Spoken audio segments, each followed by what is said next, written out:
Continue. Okay. Our term is for 2 years. So you get a $2,000 annual stipend for you to cover your commitment. So that's paid at the end of July at the conclusion of that fiscal year.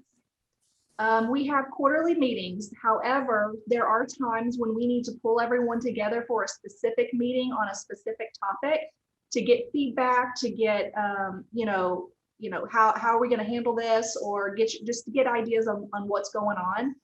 We did have a couple of those last year. So we try to be flexible with everyone who can get together as needed. But our quarterly meetings, our core meetings are August, November, February, and May.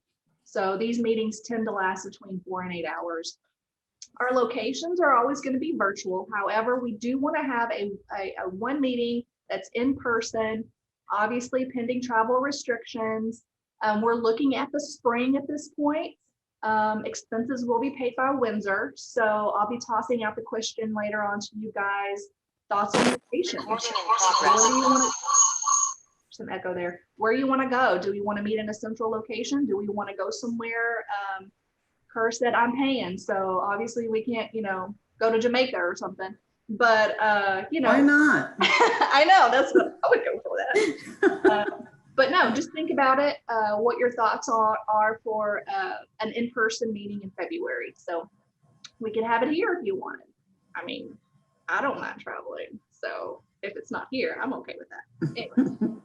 So in our second year, this is our second year, we now have 17 members. So 6 founding members of the Winzer team, 5 franchises in their second year, group 1, and 6 franchises in their first year, group 2. Any questions on any of that? Oh, someone said Florida Keys. Hey, I actually thought of that too. Yeah. All right, Key Largo, here I come.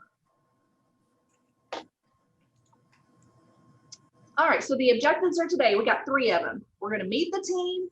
We're going to have open discussions covering an update on the business opportunities for the new tool line and the general liability insurance. So we're going to leave here with a clear understanding of what we need to work on this year. So here are new members, and I'm going to exit my screen. I'm going to stop sharing, and I'm going to call out your name and just give a quick update, who you are, how long have you been with Winzer, and your area of specialty. So we're just going to go around the room real quick so we can see your face, hear your voice, and just welcome you to the team. So I'm going to stop sharing really quick. All right, Jamie Swift, you're up first. Jamie? Yes, Hi. Good morning. Swift. I'm in South Texas, all over. What did you say you wanted us to share? Our area of expertise? Yeah, your area of expertise. What do you bring to the table? Say that again. I don't have an area of expertise. You're a jack of trades. I've been in the industry since 1990, been in Winzer since 2007, I believe. So, yeah. I guess that good? Quick introduction. All right. Jim, yeah, Jim joined us. Jim, you want to jump on real quick?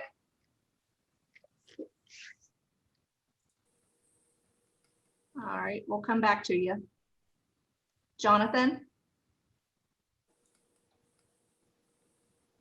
Hey guys, Jonathan Iser down in Florida. I'd love to go to the Keys, but I don't know about expertise, but I come from the automotive industry, so I have a lot of relationships in dealerships and small automotive shops, but looking to do a lot more industrial and manufacturing style. Thank you. Mr. Coy? Hi, can you hear me? Yes. Okay.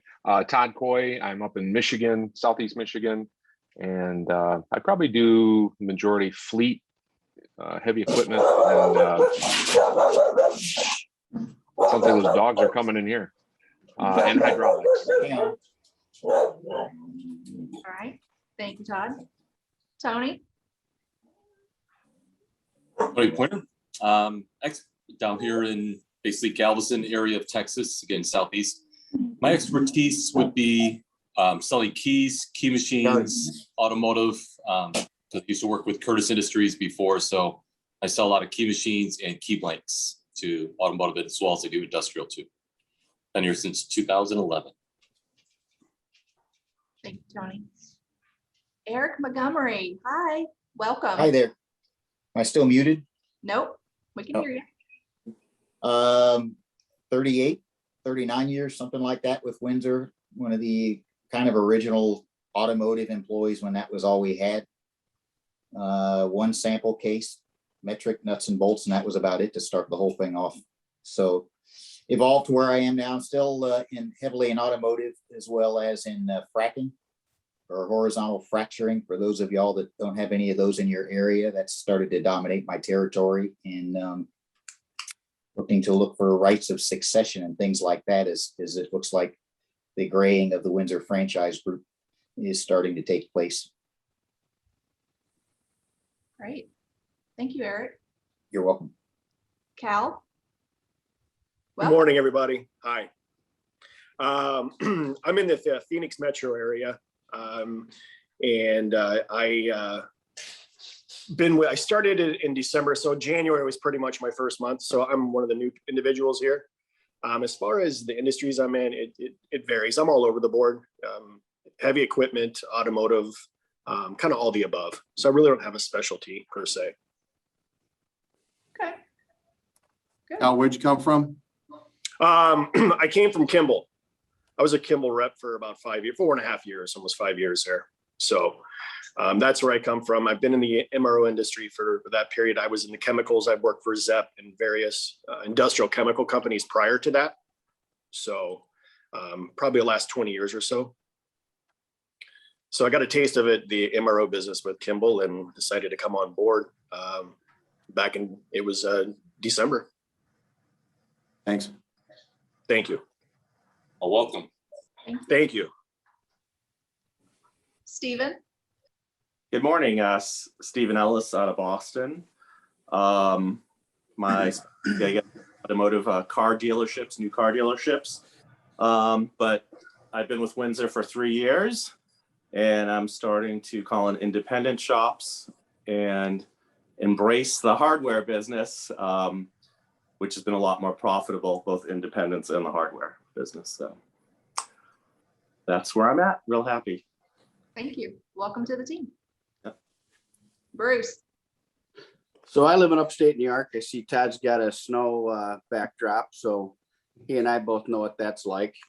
I actually grew up in Michigan, started in East Lansing at Premier Autowear. So my specialty, if I have one over the other, is probably government. Calling on Fort Drum's probably my biggest customer. When you guys see me get a big hit, it's generally a government hit. Standard business fleet. I have a lot of quarries. I have a lot of asphalt companies and a lot of garbage companies. And I do a fair amount of bus garages and stuff like that too. So it's, you know, I've been doing this since 1983, right out of college. So it's kind of in my blood at this point. Yeah, I would say so. Thank you, Bruce. Welcome to the team. Thank you. Rose? Hi, everybody. Can you hear me? Yes. Okay, so I live in New Smyrna Beach, which everyone knows where Daytona Beach is. So that's a little bit south of Daytona, about 20 minutes. So I'm in a beach community.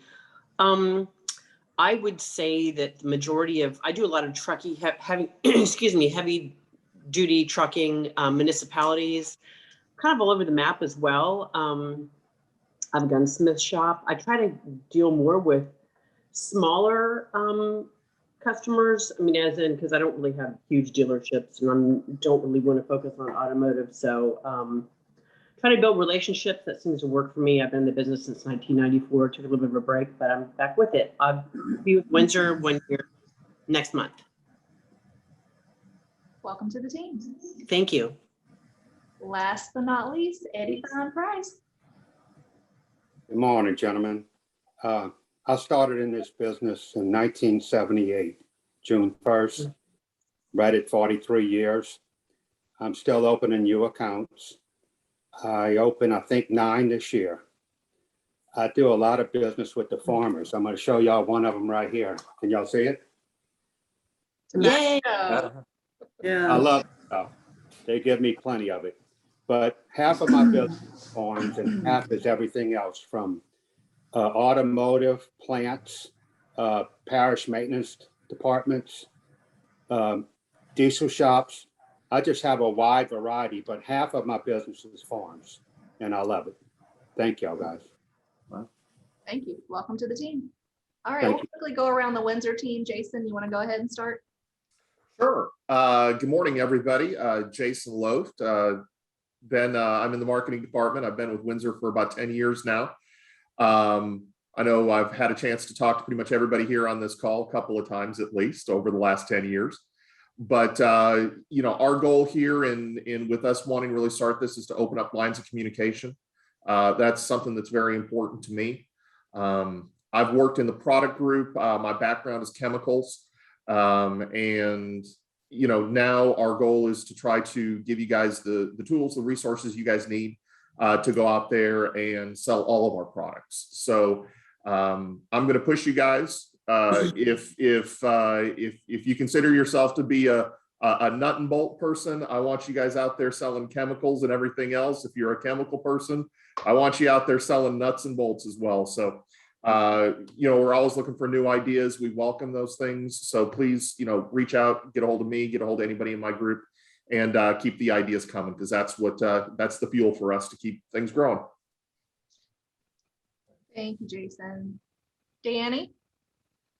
Danny Anderson. I've been with Windsor closing in on a year and a half. My responsibilities, I'm Vice President of Supply Chain.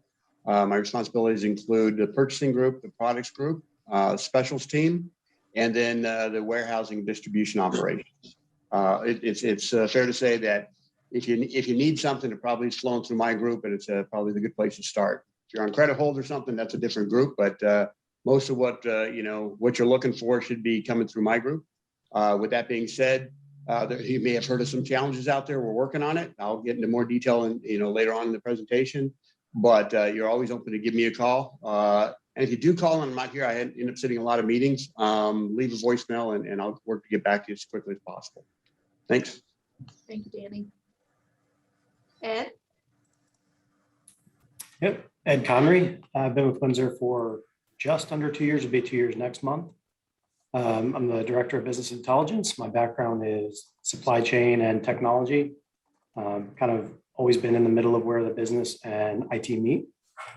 On a daily basis, I spend a lot of time working on our ERP project, along with Kelly and Tina, and then do a lot of reporting, data, informational type work to support the business. Support Danny's team. One of the things, as Danny mentioned, the supply chain issues. Working with Danny's team, we were able to get some of the ETAs out on Peppery now so that you have access to that in both your backward report and the price check. Excited to be part of the Franchise Advisory Council. I think it's awesome to be able to get feedback directly from you all, because you all are the voice of the customer for us. Yeah. Thank you, Ed. Pam, are you still on the line? Yep, there you are. I am. Hello, everybody. My name is Pam. I've been with Windsor since 2008 and have held a couple of different positions and have been fortunate enough to work in several different areas. Right now, my focus is on our government GSA line of business and supporting the franchises and the customers out there that are with the military, VA hospitals, all across the entire gambit for the federal marketplace. So, and welcome all new members. Thank you, Pam. Tina? Hi, good morning, everyone. I've been here 18 years with Windsor. I'm the Director of Customer Service. I started in 2003 as a customer service rep, so I've kind of just worked my way up to where I am today. And I'm all about service. I mean, anything service, we provide the best service we can possibly. When we're bringing in new people in this position, we're looking for people that are on the service level that we need. And Ed, I couldn't help but notice, are you a Cowboy fan? I didn't know that. Tina, actually, my office was vandalized at some point between last night and this morning, and there's cowboy stuff everywhere. That looks nice. It looks about like my house. Is that what it is? Yeah. My husband's a huge cowboy fan. I didn't realize you were a cowboy fan. There was so much of it, I couldn't get it cleaned up before the meeting. No, I'm looking forward to working really close with you guys. I know I deal with most of you already on a regular basis. So Rose, I think I haven't spoke to you very often, or maybe I haven't even spoke to you at all, but I don't think we have. But now I'm looking forward. I'll tell you later. Yeah, face with a face, and I'm looking forward to working close with you as well. But I'm pretty close with everyone on this call. Anything you need, just reach out to me. If you don't know who to go to, I'll figure it out. I'll help you figure it out. So thank you very much. No problem. Welcome, Jim guys. Etterman, are you back with us? We had to skip over you earlier. No? Oh, there he is. There he is. Yes, I am. I'm jumping around doing a couple things in the background here. Sorry about that. That's okay. Jim Etterman. I'm from northern Minnesota. I work North Dakota and Minnesota. Do a little bit of everything. When the oil field's going, I spend a lot of time out there. I do a lot of heavy equipment maintenance, road construction, county shops, have a pretty good chunk of automotive business, so a little bit of everything. And I've been at this pretty much all my life. I was an independent, sold out to Winzer about, I think, 18 years ago. I've just been rolling along with them ever since. Thank you. Thank you, Jim. I'm Callie Rohia. I've been with Winzer for 19 plus years. I'm currently the Director of Franchise Services. So any of your franchise needs, I'm your gal. Thank you. Welcome all the new members. Thank you for the returning members. All right, now I'm going to turn it over to John Kerr with a business update, and we're just going to jump right into business. All right. Hey, good morning, everybody. I've had conversations, I think I've had a conversation with everybody. I know some of you guys better than others, but thank you guys for joining. Real quick, I just, we're 1 year into this franchise advisory council thing. We've grown from 6 to 12. Actually, we're only going to have 11. Steve Newberg resigned from the council for some legitimate reasons. It's no problem. I'm actually very close to Steve, and I'm going to see him in about a month. So, but I want to talk a little bit about why this group is so important to us, right? We've got, and you guys will see the numbers. We've got hundreds and hundreds and hundreds of franchises and permitted reps, and we're also a very flat organization. We don't have any sales management, right? So even though we're flat and we're close to the field in terms of problem solving and firefighting, we don't have that layer in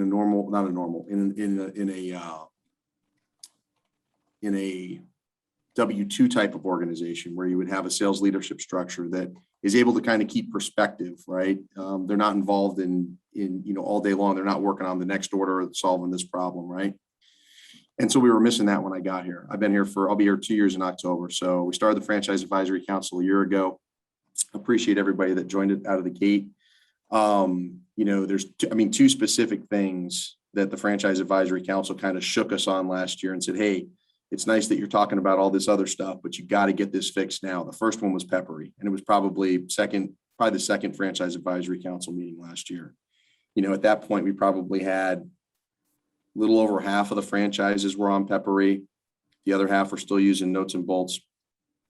We were accelerating the pace of trying to transition people over to Peppery, and it was the Franchise Advisory Council that said, you guys are completely missing the boat. If you push everybody over to Peppery right now, it's going to cripple the business. And it had an effect. We kind of stopped everything else we were doing on development for Peppery and other projects in Martin. We focused on Peppery. Okay. And I'll talk about Peppery because we're not even close to where we need to be on that tool. But it was a very, very important message we got at the right time from this group. Okay. And it refocused us at corporate. The other thing that happened last year was we knew the back order problem was getting worse, but we didn't feel it.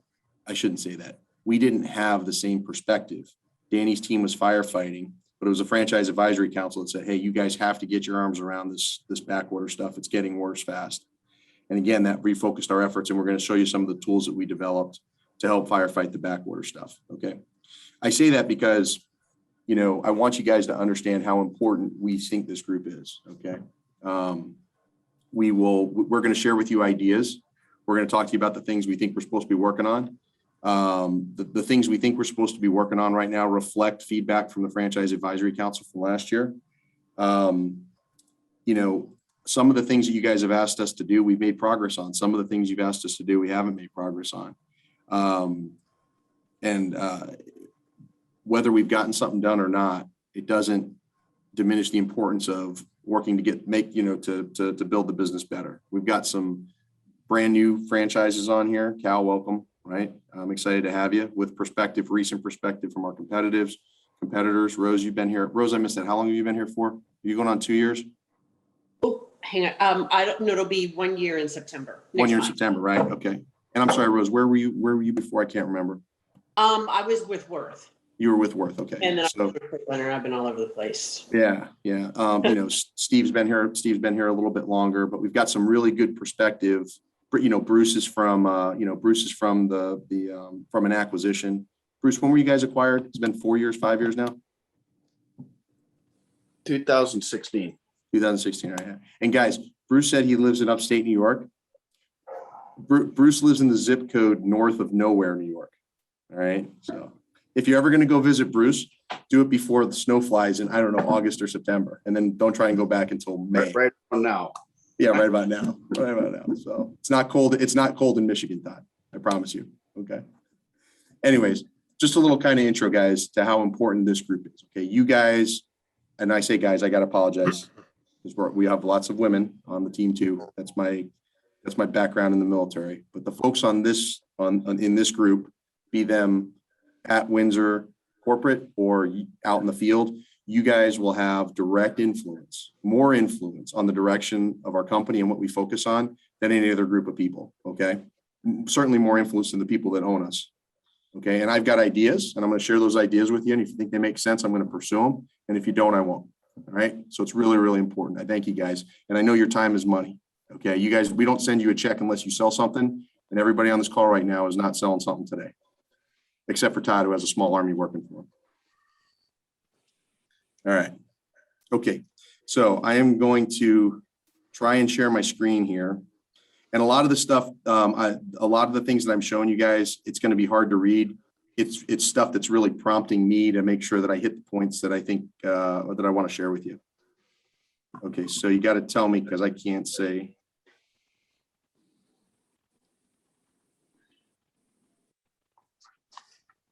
Okay, can you guys see my screen? Yep. Yes. All right, okay, here we go. So this is 2021 Cliff Notes. So I'm going to start off with, financially, how's the business doing? And when we talk about financials, really, I think sales, profitability, and trends.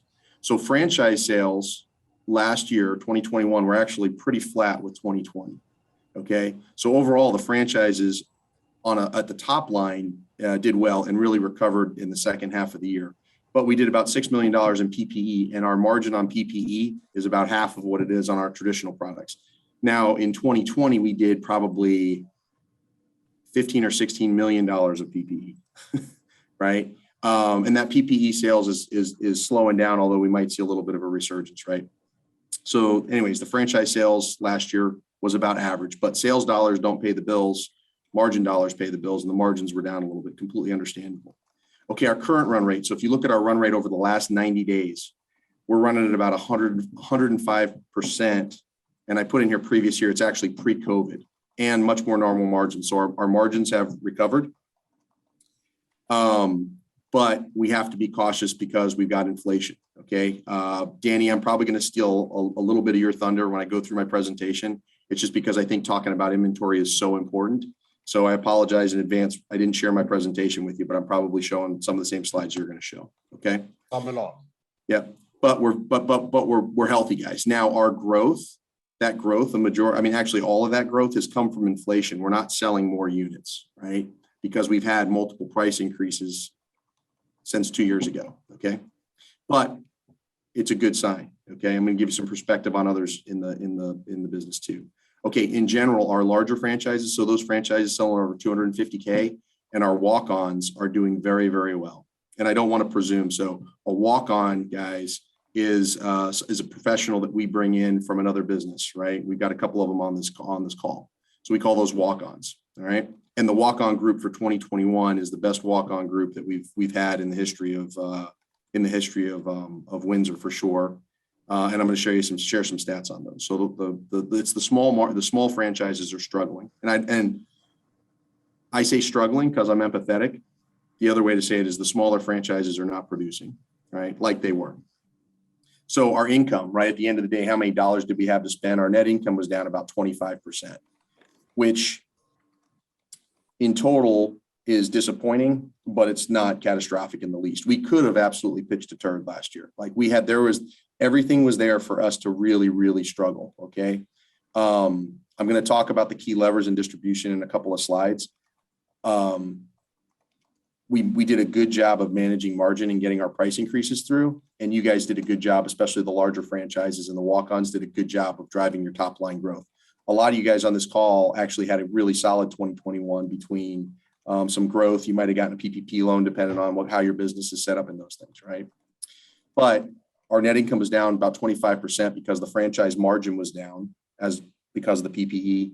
We've got two other divisions. We got the fast serve business, which is 9 brick and mortar nut and bolt locations in Texas. Those guys were devastated. We've got 2 locations that we call A1, which is a janitorial and sanitation distribution business in Reno and Las Vegas. Those guys were down. And then our DLA sales were down.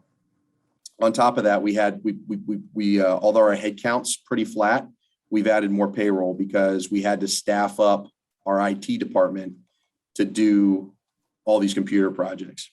Okay. Now it's important to note, where did I take the head count out? I took the head count out of FastServe.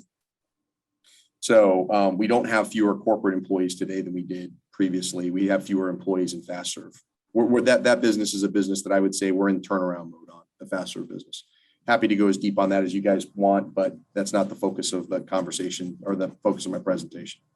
So at our current run rate, so based on, if we just stayed flat for the rest of the year, based on the last 90 days of sales, we would finish about 12% below our profits from the previous year, okay, from 2020. And our goal, by the way, is to finish flat to 2020. And that's a good goal. All right. To do that, the biggest thing we need a recovery in fast serve sales, A1 a little bit, and then the small franchises need to pick up. And okay, and then also there's been a lot of pressure. We've had a lot of turnover in hourly staff, and there's been a lot of pressure on low to mid-level salaried staff who are getting, good opportunities to go other places. So that's kind of when I think financials, that's kind of the overall view of the financials. Okay, the health of the business. When I think health of the business, I think balance sheet and cash flow. Okay, how much money do I have? How much money have I borrowed? What's my interest payments on what I borrowed?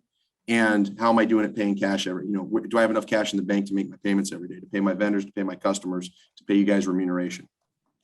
Right now, our leverage ratio, forward looking. So if we finish up this year at the current run rate, we're going to be levered at about 3 times, maybe a little bit below 3 times. And the way you need to think about that, that's like you make $100,000 and you live in a $300,000 house. Okay. That's pretty good ratio. Okay. Especially for a private equity firm, private equity backed business. We'll be comfortable going up to kind of 4 to 5 times leverage to do acquisitions that make sense. And we're going to talk about acquisitions, but I want you guys to understand that our balance sheet is very, very healthy. Okay. Our debt ratio to what we actually make is very, very good. So even though 2021 was a disappointing year from a performance standpoint, the company is very, very healthy. Okay. We pay cash for everything. We are paying cash for the entire ERP project, which is going to end up being north of $5-6 million. Okay. We paid cash for Peppery, which is a multi-million-dollar project. We're not having to borrow money to do that. Okay. And we've started to make debt payments again. So I want you guys to understand from a balance sheet, how much we owe, and a cash flow standpoint, do we have cash in the bank to pay our bills? We're doing very, very well. Okay. Now I think for some perspective, okay, we're at about 105%. If we compare ourselves, Lawson's a public company. They're traded on the NASDAQ. They're 3 times our size, roughly, maybe a little less than 3 times. But Lawson's running about 95%. And I said previous year, actually I said previous year. That sounds really wrong. So it's actually 95% of 2020. So we're running about 10%. Our sales are about 10% better in comparison to Lawson's to pre-COVID. Now Lawson's numbers are skewed because they bought Parts Master, which is really inflating their performance. But if you dig out and you strip out, and they have to report all the stuff because they're public, if you strip it all out, they're running about 95%. Doesn't make me feel good. This is just perspective. I never want to compare us to others as to whether or not we feel good. I want to compare ourselves towards our own goals, but I want to give you the perspective. The other thing that's important to know is Lawson is from a profitability, a percentage of sales profitability, we're twice as profitable as Lawson is. Okay, we run a better business. Also of note, we're taking some top producers from other folks. Worth is really struggling. I think they're actually changing their model. Rose, I'm sure you still got friends over there. I'm sure you've got some context on this, but what I see Worth doing is de-emphasizing the sales rep, the field sales rep, and driving more sales to customer managed inventory where the customers are putting their own orders in or calling into a 1-800 number or just ordering online, right? Yeah, it's I'm sorry I keep moving around, guys, but I've got people doing construction in my house, so I've moved into a little cubby hole. So I'm sorry I keep moving around. On that note, anyway, yes, it is amazing. I have a lot of contact with people with Worth.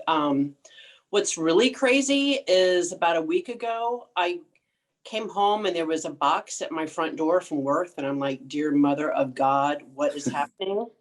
I open it up. It's my yearly, as a Worth employee, my yearly box of notepads to give out to my customers. They still think I'm an employee of theirs. I've opened up probably 5 or 6 accounts because they're so disorganized. Customers have called Worth wanting to know where the sales rep is for the area, and they give them my name and phone number. And I open them up as a Winzer account, of course.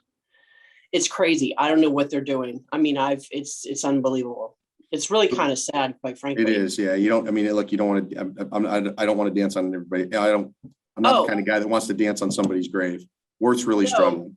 But I mean, I've got it's crazy. Yeah. Yeah, and we've probably brought on in the last year. We've probably added, I don't know, probably 10 Worth reps as walk-ons, and these are really, really solid people, right? People with the same type of background and the same amount of experience as the folks on this call. And that's, look, it's good for us, okay?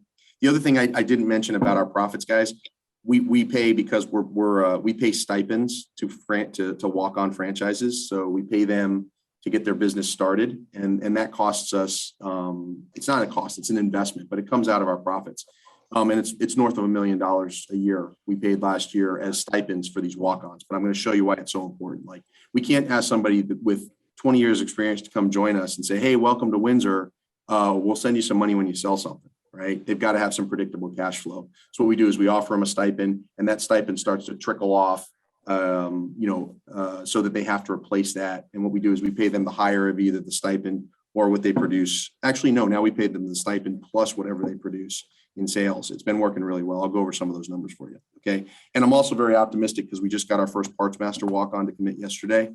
So all those Parts Master guys that went over to Lawson, it's starting to get a little rough over there. Okay. And look, at the end of the day, if we're the most attractive place for people like you in our industry to want to run the business and own a business, then we win because people will come to us. Right. So we've had some really, really good results right there. And then lastly, guys, our owner. So we're owned by a company called Shoreview Capital. Again, I'm happy to explain private equity and everything to you guys. The short story is we have exceptional owners. They are awesome. Okay. All they care about is us building the best business we can. All right. And they're very, very interested in making investments, but we need to make those investments around a broader strategy. And I'm going to talk to you guys about that strategy as well. Okay. And then finally, franchise demographics. You can see the numbers right there, right? We had 207 this time last year. We got 302 now. We got about 122 permitted reps. I wasn't able to get the number of permitted reps we had last year. This time last year, our average franchise age was 59 and a half. This year, it's 59.9. So we are aging. Guys, this is actually a tremendous advantage for us. Okay. We have seasoned sales reps. Okay. We have, when we bring people on, we're not paying people. We're not sending money to folks that don't know how to get out of bed in the morning and work. Okay. I would be more comfortable if that number was closer to 55. And if you look at the number of reps we have, that's going to take a lot of work. We brought on 32 walk-ons last year. And you can see the average age still creeped up because we're bringing on folks typically who are later in their careers. I'm all for it. I would love nothing more than for the average age of our sales team to be 55 years and keep it there. And I'm going to talk to you about how we're going to do that. So we brought on 32 walk-ons and we've terminated 5 of them. Okay. And so Paul Seibert runs this program for us along with Lou Lesson and Rick Beater. They had a great year, exceptional year. Okay. I mean, you can imagine what it takes to bring on 32 qualified people. Well, I guess 27 qualified people. Okay. But we're not wasting dollars here, guys. Okay. We are bringing on people. They have sales expectations. They grow and they hit their numbers, or we fire them. Okay. And I say fire them. We stop paying them a stipend. Right. So right now, the walk-ons for 2021 and the walk-ons we bring in 2022, we expect almost $5 million of revenue from that group in 2022. Okay. And we don't expect a walk-on group to hit their stride. It takes 3 or 4 years for them to get up to speed, to get fully developed. Right. So if you can imagine now, if we can manage to bring on and keep 20 to 25 walk-ons every year, and those 20 to 25 walk-ons at the 4 or 5 year mark are going to be generating $6, $7, $8 million of revenue. And that starts to compound, just like compounding interest. That's where a lot of our growth is going to come from. Okay. All right. That was a lot of info. I spoke pretty fast. Any questions on this slide or anything you guys want me to go deeper into on this slide? I have a question. Go ahead, Jonathan. What is fast? I mean, I've never even heard of fast serve A1 Okay. DLA. Like, I mean, I'm 6 years in though. Okay. Yeah. Okay. So Winzer is actually 3 different companies. Okay. By far and away, not call it 90% of the business is what you guys do. It's the Winzer franchise business. Okay. Then we have 2 other divisions. Fast serve. It looks like Fastenal. Okay. They've got 9 locations. 8 of them are in Texas. 1 of them is in Las Cruces, New Mexico. And it's actually a collection of 4 or 5, I can't remember, businesses that Winzer bought over kind of a 7 or 8 year period. And they are, on average, 5,000 square foot warehouse with a bunch of nuts and bolts. And their customers are walking customers, smaller contractors, and primary construction. And then because of our location, we do a fair amount in the oil fields of East Texas, a little bit in Oklahoma. So that's fast serve. And then A1 is 2 locations. Again, I think that business was bought 6 or 7 years ago. Brick and mortar, right? We've got about 12,000 or 15,000 square feet in Las Vegas, and they sell janitorial and sanitation supplies. Our number 1 selling SKU in Las Vegas is poop bags to pick up dog poop. God is my witness. Okay. And then in Reno, they piggyback. They've got an office in Reno co-located with our distribution center, and they're selling janitorial and sanitation supplies. So we really have 3 divisions. Okay. Now DLA, that's Defense Logistics Agency. Okay. And the godfather of our DLA sales is actually on this call, Bruce Highland. So Bruce, and I don't know the whole history, Bruce, but Bruce was a sales leader for a company called Chromate that we bought 5 years ago. And Chromate had a very heavy focus on government sales. And so DLA is the Defense Logistics Agency, and we've got call it probably 15 or so franchises that are driving sales through the Defense Logistics Agency. And that's probably 5 or 6% of our sales. And we recognize those sales through it's going through franchises. So consider it franchise sales. Question. Okay. So very high level. Is Fast Serve or A1 or any of those have franchises involved, or is that company owned only? No, so those are traditional. Yeah, those are traditional. Are they competing with a franchise there? Very tangentially, right? Yeah, very. Yes, they sell the same products. They sell the same products. I would say my opinion is they tend to go after a little bit of different customer base. So if you think about VMI, you guys do vendor managed inventory. There's no more expensive way to buy a product than to pay somebody to come into your location and keep that inventory in stock for you. That's what you guys do, right? Fast Serve is a notch down from that. they don't do the same type of vendor managed inventory that you guys do. They are doing more bulk orders and special orders around construction. That's a generalization, oversimplification, but yeah. But can they compete? Yeah, they could compete. I mean, we've got a couple of franchises from Texas in here. Tony and Steve, do you guys view Fast Serve as a competitor? For me at Corpus, I don't see it yet. But I mean, I know they're here, but I don't. To me, it's not a threat yet. I've not seen it as a threat for me personally. Yep. Yeah. Steve? So I don't know that I really want to touch this topic. The Fast Serve, long story short, they're all over South Texas. Las Cruces, New Mexico is where I actually used to live. And I still go out there and work in Southeast New Mexico. Yeah, they're a competitor. They are. Yeah. Well, no, hey guys, look, it's okay. We can talk about it, right? This is the business looks like it looked when I got here. We're still trying to figure out what we want to do with that business long term. Okay. I do want to give you some perspective. Okay. We are $100 million sales company in a $130 billion industry. And that's just MRO. Okay. So you got to think of our product lines, right? Cutting tools, abrasives, fasteners, specialty chemical, automotive, right? If you list out all of our product lines, okay, across the entire United States, just through the MRO channel, which means that doesn't include OEM, that doesn't include retail, that doesn't include direct to customer, okay? We sell $100 million in a $130 billion space. So, I can appreciate, and we're trying to figure out what to do with Fast Serve long term and all that kind of stuff. Are they competing? I'm not gonna argue with somebody's opinion. Las Cruces is not a big town, right? But in general, you're talking about a business that's doing $9 or $10 million Fast Serve in a $130 billion space. Dog agrees with me. John.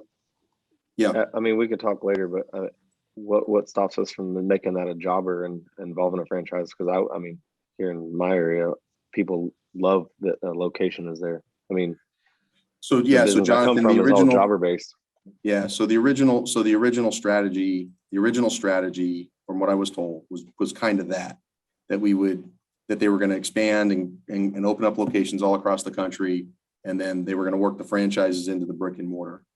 I will be honest with you here on how much time I spent on Fast Serve. My focus primarily has been on the franchise business, getting through COVID, trying to keep inventory and trying to do the peppery and the ERP conversion. Okay. I don't have a vision today of what I want Fast Serve to be or how I want it to be part of the business. It was there when I got here. It's still there. Of course, I want them to do well because it contributes to the overall health of the business. Okay. But rest assured, anything I do with that business, you guys are going to hear about it before it happens. Okay. Honestly, I have not spent a ton of time on them because it's 10% of our business. I've been way more focused on the franchise business.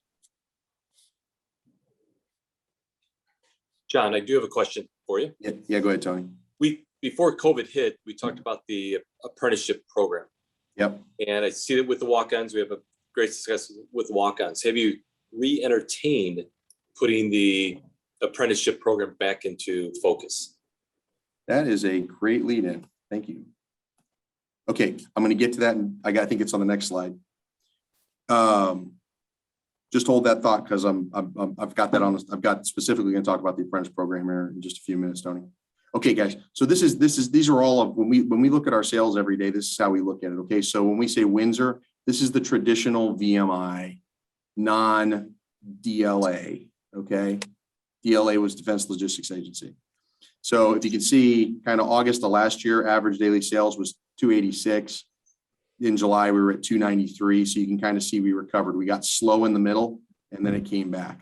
Okay. Then we've got walk-ons from 18, walk-ons from 19, and walk-ons from 20. The walk-ons from 18 are producing about $7,500, $8,000 a day in sales. The walk-ons from 19 are producing about $5,000 a day from sales, 20, 3,000. 21, they're up to 12.2. Okay, which means, we've got, the walk-on class in 21 is producing much better, right? And then you got DLA sales over here. This is on average every month what our government sales look like. And the reason the government sales spike towards the end of the year is we build these things called tricons, which are mobile hydraulics containers for the most part. They're big ticket items. We got an order for 25 of them. We delivered them January through July. Then you can see A1 Chemical sales, Fast Serve sales. Evans is an acquisition that we did. It's a franchise. They're in Oklahoma. Their sales are starting to rebound. These guys were like 99% oil. So you can imagine what they went through over the last year. Those of you guys that move in and out of oil. Okay, but the bottom line, the takeaway here, guys, is August of last year, we were at $381,000 a day in sales on average. We're up to 416 July. Okay, that's what a recovery looks like. Okay, so I just wanted to show you kind of all the different sales, and then you can kind of see again in perspective. Oh, sorry about that. In perspective, the fast serve, fast serve is 36 grand a day. The franchises are 280K a day, not including 12,000 a day from or actually it's closer to 25 or $30,000 a day from walk-ons and DLA and other stuff. Okay. So I want to show you guys enough numbers, facts, so you understand, and I've got some evidence to what I'm explaining to you guys around the recovery, right? Okay. Real quick before you continue, John, Eric, do you have a question, or has that already been addressed? No, it hasn't. He had mentioned Paul Seibert and what his operations were now with recruiting walk-ons, if you will. Yep. I'd like to talk about some other things that he'd been involved in the past and things that is he still involved with? I like Paul Seibert, but I don't think he should be involved in sales, especially national account sales and input into things like that. Yeah, can we save that one for the end, Eric? I want to. Yeah, save that one for the end, okay? Yes, sir. Okay, and Jason or Kelly, if you guys could help me, I can't see everybody's picture or the hands right now. I can only see my screen and like 3 or 4 pictures. Okay. Okay, we'll call out if there's any questions. Thanks. Okay, guys. So initiatives. I highlighted these 4 things on the left. Okay, this is the world according to John and distribution stuff. This is not in a book. There are 4 things you can do to improve a distribution business, and only 4 of them. Okay. You can enhance your margin, and that's number 1 because it's the biggest lever, right? If you sell something for $1 more, you're going to make $1 more. If you sell something for $1 less, you're going to make $1 less. It's a 1-to-1 ratio. So managing your margin is the most critical thing you can do in a distribution business by far and away. Okay. And it's a balance, right? Because if you push your margin too much, you can't just pull on the margin lever, because if you pull on it too hard for too long, you lose customers, right? There's other people out there that they'll buy stuff from. But margin is very, very important. It's the most important thing you can do is manage your margin. And for us, this year, it's all about staying ahead of inflation. Okay. Organic growth, that's number 2, right? When you grow your business organically, right? And if your sales growth is growing faster than your expenses, then you're making more money. So organic growth is number 2. Very, very important. You got to grow organically. SG&A is a fancy way of saying SG&A is a fancy way of saying your expenses. Okay. So what you want to do is the way you get leverage in your expenses is you do more business with the same headcount. Okay. And so your expenses as a percentage of sales goes down, which allows you to make more money. The other thing it allows you to do is it allows you to pay those people that stay better. Okay. And the way you do that is through systems and processes. And then finally, you got to do value-added acquisitions. Okay. This business, the Winzer business, that's just the franchise business. I will be very, very happy if this business grows 7-8% a year, every year. And that will be very good growth, top line. Okay. There are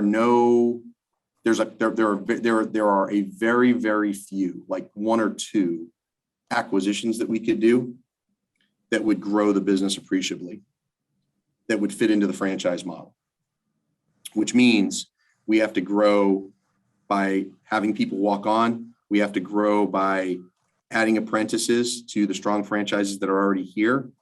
We need to grow by diversifying our customer, what we're selling our customers. Back to Jason's point about selling more products. Okay, guys, so our initiatives will always be built around margin optimization, organic growth, SG&A leverage, and value-added acquisitions. Okay, so for margin, the mission this year is to stay ahead of inflation.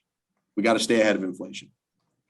It's going to get more complicated. I'm going to talk about that on the next couple of slides. Staying ahead of inflation is going to get more complicated. Short story is, I hope we don't have to put another price increase in prior to January, but we will definitely have to do another price increase in January. Okay, so organic growth.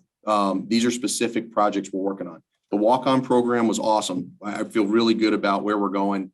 You know, we get into an organization like Worth. We didn't do it on purpose, right? I'm not out there trying to figure out how to steal people from, you know, I've never blind called an employee of one of our competitors. I've never done that. I've answered phone calls from people who want to talk to me about what it's like to be a franchise. But those people are introduced to me typically through Rick Beater or Lou Lesson, right? They're contacting people. But, you know, something happened in Worth. We brought some people in. Rose is obviously being very successful. Other people have come over. They realize the grass is greener and they start coming over. Okay. I'm hoping we can get the same thing happening with other competitors. We're not the right place for everybody, right? I think we might be the right place for 10 or 15% of professional salespeople in this space. And it's because you guys know it's a very, very different gig to run your own business. Okay. And not everybody's cut out for it. It's actually a very small margin of people who are cut out for it. But the walk-on program has been very successful. We're going to do it again this year. The apprentice program. Going to go back to talking about the apprentice program. I appreciate the question earlier, Tony. We are going to make investments in the apprentice program. We did a little pilot last year. We've brought on 4 apprentices last year.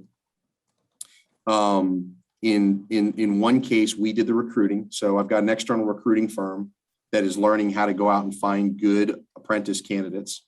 And what we're doing, it's not complicated, guys. We're all we ask is that, you know, well, first of all, we have to feel like the franchise will be a good mentor and can bring an apprentice on. We don't want to do is just have somebody. It's about getting net new sales through a franchise, right? We don't want to just bring an apprentice on and then have somebody become, just a puppet master over all these, over permitted reps. I give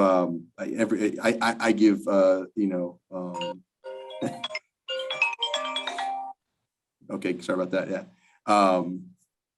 I give Todd a hard time, about having a whole army of people underneath him. Todd is by far and away the leading sales guy. He is the leading ticket writer in his organization, right? And that's what we need, so yeah, Todd's got permitted reps working for him, but he is a leader in that organization, a sales leader. That's what we want. So apprentice program, we want to find franchises that are capable of developing and putting the time into an apprentice that doesn't know anything about selling, not necessarily that they might not know anything about selling in our business. They might be a mechanic. They might be working in a distribution business. They're probably a customer, or they're probably an employee of one of your customers, right? And we need to bring them in and train them. Jason is developing tools in our marketing department to help train those guys. And that's going pretty well, but we're very, very early on.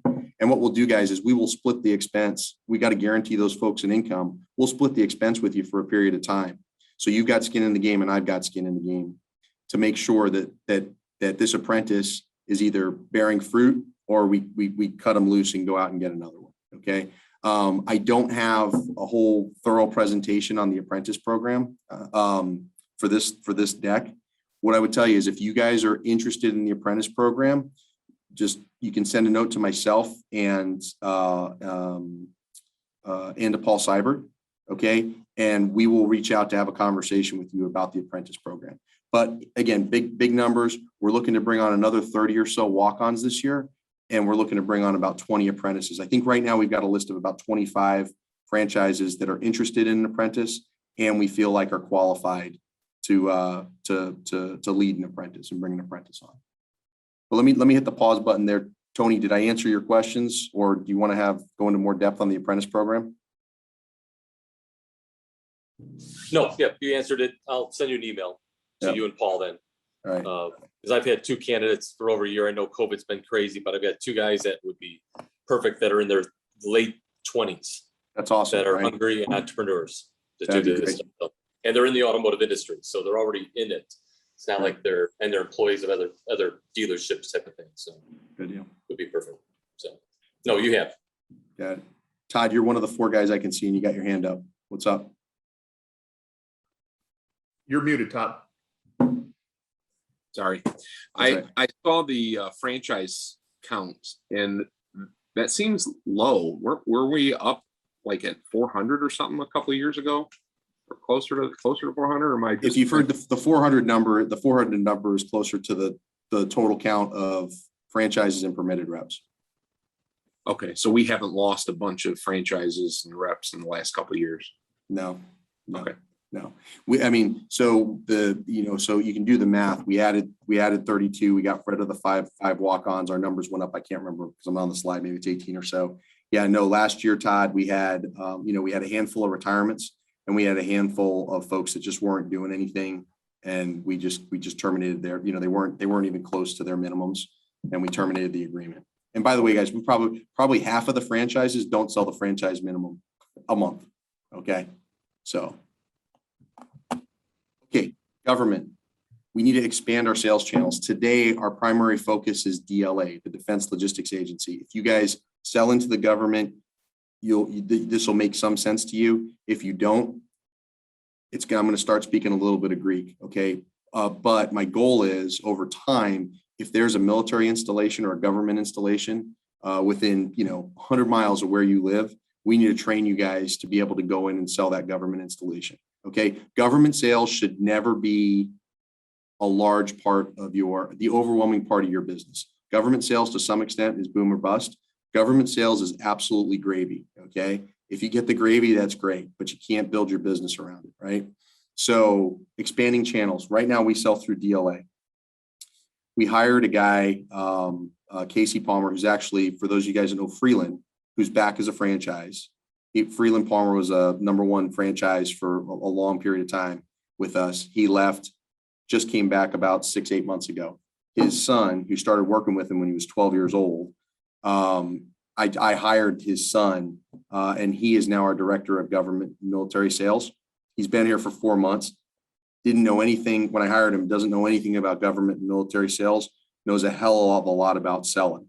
And so he's getting his plan together, but we're going to expand our sales channels. We're gonna get our products on something that's called FedMall. We are going to expand the SKUs that we have in what's called the GSA catalog. We are going to partner with what are called base supply stores, and we are going to partner with what are called prime vendors. What that means is we are going to have more channels and try and make it easier for franchises when they walk through the door of a government installation, whether it's military or other form, to be able to sell our stuff. Okay. There's a lot of work that goes into this, and we're learning. Okay. My goal for this year for Casey is to learn how to expand the toolkit that he can then spend time and train franchises that are interested in developing some government business. Okay. But this year is all about learning. We haven't had a sales leader driving this. Actually, I don't know that we ever have had a person whose focus in JOB was government and military sales. Am I right about that, Bruce? Or did you do it for a little while, or did you transition right into being a franchise? No, I did it. I helped out for about a year. We kept Richard, kind of going around and working the bases. Yeah. But we would work with other sales and try to get them in there. But the bigger thing, I average about $30,000 a month. And when you see me get a big hit, it's military. A lot of times that sales cycle is totally different than what most of these guys would be used to. It might take a month, it might take 6 months, it might take a year to sell a Tricon, for example. Yep. But it's good business. If you can keep it going and the government's spending money, then it makes a lot of sense. Yeah, we have not done anything to enhance the program that Bruce built at Chromate. Right. And we need to focus on, we need to develop, we need to up our game. So Eric, I saw your hand up. Yeah, John. As you know, and anybody that knew Terry Stahl, it was with Chromate. I had the benefit of working with him for, at least a year. And with his background and our background, we were comfortable calling on military installations, had no problems getting in and all that kind of stuff. But at that point, we would take things to Winzer, and unless it was something that was already in place, it kind of like either died in the water, it got put on a back burner. And so it was frustrating to pour a lot of resources in to go into some of these big bases, getting to meet a lot of people, and then having it just kind of like, where to go. You know, Understood. like, Yeah. And that's why we're making the investment, Eric. You know, okay. Yeah. I mean, you can imagine, you guys can imagine you have to be pre-qualified as a vendor to sell stuff to the government and the military through different channels. And that's where we're making investments. We're making investments in in which channels we can get pre-qualified, so that when you go to sell something to somebody, there's different ways that the government can procure stuff, right?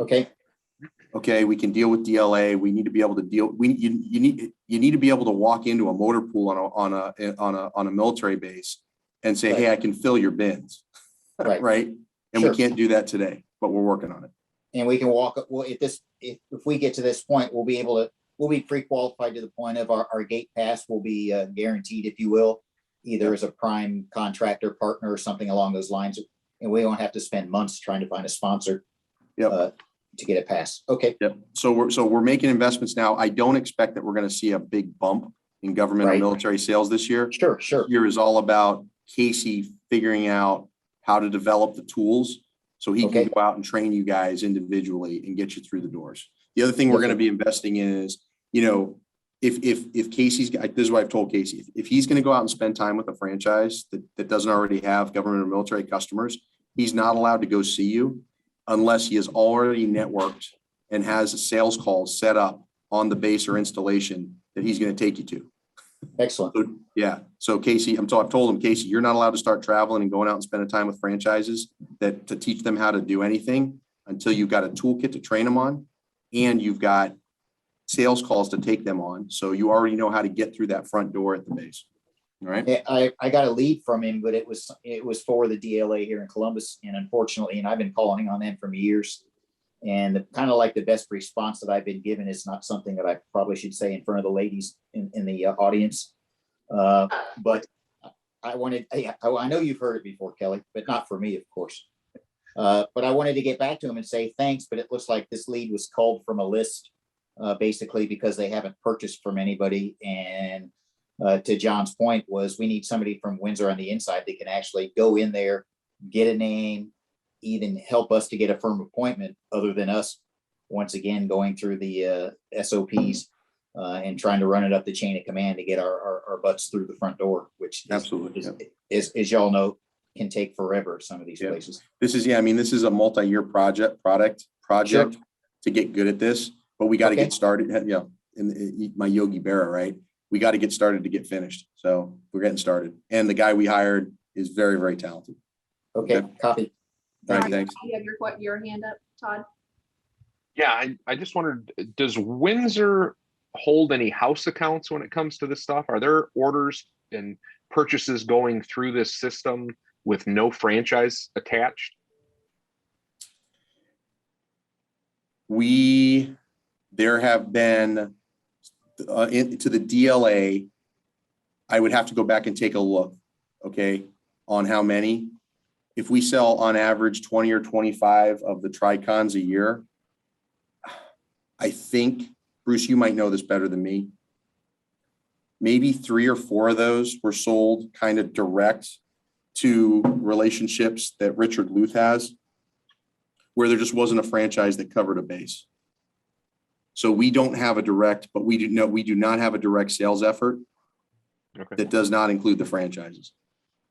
I just want to make sure we're not going to compete with you on these contracts and stuff. Yeah, no. Sorry, Todd. Go ahead, Pam. Yeah, so every Friday at 3:00 Central Time, I'm doing for anybody that's interested, and I'm trying to get it out there. The world as we know it with government regulations and how to and how not to make sure that we stay compliant. I'm doing a Zoom call every Friday at 3 o'clock for anybody that's interested in participating in that, while Casey's focusing, as John said, on the sales aspect of it and getting our foot in the door. So anybody that's interested, I know I just did one with Jonathan Iser. I'm not sure what your perception of what that was after the class we did, Jonathan, but just to throw that out there. And also to answer your question a little more in depth, Todd, we have one of the channels that the government can order through is called GSA Advantage, and that's an online ordering portal. When we get purchase orders that are sent to us through that, the first thing I do is try to identify, is there a franchise in that area, whether they sell currently GSA or not, to turn that over to. We have a couple of items on our contract right now that are very, very low margin, and we're working on getting an economic price increase on those. So if it's going to be upside down for the franchise, then I key that order as a house account, but I turn the lead over to them to go out and sell additional things to that particular entity. So that's the only time that we key house orders, just GSA in general. Yeah. Okay, Yes. thank you. Yeah, and Todd, so the government sales stuff, like we will be, so there's the bid work. If it's purely bid, there's no, that takes a lot of time and effort. There's no money in it, right? It's going to get bid down, right? The place we're going to make money in government and military sales is franchises making relationships with human beings on these installations that need stuff now. Okay. And we're not going to charge them any more than we charge any other. You know, we've got to actually, part of the GSA advantage is all your stuff has to be online. Your pricing has to be consistent. Pam has to go through a tremendous amount of effort to make sure that the price that we list is the price that gets invoiced. Right. So the way we get better at government and military sales is through the franchises. It's not around the franchises. There are companies that do that. They're called prime vendors. That's not our gig. That's not what we're doing. Right. I don't want to chase big contracts that the entire world knows, you know, $1 million contract, there's 20 people that are going to go after that. I want our franchises to learn how to get onto a base, build relationships, and be able to help people out. Right. Hey, can you get me this? Hey, can you get me that? That's how we get better. Right. You asked the question about direct sales. The only direct sale outside of those Tricons that I mentioned, I think there were 3 or 4 of them that were because Richard Luke knows somebody that's on a base that called him and there's no franchise covering it, or the GSA stuff Pam talked about. I sold about $150,000 of power tools directly to an e-commerce business in Detroit last year. And there was no margin in it. I mean, there was margin in it, but I think we made 8 or 9% on it. And we're trying to build a relationship with them so that we can establish a better cost basis on power tools to offer power tools to you guys at a reasonable rate. Jonathan, did you want to jump in and say something? I was just going to touch base with Pam on that training she gave me. It was a lot really quick, and but with as much as I have going around me with military and all the VAs and stuff, we're going to dive right into that after my apprentice is flying solo. Yeah, I forgot, Jonathan. You actually brought it. When did we bring your apprentice on? He's been on 2 months. Could you? I completely forgot. I didn't connect the left, but my left and right brain weren't connected there. Can you just share with everybody? Let's go back to the apprentice stuff. What was your experience? Did we recruit your apprentice? Did you find him? And what's the financials? What are we doing for you? No, he actually he retired from the company I used to work for a long time ago, and he was the same position as I was, a district sales manager for Napa Auto Parts. And he called me out of the blue and realized he lived 5 miles from me. So he's already retired and couldn't stand it. So Winzer was super easy to work with on it. You guys made it super easy. It was like, it didn't take any time at all. He jumped right in. He's already got some accounts that I drive by every day and can't believe I didn't go into, but he brings a whole nother aspect, and he's teaching me, quite a bit, but it's I can't wait to do it again. Are we paying a stipend to him? Or we We company split pay? it. Yeah, we split it 50-50. Okay, and how much are you paying them a month? $2,000. So you're guaranteed, okay, so you're guaranteeing them $2,000 a month and we're splitting it with you, yeah. And that's Yeah, on the he- low end. and- There's some apprentices that we're paying more money to, but okay. Yeah, thanks for- and it's because he's retired, so he didn't need a lot to start, but he needed, I didn't want to start him with nothing. Understood. And yeah. Okay, all right, okay, marketing promotions and new product introductions. So marketing promotions, so guys, my mission to my challenge to Jason, to me, the marketing department's job is to help you sell something additional today, right? You guys should never walk into a customer. This is a vision, because I know we're not there yet, but you guys should never walk into a customer where our marketing department hasn't given you something relevant to talk about, okay? And we're not even close to that yet. It's not anybody's fault. Our marketing department was built over 30 years to essentially be a print marketing group, right?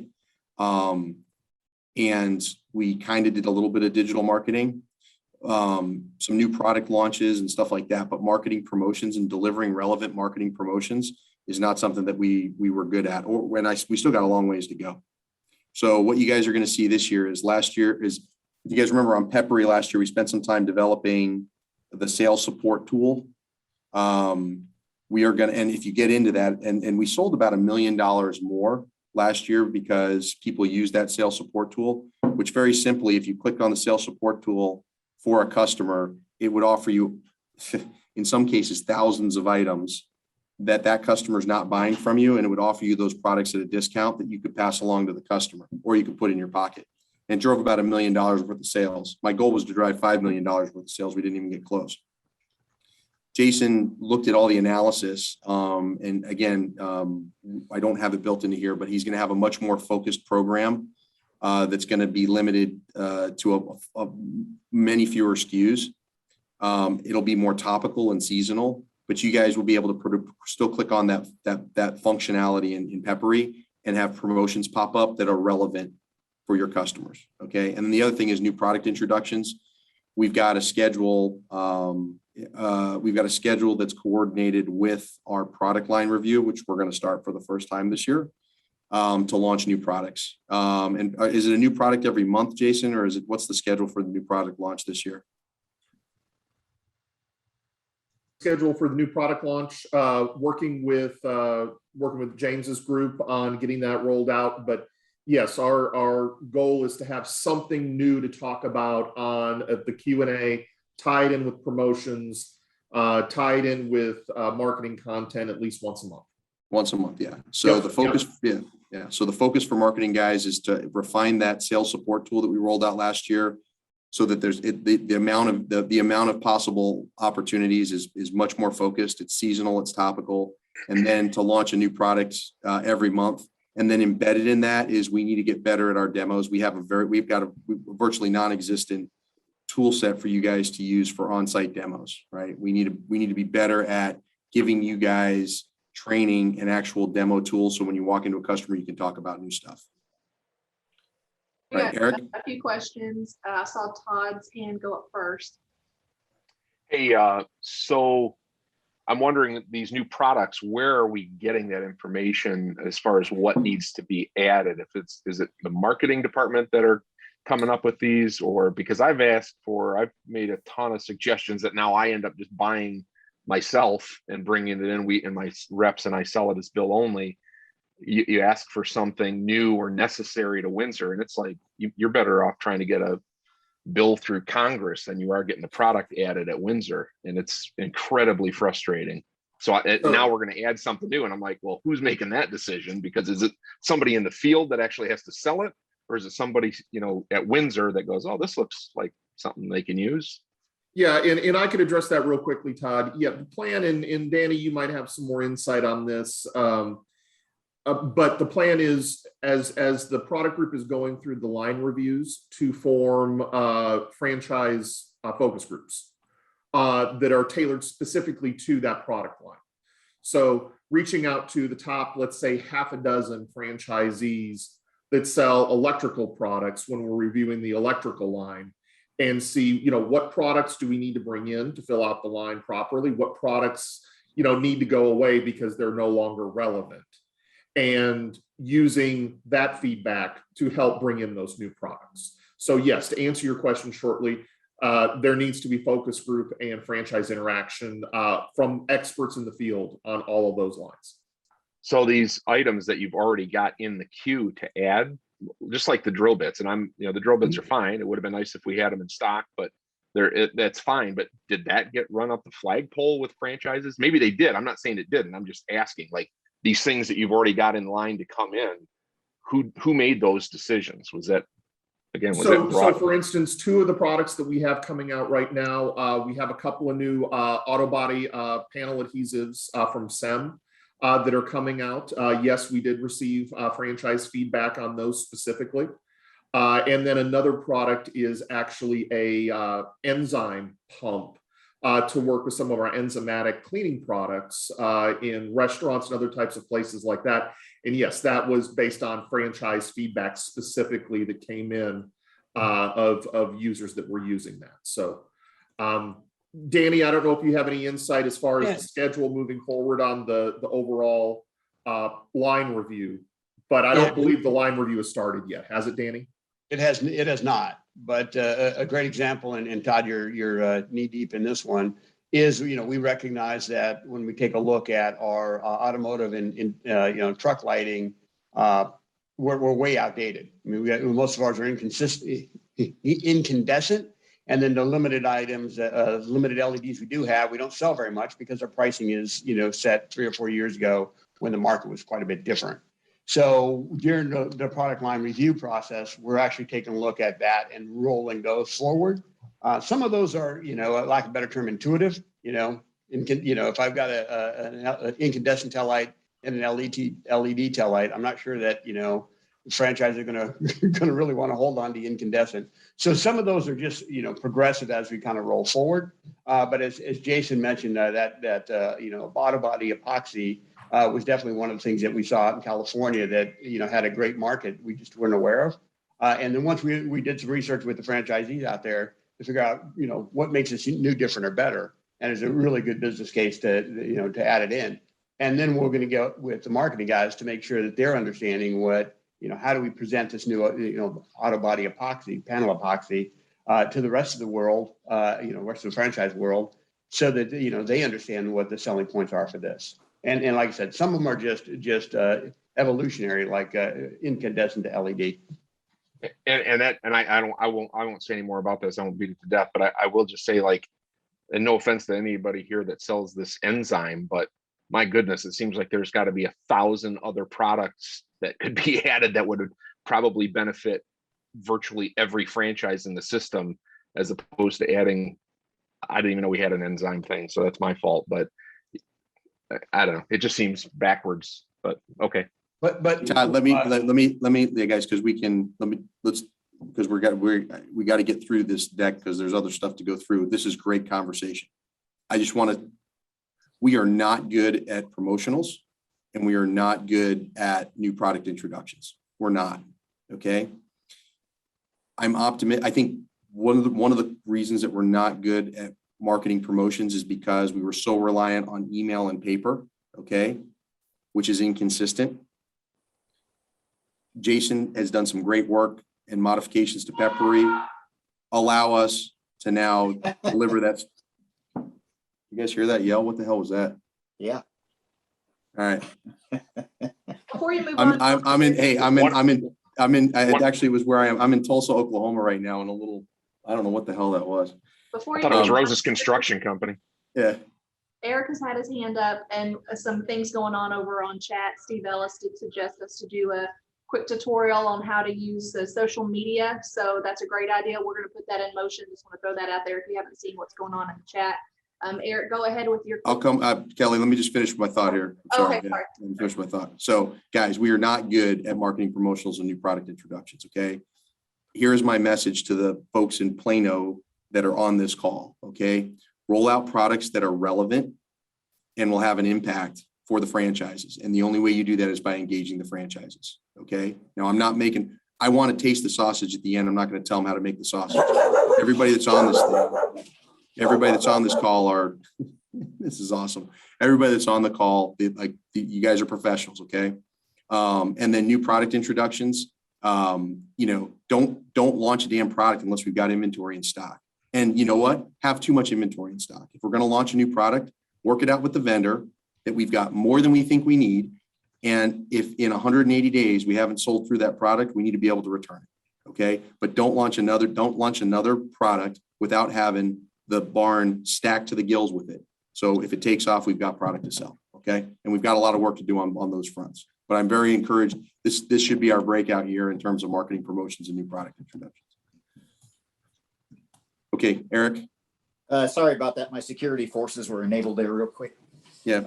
I'm going to jump on the bandwagon with Todd. Is the stuff that I see come out and the promotions that I see come out, I look at it and go, where the hell did that come from? Who dreamt that up, and what am I supposed to do with that? Even if I know what the product is, it appears to be to me when I look a lot now at the product mix report that you can still get.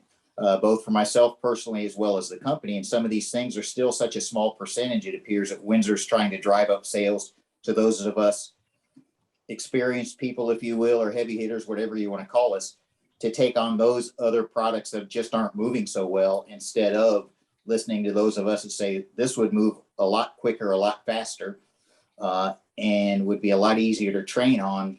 And I hate to say enzymes. I know what enzymes are. But to try to get a whole training class on somebody how to go to sell into, how to teach somebody to clean their drains and do all that kind of stuff that doesn't want to get their hands dirty. And the promotions were the same way. I think I had this when promotions were first came out, that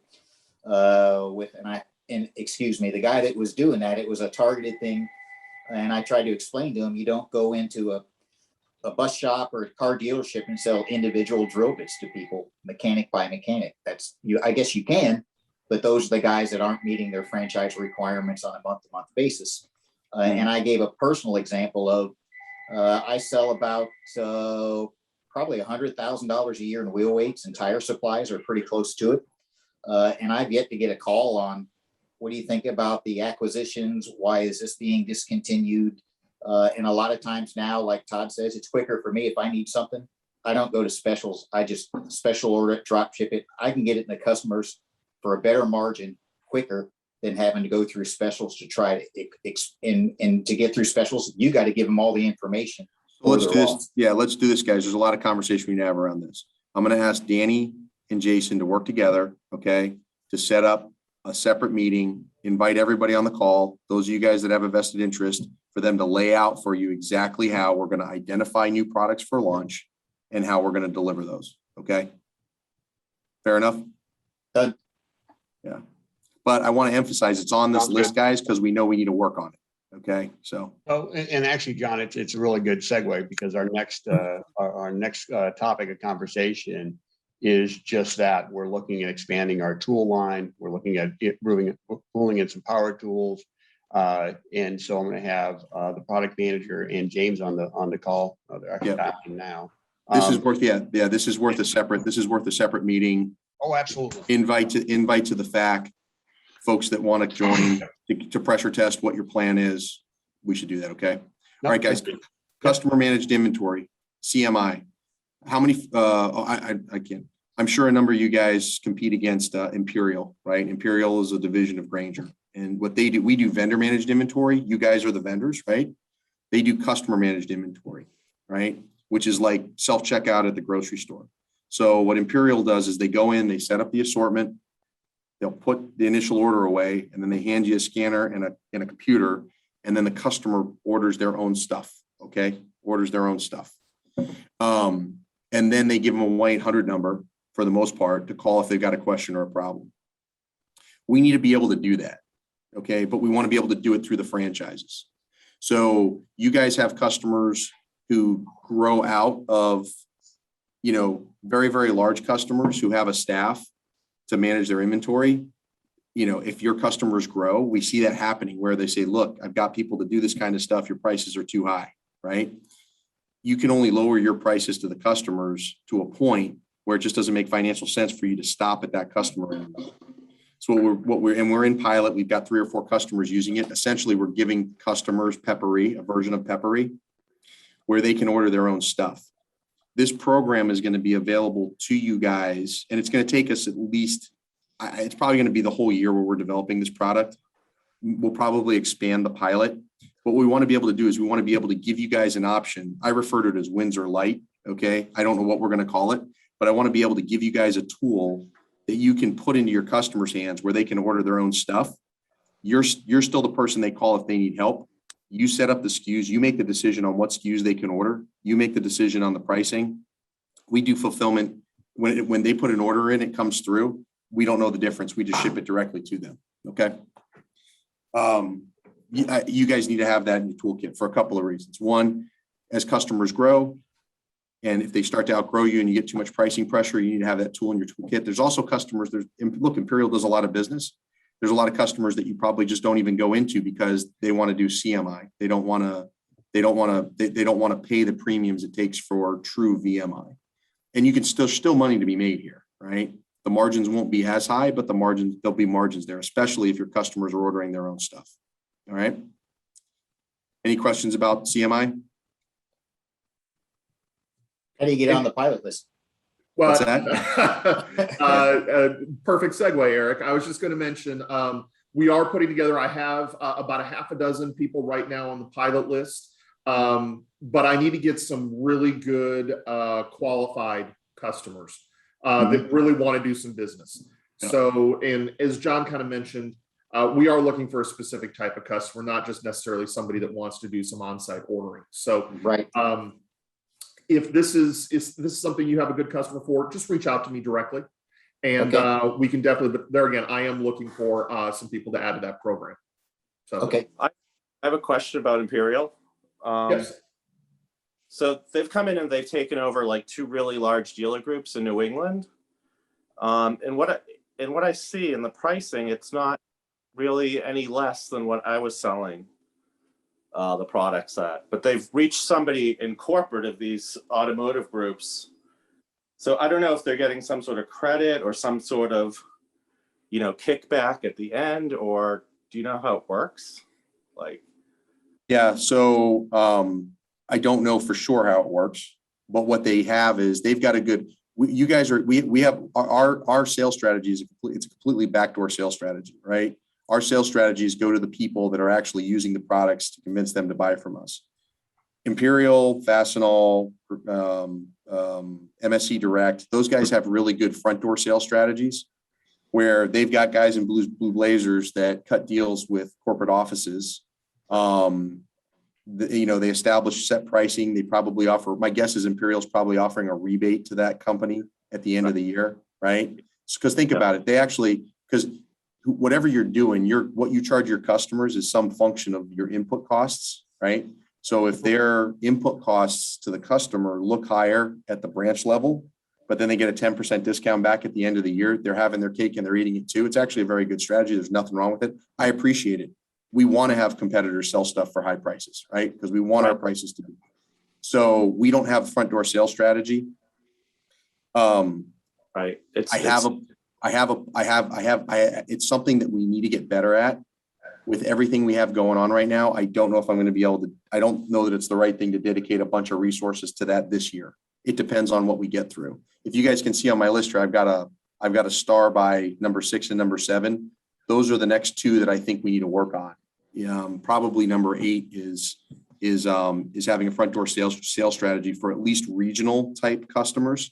So, 30 auto dealerships, 5 rock quarries, 12 ready-mix concrete plants. The problem with doing national accounts is we can't compel you guys to go sell a customer. I can't tell you need to go service this customer, nor do I want to. So if we walk through the front door of somebody and we say, hey, we can service your business, there's the caveats always, hey, we can service your business, but we have to convince 3, 5, 10, 12 franchises to do it.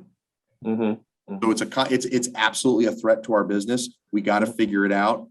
I think that's the facts of what's happening. I don't know that we have enough bandwidth this year to really focus on that. We might, because if we get some of these other things knocked out and down the right path, then we'll start chasing it. But the person I'm talking to about helping us figure that out is Casey Palmer, who's right now working on government and military sales. He will grow into working on regional accounts and a front door sales strategy for regional accounts. I don't know if he's going to get to it this year or not because I need him working on government and military. Okay. Looks Uh, like a cow. Jamie, did you have a question? Just real quick on the CMI, is it going to be something we could use to supplement current customers? I know that the quick answer, yes. Yeah, quick answer is yes. Now, Okay. listen, it is a very, very basic tool right now. It was an IT initiative that we're getting ready to hand over to marketing to figure out how to market it, but we still got to do some development in Peppery to make it better. But the whole goal here, guys, is to just give you another tool in your toolkit to service your customers, right? And we want to be able for you guys to use that tool.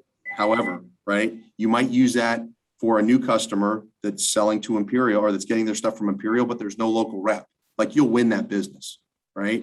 So you wait a second, you mean I can do this myself? I can get the same pricing and you're in the market. And if I need help with something, you're going to come here and solve my problem. Yeah, I'm going to buy from you instead of Imperial, right? You might use it where it's a hybrid, right? Where you're going to go see a customer once a month, but they're going to be putting in orders in every week and it just works for them. You might use it for a small customer, like you might get busy and you might have a small customer that you're going to have to abandon because you just don't have the time to go see them that's buying, $1,000 a month from you. You might give it to them so they can order their own stuff. So we want to develop this thing in a way that you guys can use it. It's not a hammer, it's a Swiss Army knife. That's the way I'm looking at it. Cal? Yeah, I just had just personal commentary on this. I'm really happy to see this because towards the end of when I was at Kimball back in November, December, there was a strong push, very aggressive push with Imperial, and they were in the Phoenix market. And I lost probably 4 accounts within a 2-month span of them coming in at a corporate level, like John said, and doing the dog and pony show at the corporate level. So to have something like this, a tool in the trade here, we could go in and offer this. I'm more than happy. And I'd love to talk to Jason about this more because I think there's a lot of opportunity here in the Phoenix area because Imperial's really been going at it. I'm your man. Give me a call. Okay. And South Texas too, so with Imperial. Yeah, we can beat those guys. They are completely process oriented. They're not people oriented, right? And we can easily match what they charge for pricing, as long as you guys are not tied up in those accounts. If you're going head to head with them, meaning, like, look, if the customer knows but the advantage is going to be you guys are in the market and you can show up and you do know what you're doing. Imperial customers call a 1-800 number for customer service. I can tell you that one of my largest customers just last week got a quote back from Imperial against us, and she said we either beat them on everything on product where we're within a couple of cents, and they're at about a 42. I think I saw them on about a 42 or 43 margin overall on the account. So their pricing isn't anything that we can't take care of. We're seeing, so look, guys, we're seeing not just Imperial. So like Imperial took the sales professional out of the business, right? They're very process oriented. They're good at what they do. They've got great logistics, right? Worth is doing the same thing. Rose, I don't know if you've gotten this insight as well, but I suspect what that new CEO over there is doing is trying to drive people to a Imperial type of model. Have you gotten any feedback on that, Rose? Well, yeah, to some degree, I do think I'm also hearing that they're trying to get into a metalworking division. Yeah, they might be all over the board. I think the problem is, and I just, again, I've been in the industry too since '94. I got out of a little bit, went to heavy duty trucking. But when I started with Worth years ago, that I really got my core values from servicing my accounts, taking care of the customers.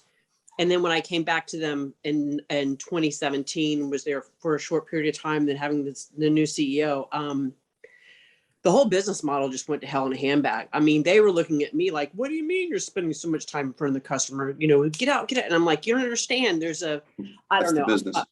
Yeah, I think too many people, I think what's happened is too many people on the inside have never been on the road. Yep. And they don't know what it means to be on the streets. And so they don't really understand the value of being in front of the customer. And I do kind of think they are wanting to go a little bit more in the Imperial way. Wow, yeah. And I will say, I just want to say as well, when I was with Freightliner, I was selling heavy truck parts.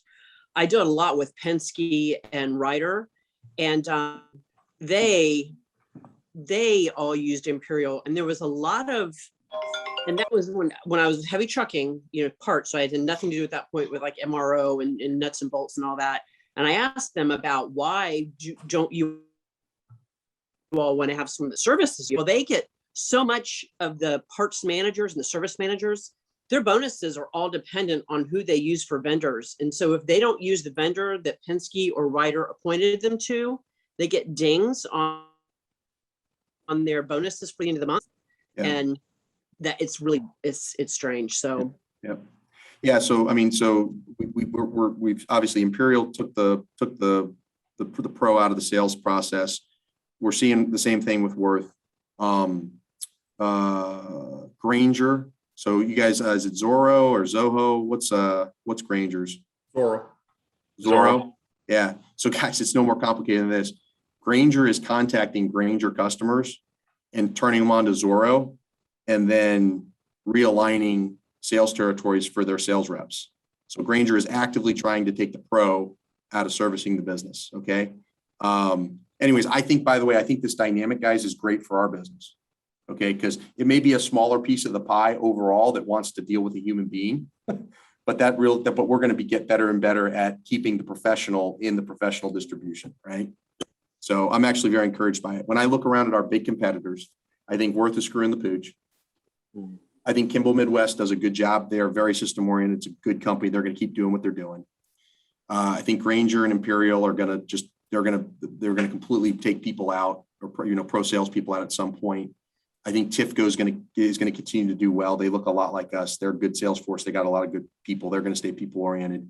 And I think there's a huge question mark around Lawson. Lawson's problem is they're publicly traded right now, and they're valued way too high. That CEO is going to have all kinds of pressure to keep the valuation up. And the only way with their sales run rate, the only way to keep the value up is to take costs out. And the only way they can take costs out is to keep salespeople out. So I think developing a CMI tool, we need to do it. But again, guys, I'm looking at building a Swiss Army knife for you guys to use how you want to use to grow your business and retain customers and get into new customers. So I'm glad there's some good enthusiasm around this. Jason, you got that's a big one for this year, right? Okay, next one, large volume, low margin orders. We're just getting started here. There's a couple people in here who are on the pilot. A couple people may have thrown some orders over the fence at one of our product managers, Colby, who is doing this for us. We realize that you guys walk past all kinds of business. When for the most part, when I travel with a franchise, you get through the front door and they make a beeline for the assortment, right? They cut the box open, they put stuff away, they go back, they take their order, they go back to whoever the purchasing person is and says, hey, it's $1,200. You good with that? Yep, process it. And they go to the next customer, and they do that 3 or 4 times a day.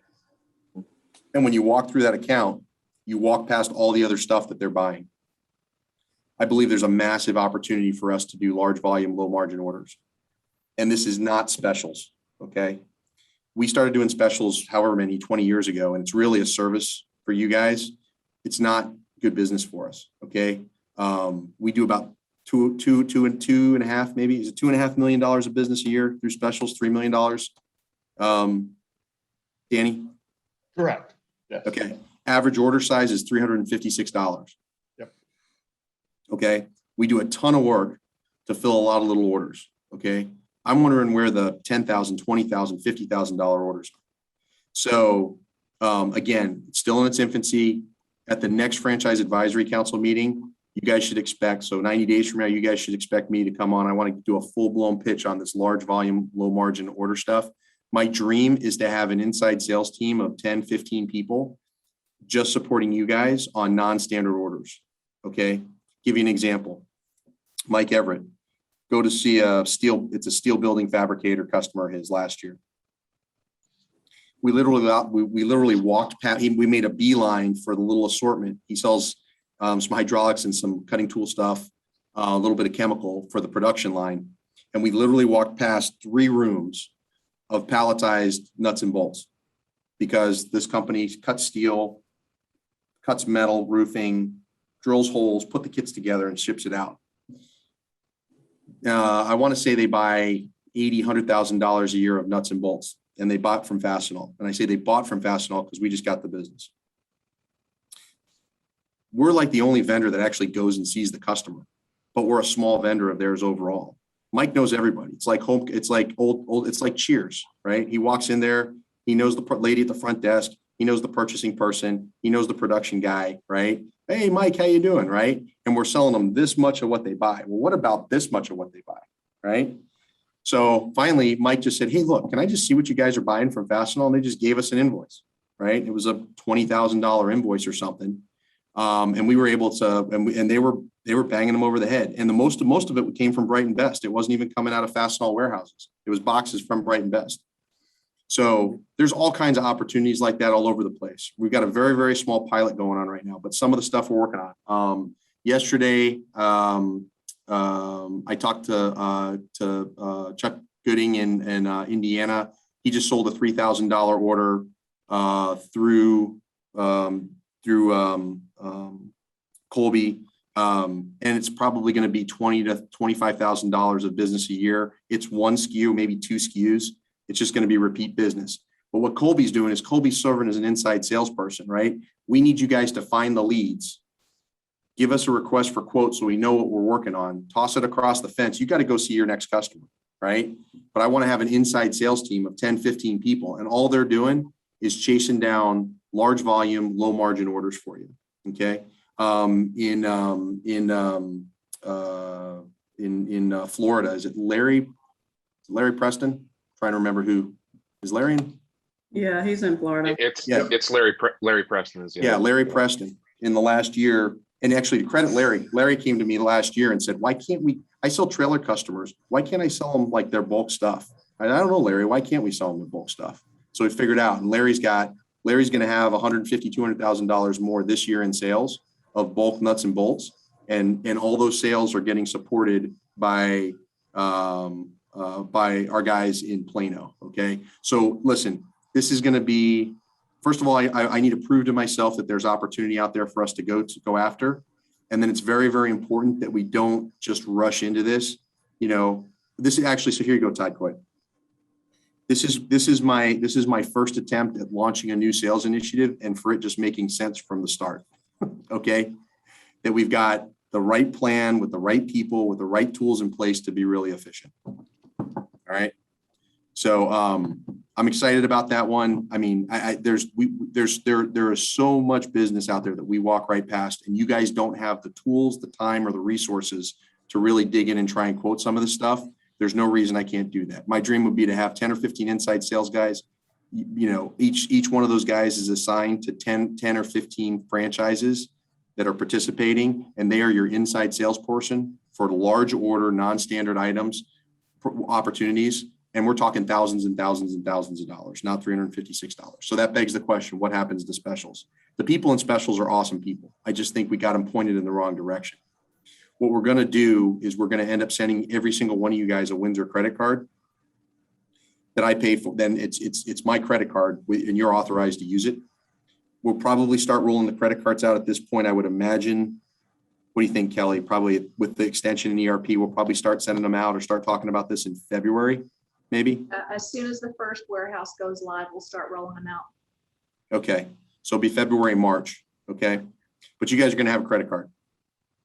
And the credit card is going to replace both the FDP and the bill only program. And all you guys got to do is run the credit card. I pay the bill. You have to tag the bill in Peppery to the order, and you're done. You don't have to send me everything. Todd, you can stop sending me the same invoice every single month, the same pieces of paper every single month for your bill only. Yes, I look. Okay. You're the only one that's looked then. All right. Been doing it for years. So I'm kind of rambling here, guys, but what I want to do is I want to have a professional inside sales team that can support you guys on non-standard large volume, low margin orders. And I want to develop that headcount by phasing out of doing these specials that are on average are $356 and just give you a credit card. Run the credit card, right? Pay the bill. You got access to the internet. Okay. If a $356 order is worth it to you, please just do it yourself. We want to take that payroll and point it towards larger orders, big tickets, big recurring dollars. So, all right, I got a couple of hands up. Jamie. Well, you kind of touched on my question a little bit there when you brought up FDP. I'm wondering exactly how this is different from the current FDP program. I've got a customer in Austin, Texas, Tito's Vodka, and I do they buy a lot of stainless steel. And so what I do is I do a lot of this large volume, thousands of dollars of stainless steel products.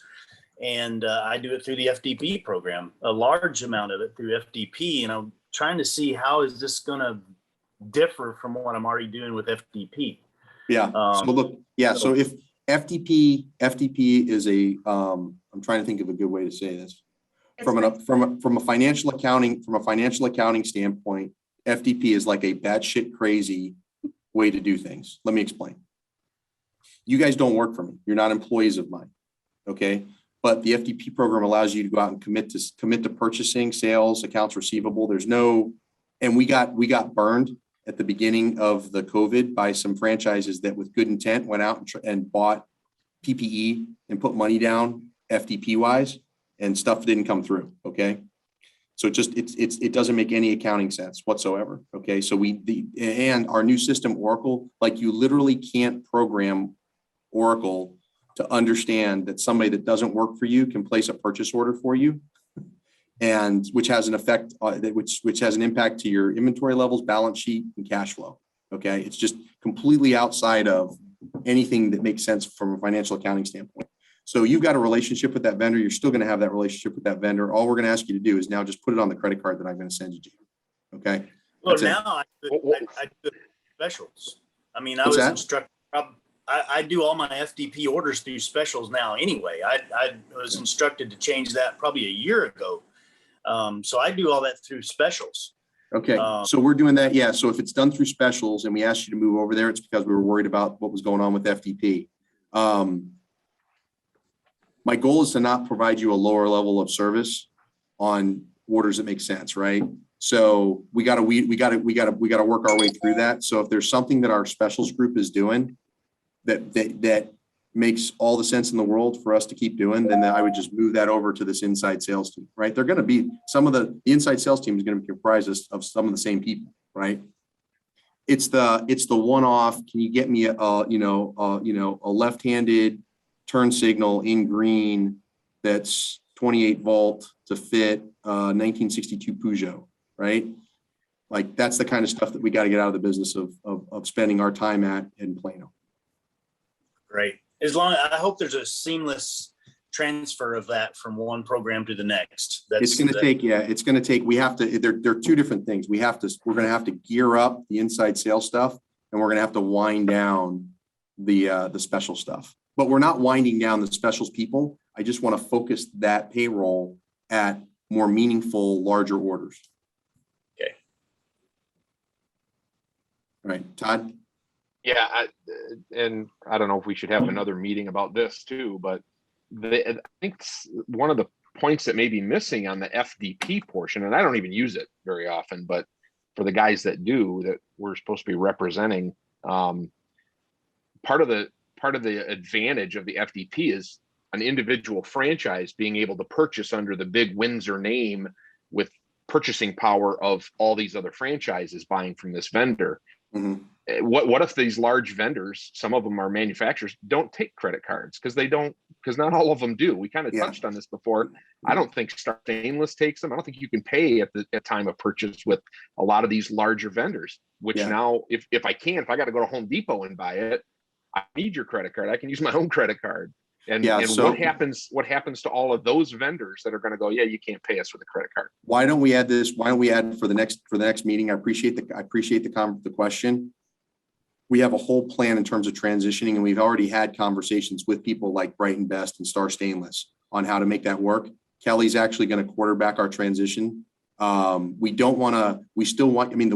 going to say Winzer on it. It'll be a centralized account. It's going to be able to work, Todd. We'll do a presentation to you guys because it's still so far out around the corner. The next FAC meeting, we'll take you guys through how the P card, the purchase card is going to work. And I'll give you guys more information on the inside sales, large volume, low margin stuff, because we'll be farther along on that project. You also said that it's going to replace bill only as well. I mean, that's going to be kind of impossible with. Well, a it's lot not of going to us. replace bill only. It's going to replace, with any of your bill only sales, I'd like you to run the credit card. Like just use the credit card from an accounting standpoint. And then it helps for a lot of reasons. First of all, I can see what you guys are buying. Okay. And that's not, look, if you guys buy something outside of Winzer, it's either because we don't have it in stock, our price is too high, we can't get it to you in time. You need to have that. You need to be able to have the FDP, the bill only, the special support. Okay. But I lack visibility on what you guys are buying. Okay. Once I get everybody using credit cards and I can see what everybody's buying, it will help me figure out. I don't know. So like we say our fill rate's 98%, which is actually kind of bullshit because we don't know about the stuff you guys don't order. That just means 2% of what you guys order goes on back order. I don't know the stuff that you guys are buying outside of my system. So I've got no visibility on what do I need to be bringing in? What am I not stocking enough of? What items do I need to be looking at? So it doesn't Log replace missed sales. What's that? You can create a tool that logs missed sales. Yeah. Yeah. But I also can see because it's called level 3 data. And that's where the industry is going to. When you run credit cards, we're going to be able to consolidate those purchases at some point. And Danny's team is going to be able to start looking at that and saying, okay, what do we not stock? Why are these guys? Oh, hey, Todd's buying, this stuff. Maybe we should stock that stuff. Right. So like I said, we'll carve out some time in the next one. Hey guys, I'm going long and I'm happy. This is great conversation. Are you guys okay if today we extend the overall timing for this meeting by about an hour? If we keep going, because this is great conversation. Yeah, I'm good. Okay, all right. Yeah. Good deal. I originally told Kelly I just need 30 minutes. See, I I'll told you just be in guys the I car. booked them for an hour. I should have done two. Yeah, She didn't believe you and neither did we. I can't make any, I can't tell a short story. All right, Tony. Yes, just want to back up on one thing when we were talking about Imperial, Worth, and everybody else with Oracle. Pardon? We're losing you a little With bit. Oracle. Hey, Tony, we You can't are hear you. okay. We can't hear you, buddy. Tighten that string.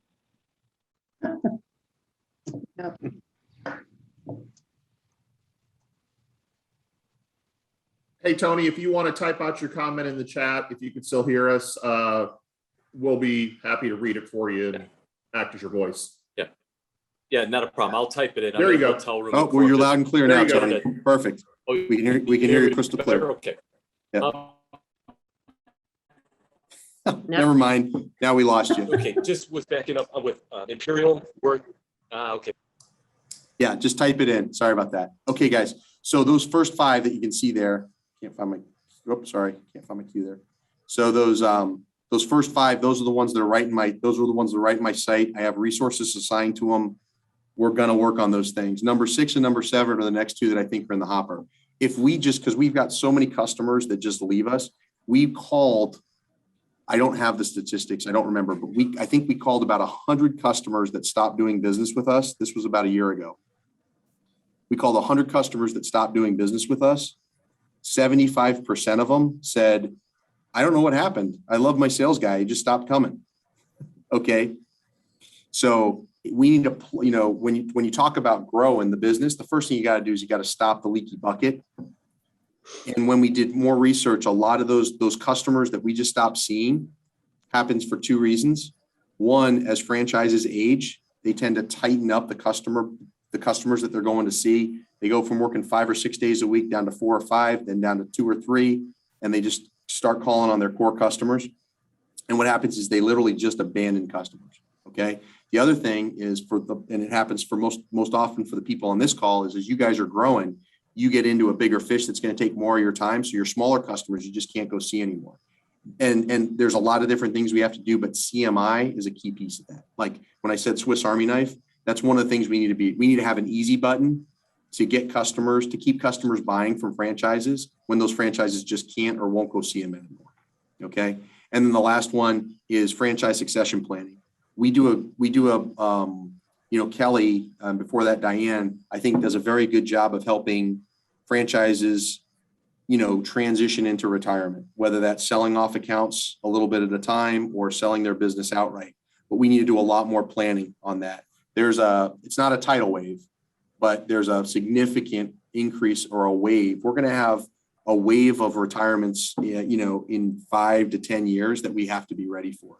And the way to get ready for that is to accelerate our apprentice program for franchises that want an apprentice or apprentices, and we think would be good at mentoring. But then there's a whole other collection of franchises that are either too small or we don't think would be good. We still have to figure out a way to transition those businesses over to existing franchises. So there's a whole project we got to do around looking out. We need people to kind of start telling us, hey, when they're kind of within 5 to 7 years of retiring or thinking they're going to retire, we got to start having a plan for them.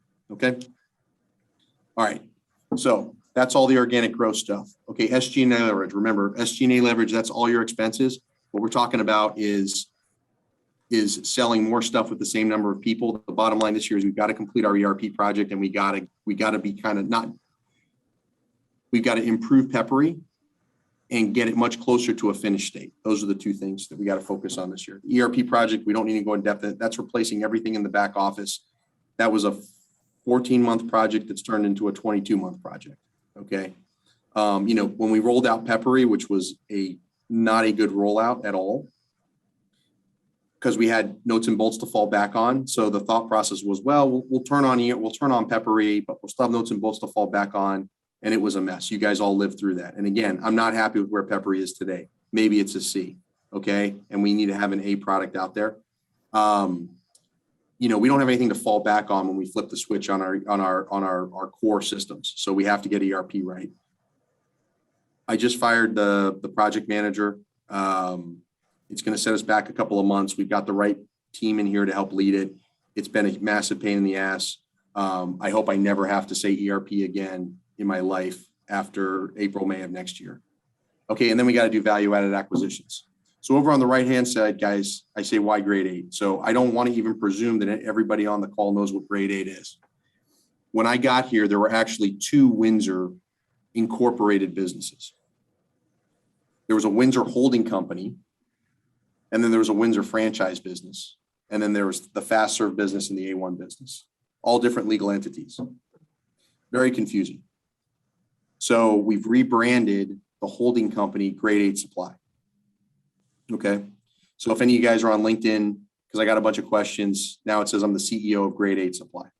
Okay. Still shows Windsor on there, I think, but I run Grade 8. The reason you haven't heard or seen a lot of Grade 8 is 2 reasons. Number one is we're never going to commercialize the Grade 8 brand. Windsor will always be the brand for what you guys do. It's a great brand. Will always be the brand. Okay. Fast Serve is a different business. A1 is a different business. So you're never going to see that commercialized.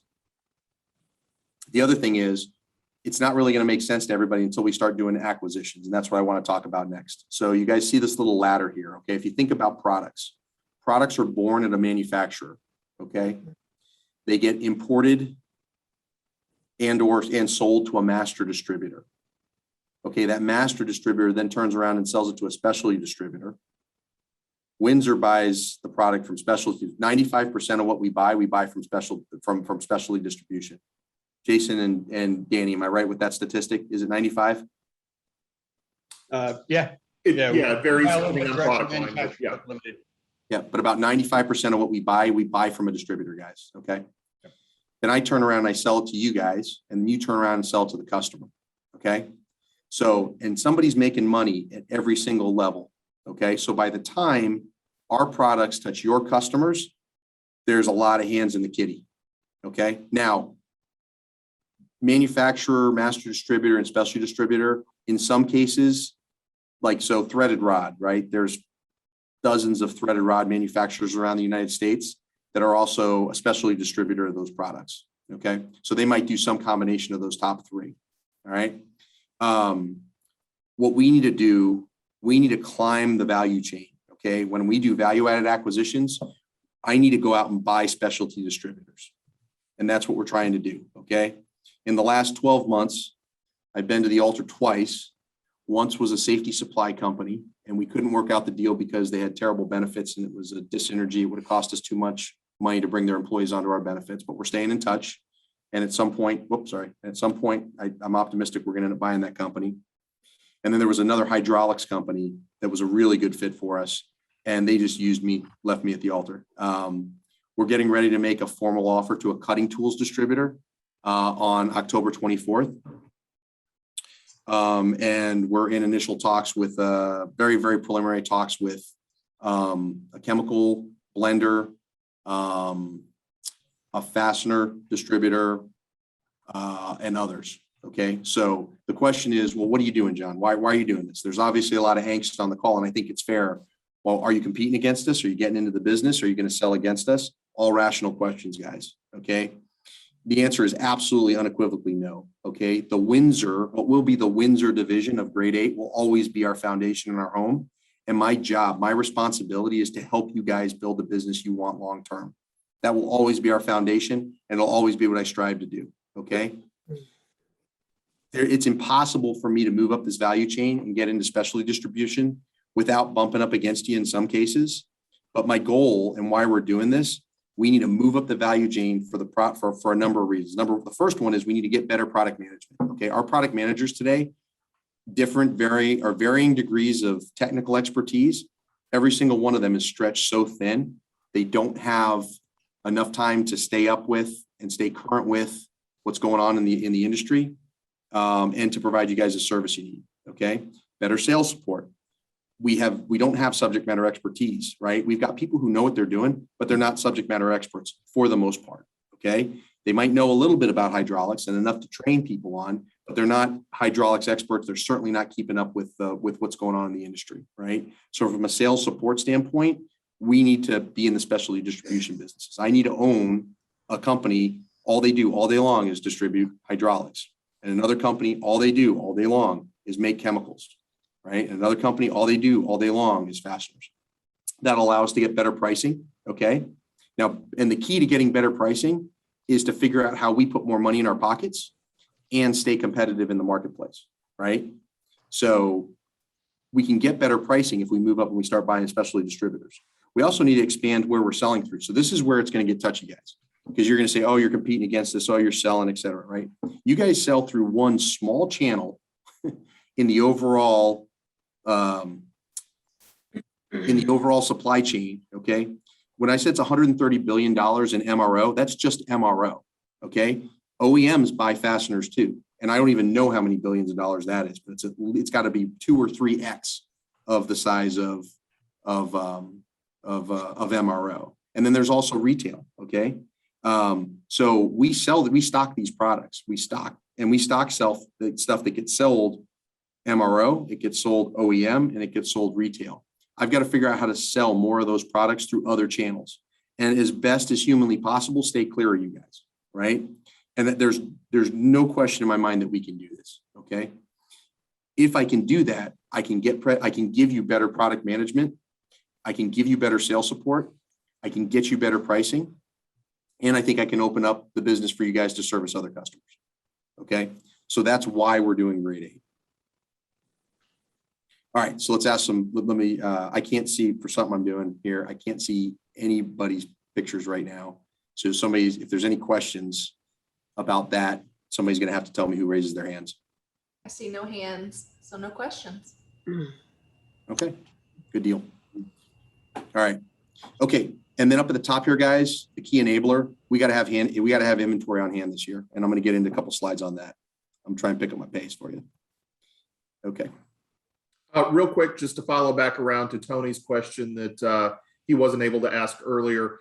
He basically asked, since we are moving to Oracle, that's the same ERP that Imperial and Grainger use, and if that'll help us organize any centralized billing to help get more local or large regional accounts.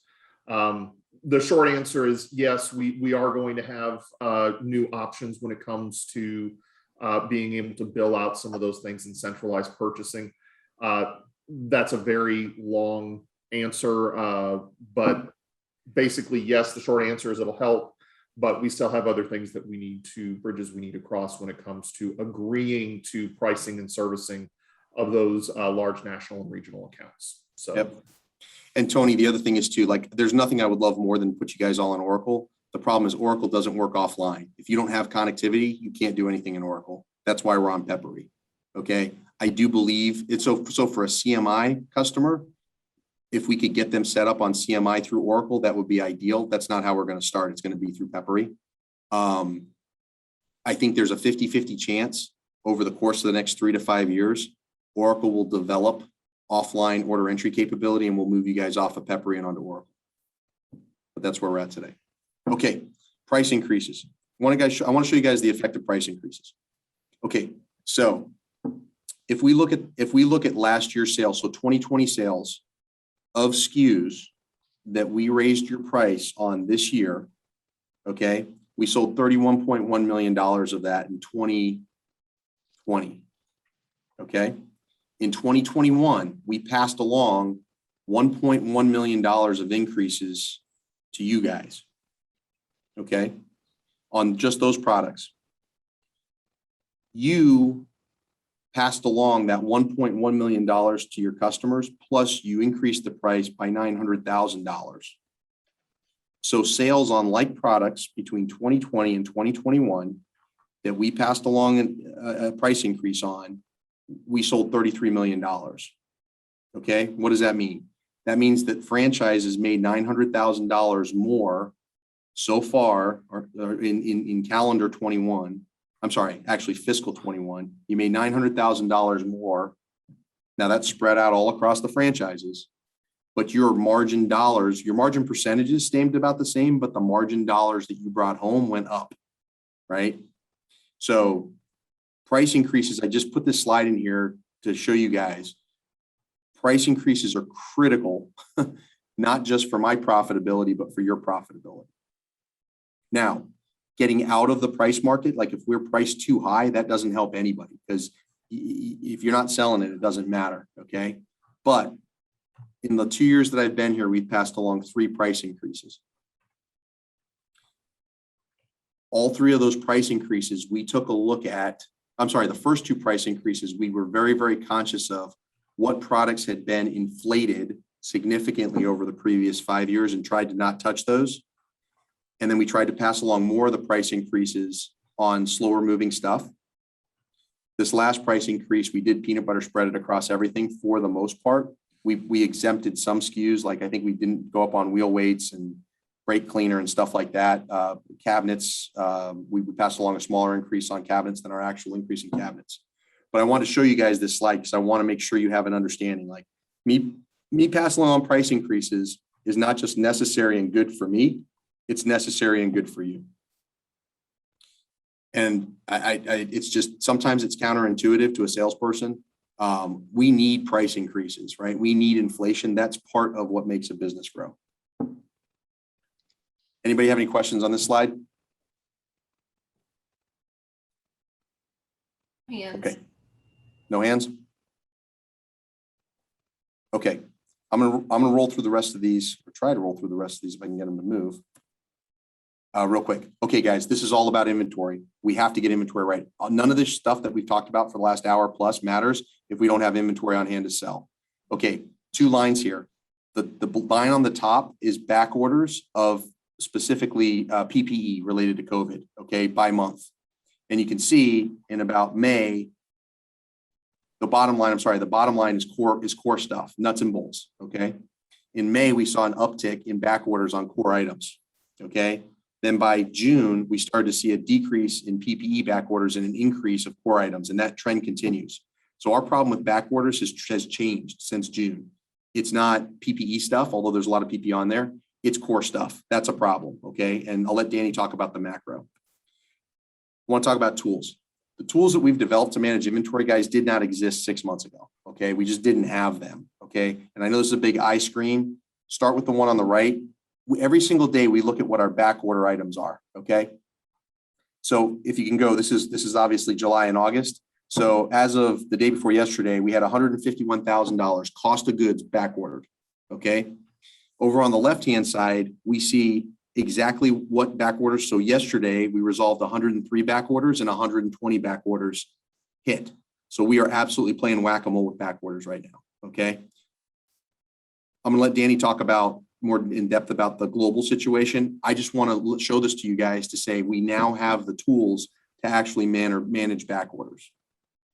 Managing back orders is only part of the solution. Like if something turns into a back order, it's a crisis. Okay. What I'm showing you now are tools that we've developed in the last 2 weeks to actually project and look out what we need to do to make sure that we don't get into inventory trouble over the next, 60, 90, 180 days. And I know these are busy. I just want to show you how guys we're thinking about it. So down here, A items, B items, and C items. Okay. If they're green, that means that we've got our on-hand inventory required. We have inventory on hand that's required to service sales, plus new lead times, because we get new lead times every week now from vendors. Okay. Plus a cushion of 30 days. If it's yellow, it's on here. We have on hand what's required, but we don't have enough to get it in with existing lead times plus 30 days, and then red's back ordered. Okay. A's, B's, and C's. Now we have about 2,000 items in our A and B's. So we have about 2,000 SKUs in these two buckets. We've got 43,000 SKUs in the C items. Okay. Our focus, we have to focus on the A's and the B's, guys. Okay. We've got to focus on the items over here to keep in stock. And then if you look over here on the right, you can see where we're having problems.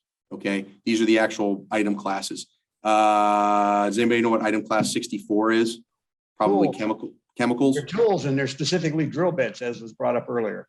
There we go. Okay. So item 64 is tools, and the red means it's back ordered. That's tool bits. Again, I'm only showing you this, guys. We are growing up as an organization from an inventory management standpoint. This is all growth that's been forced on us, professional development, because of the challenges of COVID. Let me just jump to this slide. The way to read this is, if I I need 122 plus 111, that's about $230,000. I need about $130,000 of inventory today of A's and B's to be green, which is to have the inventory I need to support sales today, plus the expected lead time on when I reorder those products, plus 30 days. What we're going to do, guys, we're going to push out to like 180 days on A's and B's. We just went on allocation yesterday from Bright and Best on nuts and bolts. We're only allowed to order, what is it, up to 20% of what they have on hand, Danny? Correct. Whatever they have on hand, you cannot buy more than 20%. So part of what we need to do is we need to be really cognizant of when they get the shipment in, and we can order a bigger portion. But we were ordering 500 bolts yesterday. We got 100. Okay. So guys, Bright and Best is the best at what they do in the United States, period, full stop. They are the best. They're owned by, they're a Taiwanese company. Taiwan is where most of these things are fabricated. The foreign stuff is fabricated, right? Steel comes from China, gets made in Taiwan, comes over in containers. They are the best at what they do. And we just went on allocation for nuts and bolts. Danny's going to talk more about it. We have to push out. We have to increase our inventory on our A's and B's. We have to be laser focused on that. If they're C items, we're going to play whack-a-mole. Okay. We got to play whack-a-mole, and we're going to fight them. We got the back order report to go after that stuff. But right now we've got the buyers and the product managers focusing on A's and B's. There is absolute truth in your guys in the sentiment that we have to get better in product management. We have to improve our talent. We have to get better at picking up the phone. We've got to get better at answering emails and solving problems. I say this because I want you guys to understand the magnitude of what we're going to deal with here for at least until spring. Okay. If we don't do this well, everything else we're talking about, it's not even worth talking about, right? If I don't have grade 5s and grade 8s for you guys to sell, there's no point in talking about CMI. And it's going to be a fight. This is going to be a big deal. We will have to milk our prime vendors for all the inventory we can get. We're going to have to go to secondary and tertiary suppliers that we don't normally deal with. And that means our costs are going to go up. I may or may not have to pass additional price increases because of that. You may have a favorite, You may have a favorite red grease, and we're just gonna say we can't get it, you gotta use the other one. And it's gonna be here for at least the next 8 months. Now, the good news is, based on my conversations with, there's one friendly vendor, or there's one friendly competitor that I know that I can have conversations with. We're never gonna buy them, they're never gonna buy us. We're doing at least as well as they are, maybe a little bit better in terms of having inventory on hand. And then we've got some competitors that I know are really, really struggling. Okay. So look, it's like feeling skinny, hanging out with a bunch of fat people, but this is going to be a fight. I think we have the tools in place. I think we have the people in place. This is a massive focus for us over the next 8 months, because if we don't do this, we don't have a business to talk about. It's not scary to me because we've got the tools in place and the people in place, but it's going to be a fight. Okay. Long-term, guys, we have a SKU problem. Like, this is like, okay, hey, hi, my name is John Kerr. I run a distribution business. We have a SKU problem. Let me explain. Again, a lot of talking stuff here. I want you to start all the way over on the left. Okay. Okay. This is sales, right? So 0% of sales, 20% of sales, 40% of sales, all the way up. Okay. About 5%, a little bit less than 5% of our sales, I think it's actually 4% of our sales, is on SKUs where we have less than 5 customers for those SKUs. Okay. So it's less than 5% of our sales. Those SKUs that represent 5% of our sales or less make up 45% of our total SKU count. And we stock 45,000 SKUs. So we've got about 22 or 20, a little over 20,000 SKUs that we stock in order to support less than 5 customers.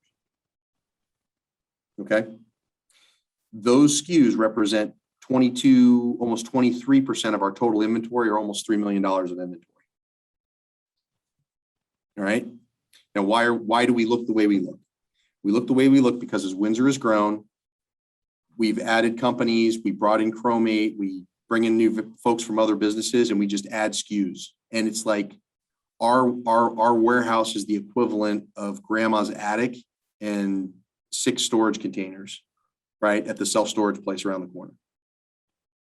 We have to attack this. And this is a long-term thing to work on, guys. This is a multi-year project.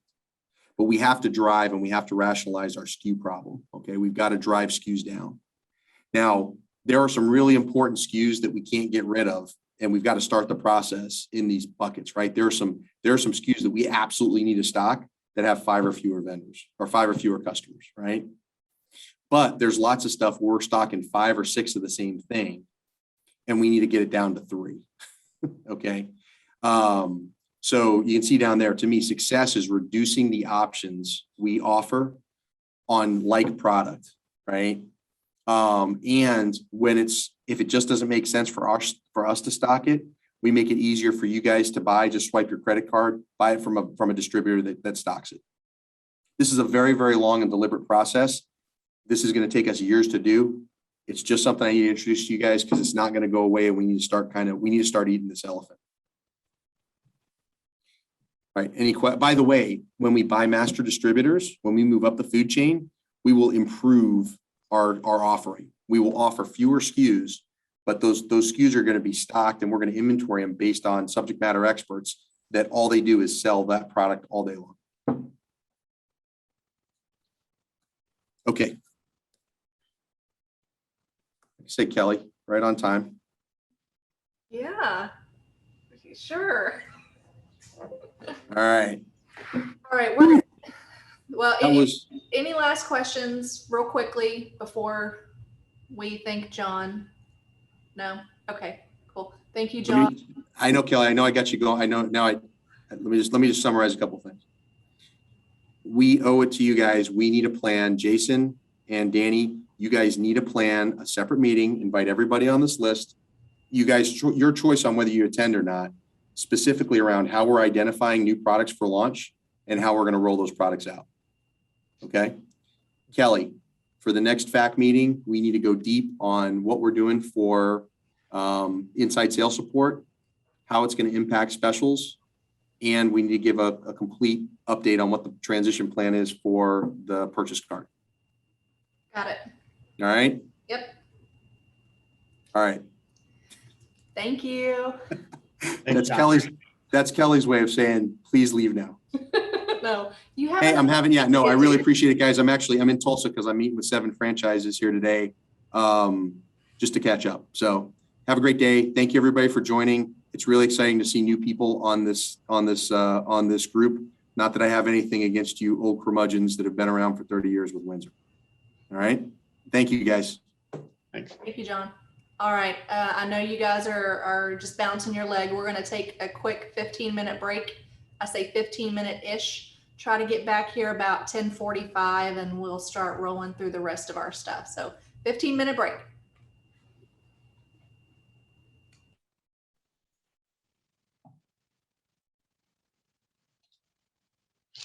Oh.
Did you get the picture? What do you want? Wait, what?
I know, you're in good hands, though. You got Tammy and the rest of the customer service ladies.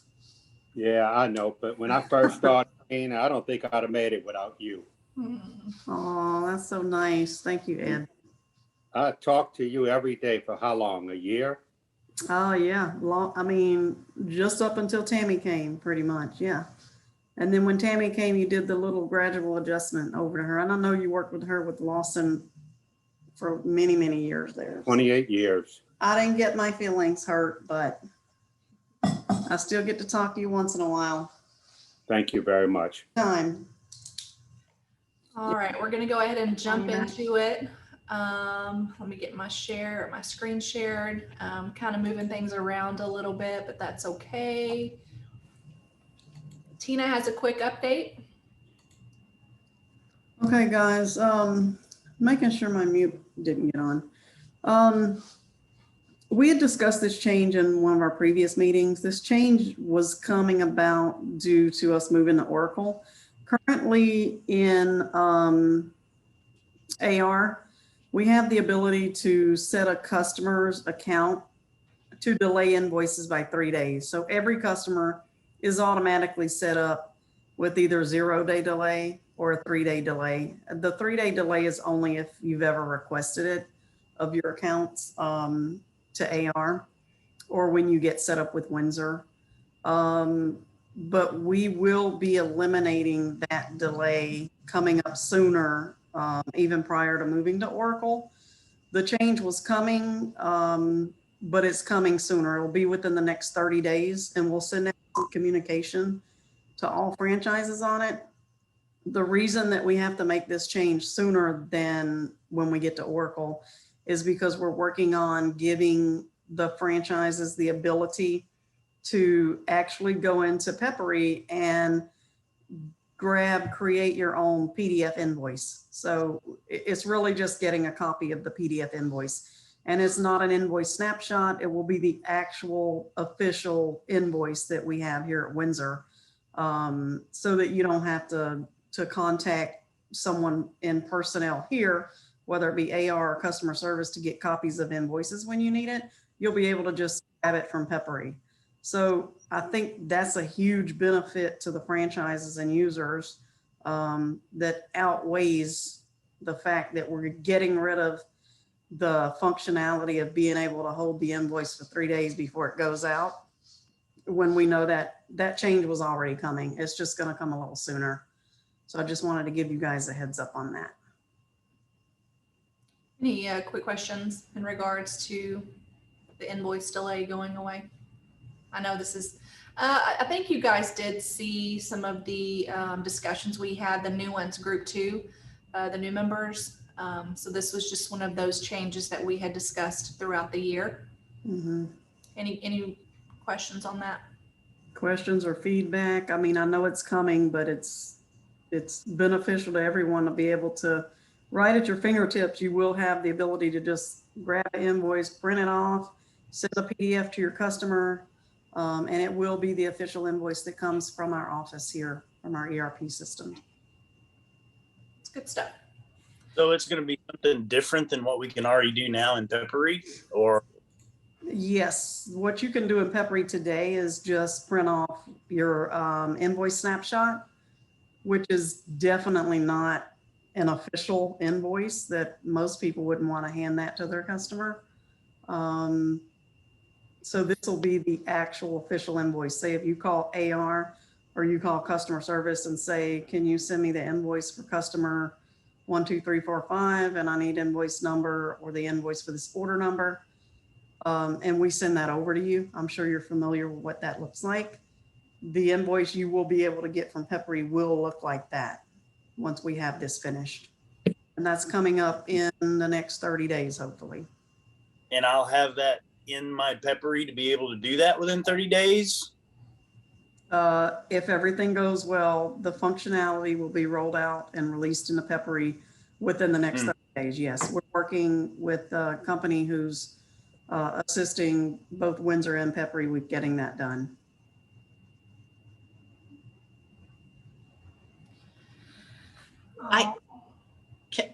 Go ahead, bro. Sorry, I missed you.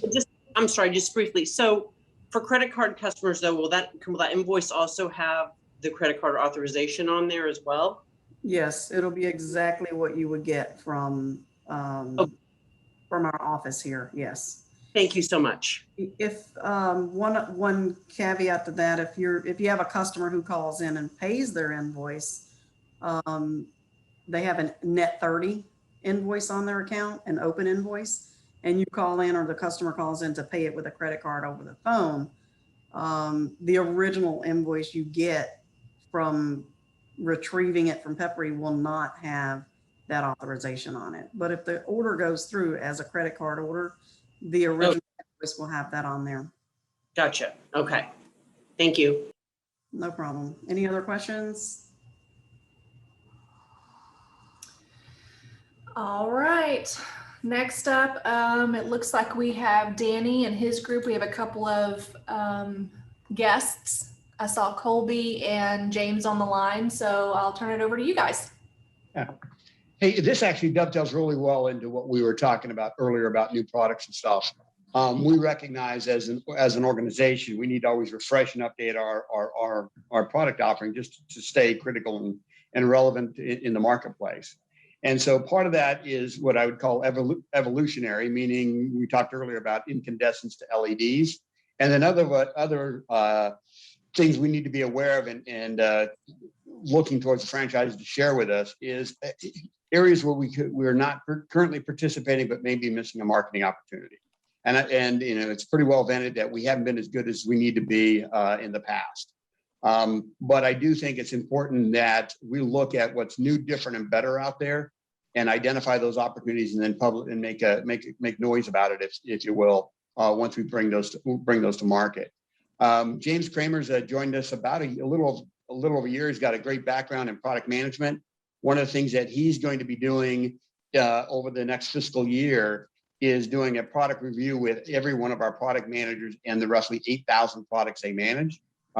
Some of that will be what we had talked, what John talked about, you know, the old or fading products, what do we do with those? But more importantly, the new items that we should bring in and update. And so with that, one of the things that, you know, James and the product manager brought to me was, you know, is there an opportunity on power tools, and not so much about giant margin on power tools, but a way to help facilitate us selling more of the consumables, the cutting tools, the abrasives and stuff like that. When they came to me, I'm like, hey, good news, we got a meeting in a couple of weeks with the Franchise Advisory Council. These are, you know, subject matter experts and know the field and know the customers really well. So what I've asked them to do is kind of put a few slides together, show you what they've got. Todd got a sneak preview in there, and that kind of helped facilitate this. We had a customer come in here that we could do a large bulk purchase from DeWalt and a few other tools. That got us in the attention of a couple of major suppliers out there. We can get good pricing. So I think we can be more competitive on the items we would sell. You know, one of the ones we did was just strictly a pass through from one distributor to another. But it did get us on the radar screen of a couple of 3 different tool manufacturers. So, you know, we want to share that idea with the Franchise Advisory Council and welcome your feedback. With that, James, I'll turn it over to you.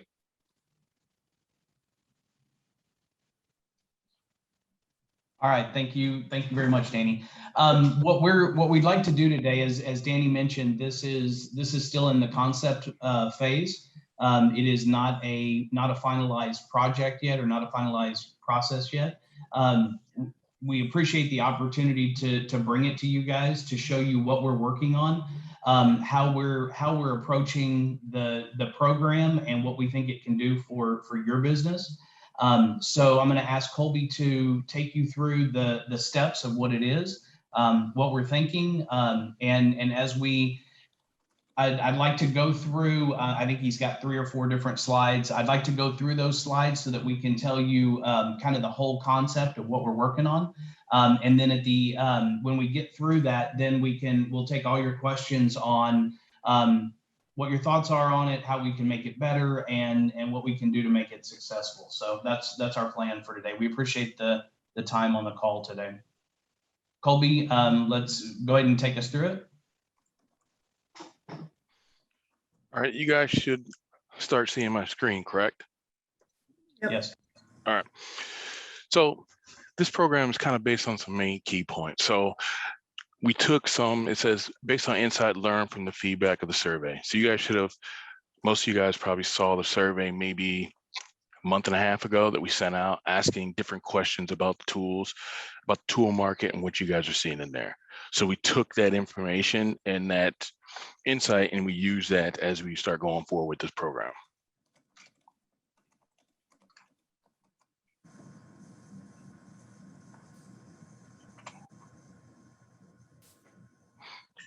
The main goal is to have overall growth with consumables and incremental growth from tool sales. So the main purpose is to push the growth in consumables.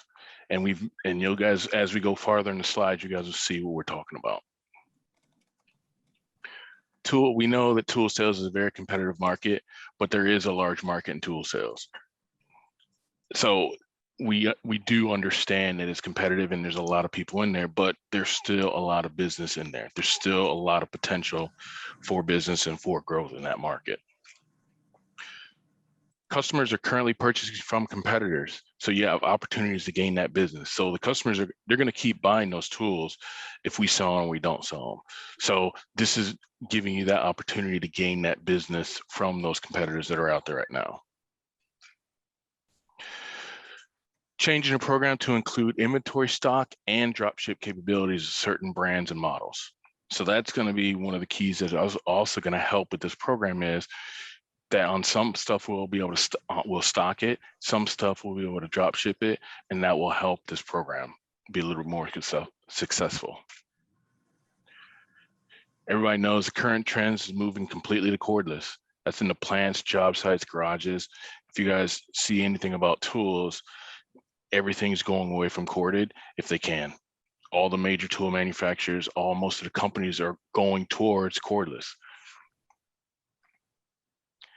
And it's integral part of most service companies. So most companies have tools in there. They're using tools somehow. If they're making something or they're servicing something or repairing something, they're using tools in there.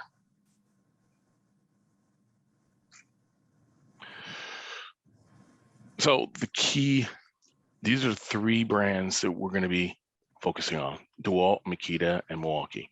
All of them are well-known brands. All of them are well-established brands in the market, so that we have that good support with a brand that we know. Going over DeWalt usually ends up focusing on the industrial and residential market. That's their big push and where they did it. A lot of people think DIY, but a lot of it is based in the construction market. I put this in there, they're trying to get a big push into industrial lawn care. They've been pushing in there, and you're starting to see that market starting to grow. And what I mean by industrial lawn care, that can be not just your lawn care services, but your golf courses. I mean, there's just a lot of other companies that are out there that they have to buy product and consumables on a regular basis. Stocking select items for DeWalt is 20 volts because that's the platform they decided to really push. So that's the platform we're going with. They have 12 volts and some other voltage, but we're going to go with that 20 volt. And then for DeWalt, we'll be able to have drop ship access to the complete line that's not stocked. So on all 3 brands, we have access to everything in the tool catalog. We are just not going to stock everything in the tool catalog. You can see Makita focused on industrial shops, manufacturing plants, and service shops. They have a lot of impacts, and they just came out with some new smart impacts that would be really good for the tire shops. They kind of cut themselves off. They don't over impact. So I know in my past life, I've seen tire shops that have had to be able to control that. So if you're already in there selling those wheel weights, that shop's already in there trying to use some kind of tool to put on that stuff. Makita goes with 18 volt. That's what their main core is. They have a new 40 volt platform, but we're going to focus on 18 volt right now. And then Makita will also be able to do drop ship and to access the rest of the line. The last one is Milwaukee. Milwaukee focuses on trade companies, HVACs, plumbing and job sites. They have a really large assortment of different products.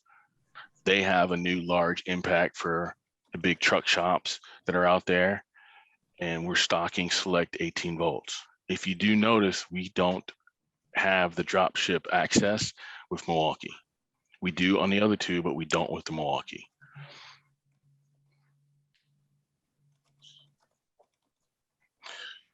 So kind of come to market plan. So the target market is going to be customers purchasing from MSC, Grainger, Lawson, Kimball, Midwest. We're not looking to try to compete against Home Depot and Amazon. We're looking at those industrial companies we're trying to compete against. Tools will be paired with consumables for cost savings based on the customer. Select tool programs in a program to be stocked in the warehouse for fast delivery. So the main 3 ones that we're going to stock in a warehouse is going to be our impacts and our drill drivers. So you can see we'll put in sockets, impacts, and screw bits. That's what the consumables are that you guys are already selling can go along with those impacts. On the grinders, you can see it's the flap disc, the cutoff wheels, and the grinding wheels. We'll be able to match those up to the grinders. I said 4.5, but there is access to 5s and 6-inch grinders, but a majority of people that are using grinders are using 4.5. And then on the saws, we got circular reciprocating saws and band saws. All three companies have all three types of those saws. So those kind of saws will be able to have the consumables to go along with it. So this is just kind of a sample of some of the marketing that we'll have. So all three companies have online product training. We have marketing support that's actually not just from Winzer, but also from the manufacturers. I've been talking with these manufacturers over the last 3 or 4 months to gain and build a relationship with them. So it's not just, I know a local rep. I've been actually gaining and building a relationship with these manufacturers so that if and when we move forward to this, we have a good relationship. We may not have had a strong relationship in the past, but we're building that strong relationship now. We have options for field training to be able to help you guys in the field. And then Makita has a huge training facility here in Dallas that they've offered that we can do any training that we want in their facility. So that's some of the stuff that we've been looking at and trying to work towards to be able to help support this program and make this program a successful one. Yeah, thank you, Colby. And just to clarify a little bit, Colby mentioned that we have access to the entire line, but what we're looking at doing is narrowing down to a select group of tools that we feel that we can be the most competitive on. And they tie directly to the consumables that we would be promoting with it. In most of our promotions, we would be promoting the Shop Pro brand of consumables.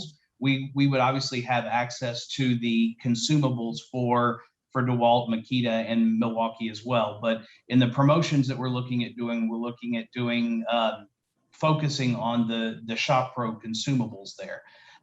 So again, narrowing down the assortment of what we would stock into key items that fit with those consumables that we feel like we can be the most competitive on.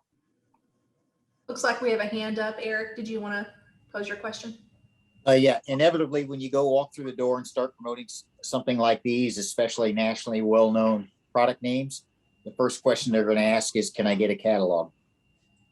Is this something that Winzer is going to provide? The manufacturer provides to Winzer at us, because these catalogs can be like ours, extensive in size and pricey to boot. How is that going to work? Eric, does it have to be a printed catalog, or can it be electronic?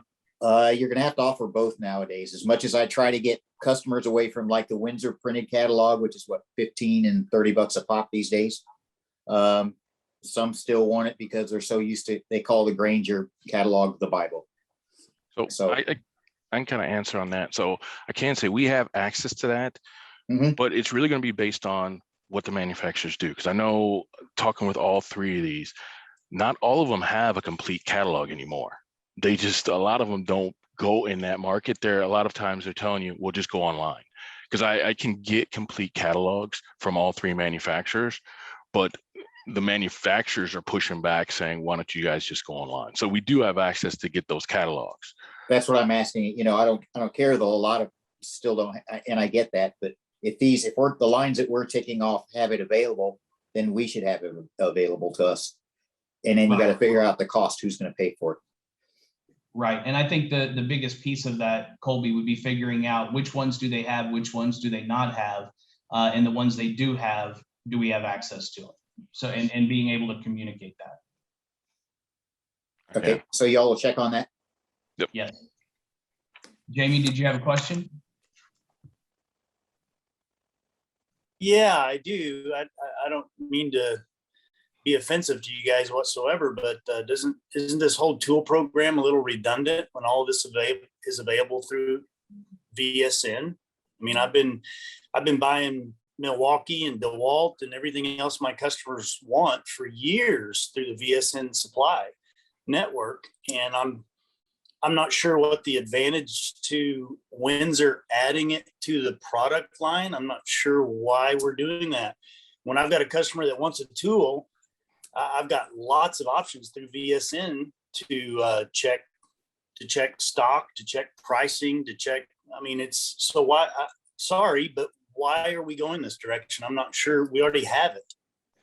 No, and it's a valid question, Jamie. And the reason that we're doing it is because we want to be able to focus in on, there's a lot of franchises that may not do it as well as you do.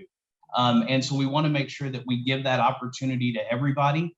And it's not a situation where we're going to be able to be super competitive on everything in the line. So we're picking our spots, and where we can be more competitive, again, related to the consumables, we want to focus on that, and we want to work with Jason's team to be able to promote that as well. Where if we're not stocking any of it, then, or through a VSN model, we don't have that opportunity, or we don't have as much opportunity. It's not as transparent either. Go ahead, What do you Jonathan, with your question. What do you mean, Jonathan? Oh, I was like for what Jamie was asking, or about the VSN. When you go to VSN, like we have to call, we have to do this. We're not sure what availability is. Like with this, the availability right in Peppery. It'll be Winzer's part number. It'll be right in front of us. Add it right to the regular order. The same freight, the same everything. It'll be boom, boom, boom. It's, I see a value in it. But my transparency is, it's right there. You don't have to go through like 5 more steps to figure it out, or you go through and get on. I use Oklahoma Rig all the time, and it's got 2 separate catalogs in Peppery. The part number might be in this one or the next one. You don't know it, or it might not be available at all, or you might have Tool Web offers it, so Oklahoma Rig doesn't have it in our catalog, whatever the case may be. But my question was for the catalog deal. I'm assuming Winzer would just come out with a tool catalog for us with all the part numbers that we offer and the packages or whatever might be that might help with the cataloging situation. Yes, that is correct, Jonathan. Just to chime in, that'll be part of the full product launch is, we would focus around doing training sessions, as Colby mentioned, having outside support from the manufacturers. And then, yes, this would be supported in a full line, tool brochure. I think where, that line comes is when you get into the, hey, here's what we have. Here's the bundles we have put together to kind of put that out there for you to show your customers. But then that extended line that the manufacturer has that we can get through dropship, but we necessarily don't have stocked in our warehouses. So that'll have to be marketed a little bit differently, but definitely available. One more thing too. I really hope that y'all have done a lot of research on pricing. I know we don't want to compete with the big box stores, but we kind of have to be in line, or, every one of these small contractors or construction people, they're just going to go pick it up wherever they can.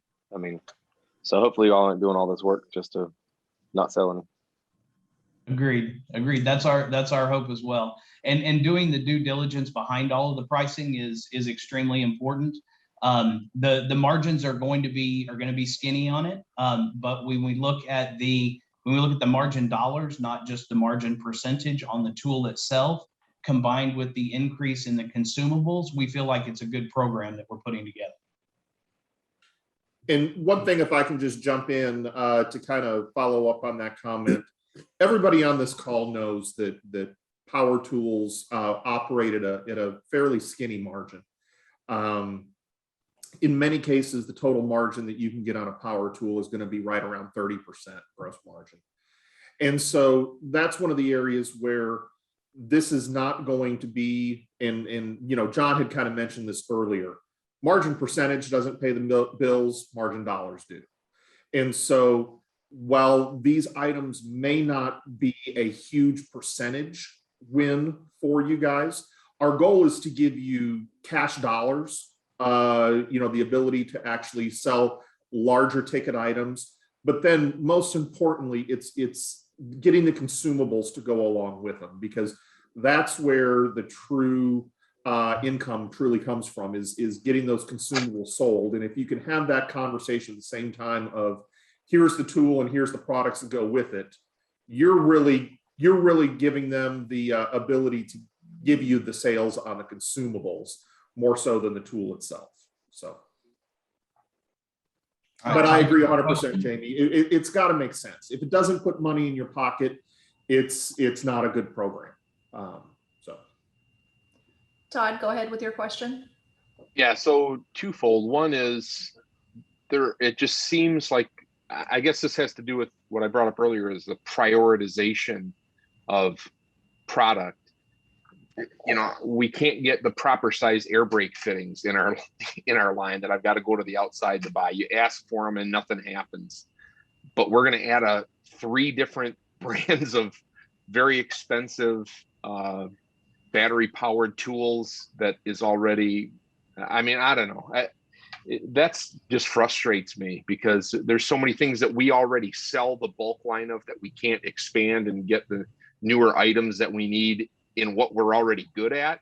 We're going to branch off and sell something that, you know, we're not a tool company, you know, we're an MRO company. We can already sell all the consumables we do with the drill bits and grinders and cutoffs. We already sell all that stuff. So I'm not sold on it, but whatever. If you want to spend millions of dollars on battery powered tools and not take care of the core products that we sell, okay. But my question as far as if we're going to do this is, what about service, warranty? You know, that's what always makes me nervous when I get into anything that can need repair, like when we became welder salespeople. What happens when they need parts? What happens when they need service? Am I going to now have to take in Milwaukee tools and DeWalt tools that they purchased from Amazon and all that because we're selling these lines? Just a question there. No, and it's valid. Let me address the first thing that you mentioned first. As John mentioned, we have a plan for this year to systematically work through all of the product line portfolios. And it's not a situation where we can't do everything. We can't do all 40,000 part numbers in the course of 12 months. But we've got a plan in place to look at to cover the top 80% of what we sell, where the volume is, to make sure that we're working through each one of those portfolios and making sure that not only do we take the stuff out that's not performing anymore, but that we're requesting information or we're soliciting information from you, the franchises, from the tool, or not from the tool, but from the vendors, to make sure that we're carrying everything that you need for your customers and make sure that we're carrying top sellers from the manufacturers as well. And so the reference to the air brake fittings, we've got a plan to go through all of that. It's as Danny often says, we should be able to walk and chew gum at the same time. But you're right, we have to prioritize what we're doing. But we have to do that at the Winzer level. You may do this very well right now, but there's a broader market out there, we believe, for the tool market and for consumables that other people may not be doing as well as you are. Okay, I mean, you know, there's probably not a guy or a gal on this call that doesn't do something in automotive. We don't even have up-to-date trim fasteners for the body shops. We don't have air brake fittings. We don't even have our hand tool selection that we already sell. Try buying a ratchet. You know, that if the one in the kit breaks, try getting a ratchet. You can't. We don't even. I mean, it's crazy that we're expanding into things like this that are readily available through ISN or 20 different VSN vendors now. But and one of the things I wanted to answer that, Todd, on the hand tools. One of the things that does give us some of the benefit is you know that part of DeWalt is Irwin and Proto. So now we can start, the goal in the future can be start expanding the hand tool line better. Milwaukee, of course, has hand tools. I don't know how well those hand tools are, but Proto's been around for a long time. Proto's part of it. So we have access to now a top line hand tools that we can put in there. So that's just future, but it gives us that access to some of that stuff that you're talking about. On the service side, we have access to all the service centers. Now, majority, I came from tool business, and most of it is you send the customers that have warranties. Most of the time they're dealing directly with the service centers. Most of the distributors aren't usually dealing with warranty issues. They're sending the customer straight to the service centers. Now, on the service side, we can go back and bring those tools to the service centers, but it's a charge. Not a charge to us, but it's a charge to the customer. Those three manufacturers have charges to do repairs, and there's programs out there that we can be part of that service. But like I said, it's another branch. We have to start somewhere, but there is that access to it in the future to be able to do that kind of service on tools if it's needed. I'm just saying that I guarantee you that if people see that we're carrying DeWalt in Milwaukee, you'll walk in and they'll say, "Hey, can you get these sent back for warranty?" Or "My battery's no good," and that stuff. I'm not making money on doing service. I'm making money selling them the drill bits and grinding wheels. But yeah, that's my 2 cents. I'll be quiet. But you're right. Warranty and that piece of it has to be part of what we address up front. My question too is, what market are we going after?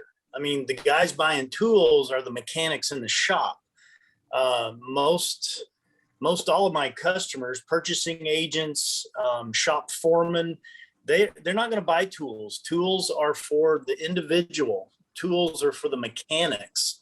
So I'm going to be opening up with this line. I'm going to be targeting a whole new market of selling to individuals, which in the past has always been very risky. I've lost a lot of money selling to individuals because they're there 1 week, they quit, and they move, and they go to another shop, and I don't have any forwarding information. I mean, I'm wondering what the market for these is. All these questions being asked, I think, are very valid.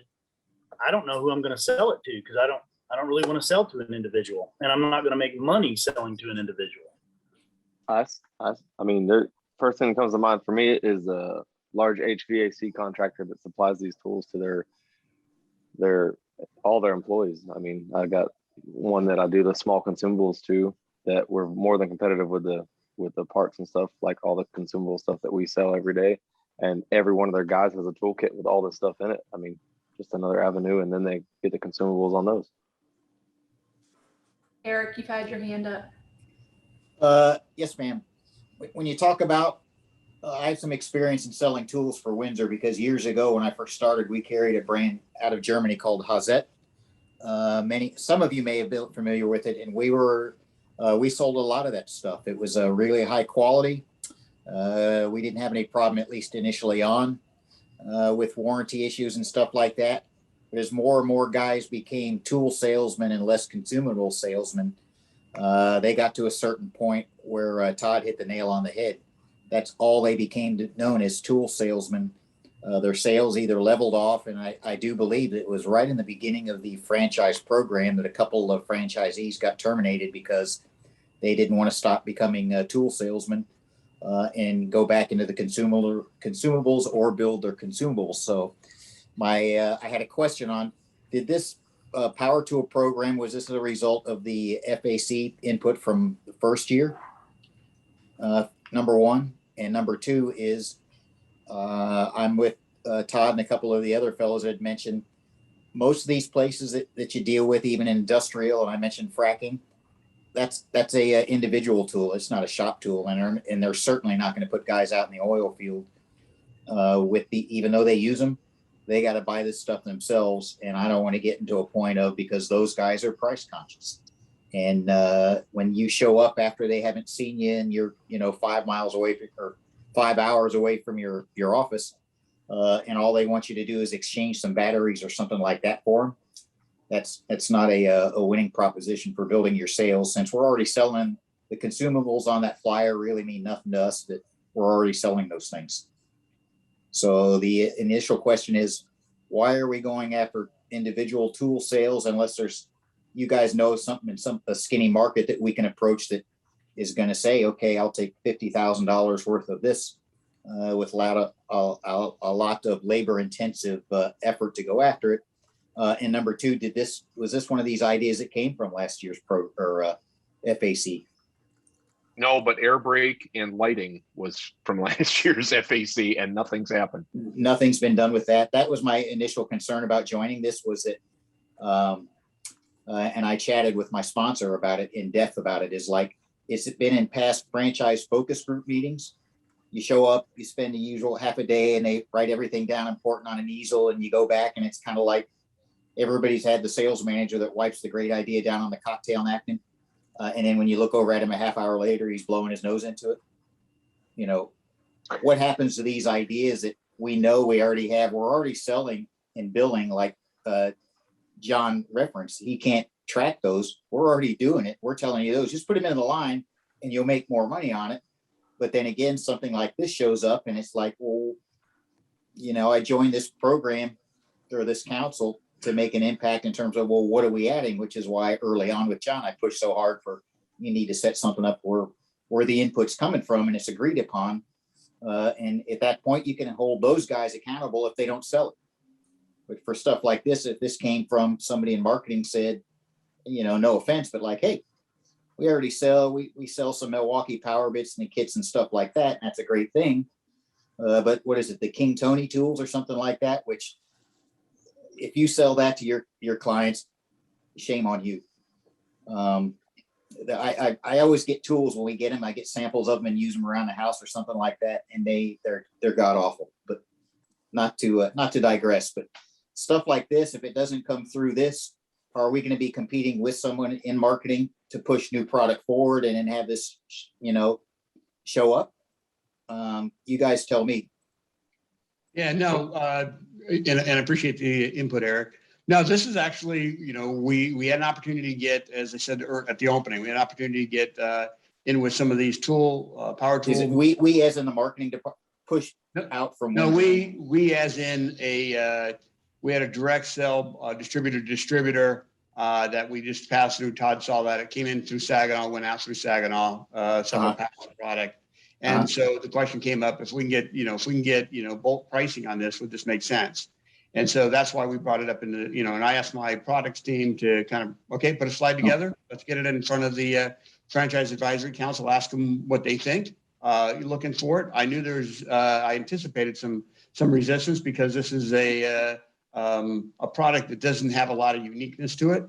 One of the things that I mentioned earlier is, what we want to do with the product management is to evolve our product line. The truck lighting and air brake stuff, definitely one of those things we need to evolve it and move it forward. And then the other part was what's new, different, and better, right?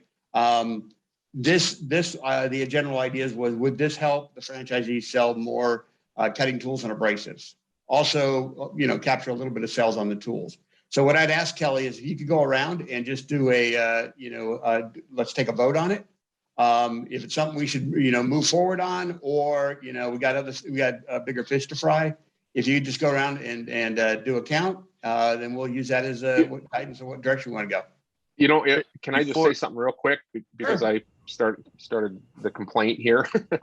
is that I don't want it to seem like I'm against having new products. It's just frustrating when the things that we've already asked for that are critical aren't being done. So I'm not saying don't do this. I'm just questioning, why can't I get 5/8, 3/4 inch air brake fittings across the board and new lighting put in place, but we have the time and money to spend doing this? And maybe this would be an awesome program. I don't know, but I already sell air brake and I already sell truck lighting and nothing happens, or at least it's like getting a bill passed in Congress right now. There's so many hoops to jump through just to get a product put in that we could easily sell. That's the frustrating part. I'm not saying, so I don't want anybody to think I'm not saying don't do this. I'm just saying, why is this a priority? Yeah, and Todd, you can tell it's about 5 slides. We haven't spent a lot of time on it.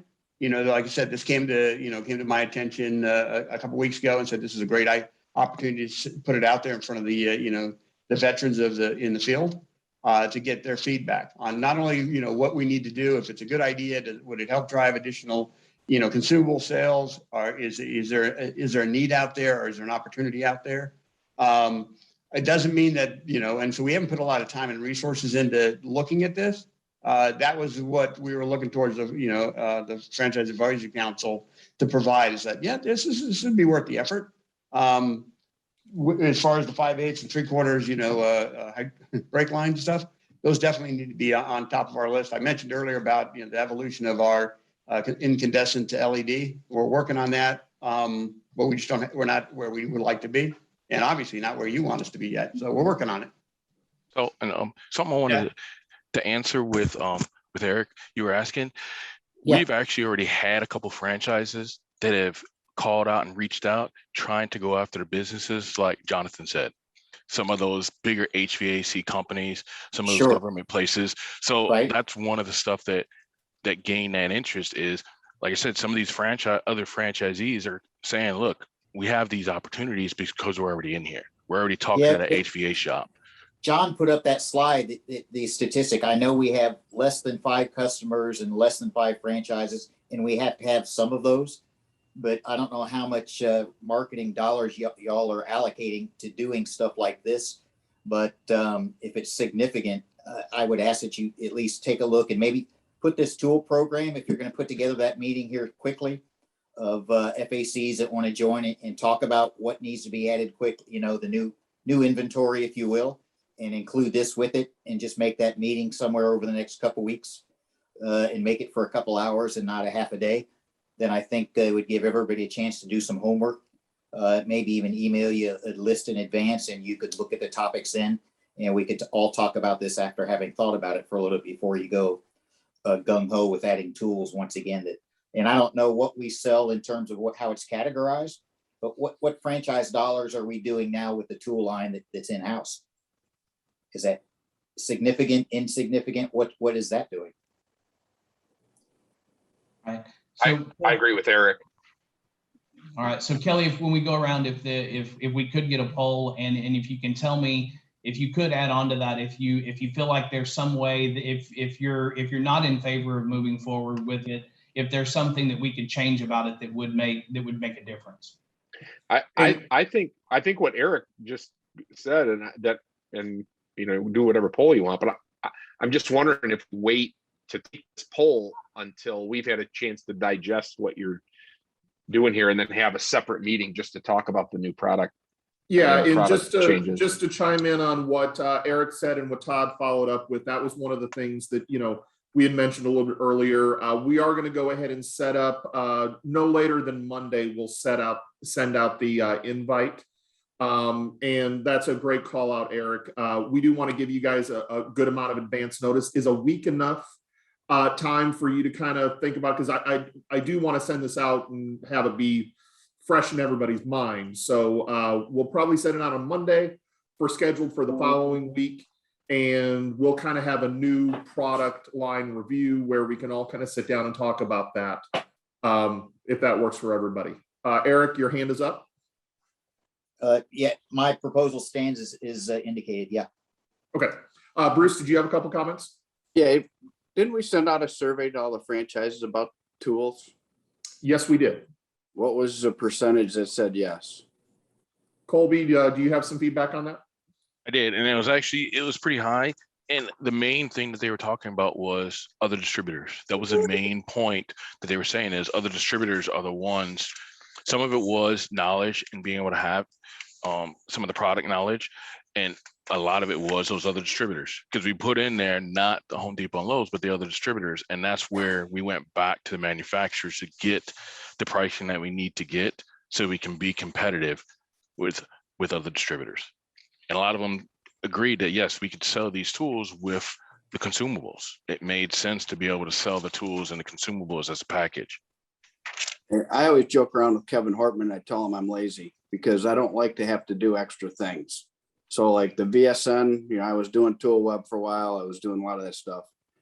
For me, it would make it easier if we did that, but I think there's other areas that we could grow our business, like adding assortments or putting together easier access to get, bins where it doesn't cost me a fortune to reset shops. Right. Exactly. Yeah. So all good feedback. What I've heard a lot was, especially when Todd first chimed in after the presentation, valid points, great points. I saw a lot of head shaking like, yes, we need to focus on our current line, where we're missing stuff at. And that is actually part of the top suggested improvements to work on next year, which is your product gap. So I think the new tool line could fit right into that, but maybe by your reactions and your feedback, push the tool line out some and start working on some of the main product gaps that you guys have identified so far to this point. But but like Jason said, you guys can do a really good deep dive on that within the next week or so. So before I start moving on, Bruce, you said you want something? Yeah, can I ask just one more thing? Sure. You know, I already get stuck selling low margin stuff with some of the military. Is pricing something that you could share with us before we made that decision, or is that too far ahead? No, I'll chime in that for any of these product lines, guys, anytime we're having these discussions and, you know, these focus groups, and I believe it was Todd about a year ago when we first kind of brought this up, and I used the phrase focus group when we were looking at a product line to a pilot group of franchisees. And Todd kind of said, whoa, that's not a focus group if you've already made the decision. A focus group involves input from the beginning in building that line.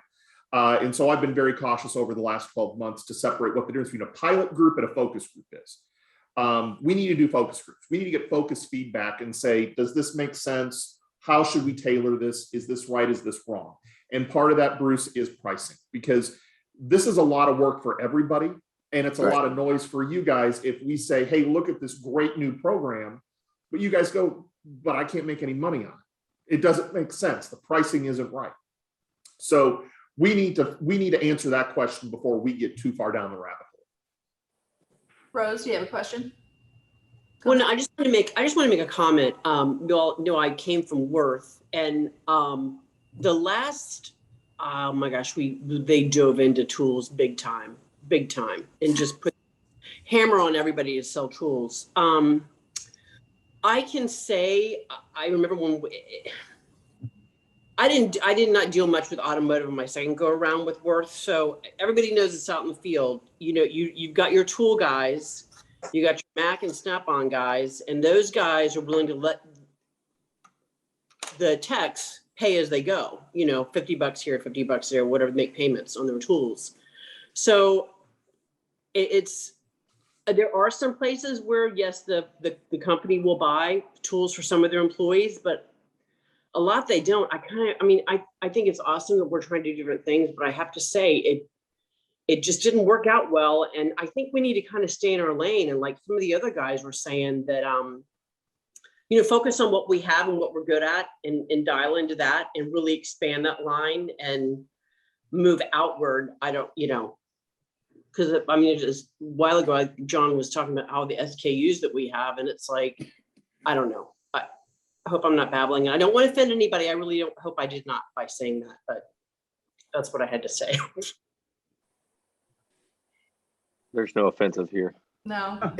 Hey, Rose, we have to be blunt. Are the guys working at your house, would they be interested in power tools?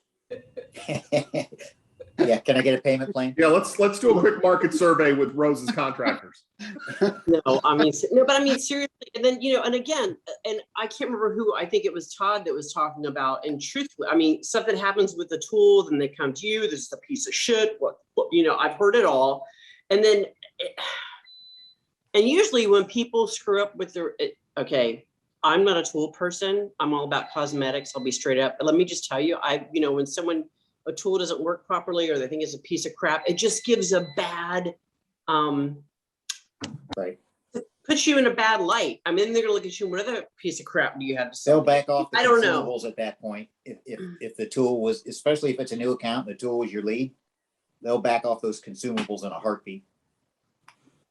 Yeah, yeah. And I hope, like I said, they said to be honest, and I'm actually really kind of too honest sometimes. So at least I'm not drinking right now. And you all would really have to hear it. No, we appreciate it. We really do. And that's what we're looking for. You know, Todd's always been the wallflower. Now we got someone speaking up. Appreciate that. I'm the real flower. Rose. Right. And again, part of it was get it out there. As Jason said, you know, we don't want to look like we're too far down the path. We were early in, wanted to ask that question. We got great feedback. I think, next week, if we can do a follow-up on what new products and offerings and improvements we should be doing, that'd be great. It's really going to help out, James, as he's leading the products group to figure out where we need to focus and refine our offering. Give you guys some time to think about it. Or if we did do tools, would we want to do this or not? But again, value your opinions. And part of what we did do, it didn't cost us much to go out there and do a survey with a broader audience, to say, okay, well, it looks like it's got something.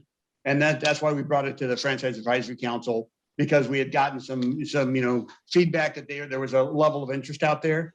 But again, when I'm taking a look at this, this Brady Bunch picture of everybody out there, you guys are really knee deep in it every day and been doing it for a while in most cases. So your opinions are valued and appreciated. And again, we just got a whole lot of real neat things to get into, interesting opportunities to follow.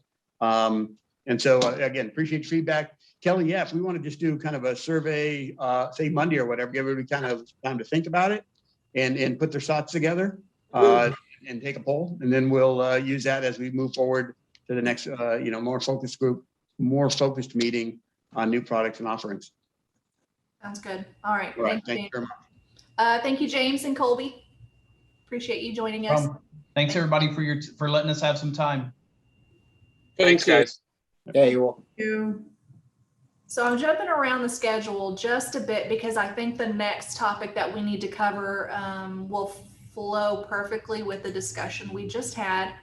And it's probably the most important thing that we need to take away from our session today. So these are the top suggested improvements by the group number 1 focus that you guys suggested for us to focus on next year. So it's fill rate, back orders, which is short term, website search engine, franchise cost of products, franchise cost of special products, look through the eyes of the franchise, and of course, product gaps. So it sounds like we've already started to work on product gaps by scheduling a meeting next week to start, diving into that. So everyone should be familiar with this. I think the new members have gotten some kind of information on this to look over before we met today. But what we're going to do is we're going to break out into separate rooms. We're going to have an open discussion in regards to these top suggested improvements. And then for the new members, chime in with anything that maybe you think should be a top priority that is not on this list. You'll work with the team lead, which is going to be one of the Winzer team members. You're going to narrow it down to the top three initiatives that you want us to work on. I'm assuming everyone is going to say number 1 is product gaps, which is fine. We'll come back, take a list of everybody's top 3, and then we will consolidate that into the most voted top 3 items that we're going to focus on. And of course, if you have, number 4 and 5 that you say this is also important, we can have those as backups. So that way, when we finish the first 3, we can move on to 4 and 5. Any questions on your initiatives going into the breakout rooms? Nope. Okay, Jason, do your magic. All right. Well, let's all hope this works. So you should all have been invited to a breakout room. If you just want to go ahead and join, that'd be great.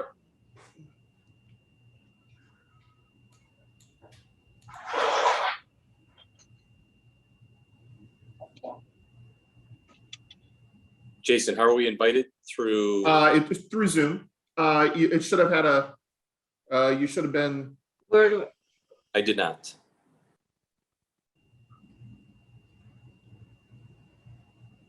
Let's see.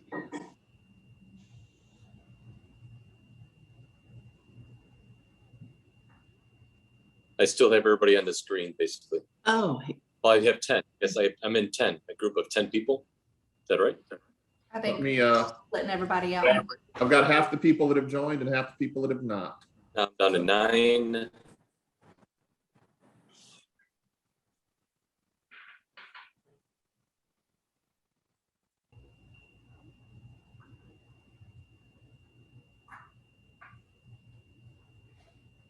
How do we join, Jason? There should be a message that pops up on your screen. Mine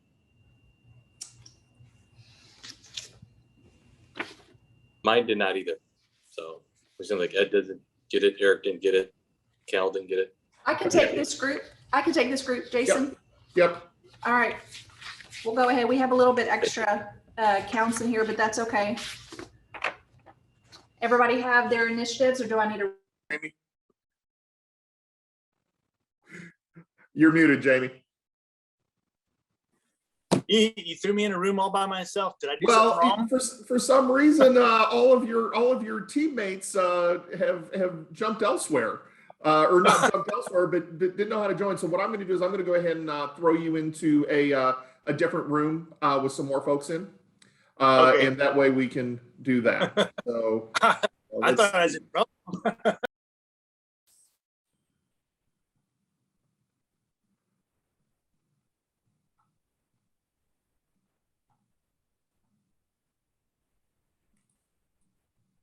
Supply chain out there.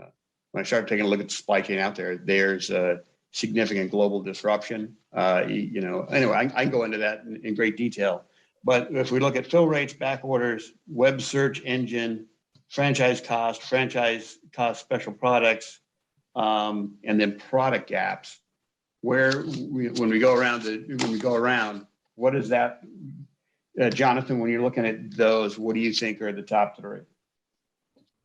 Well, I mean, something we run into every day is, and a lot lately, obviously with all our price increases and stuff, is cost. And my top three would be definitely cost. What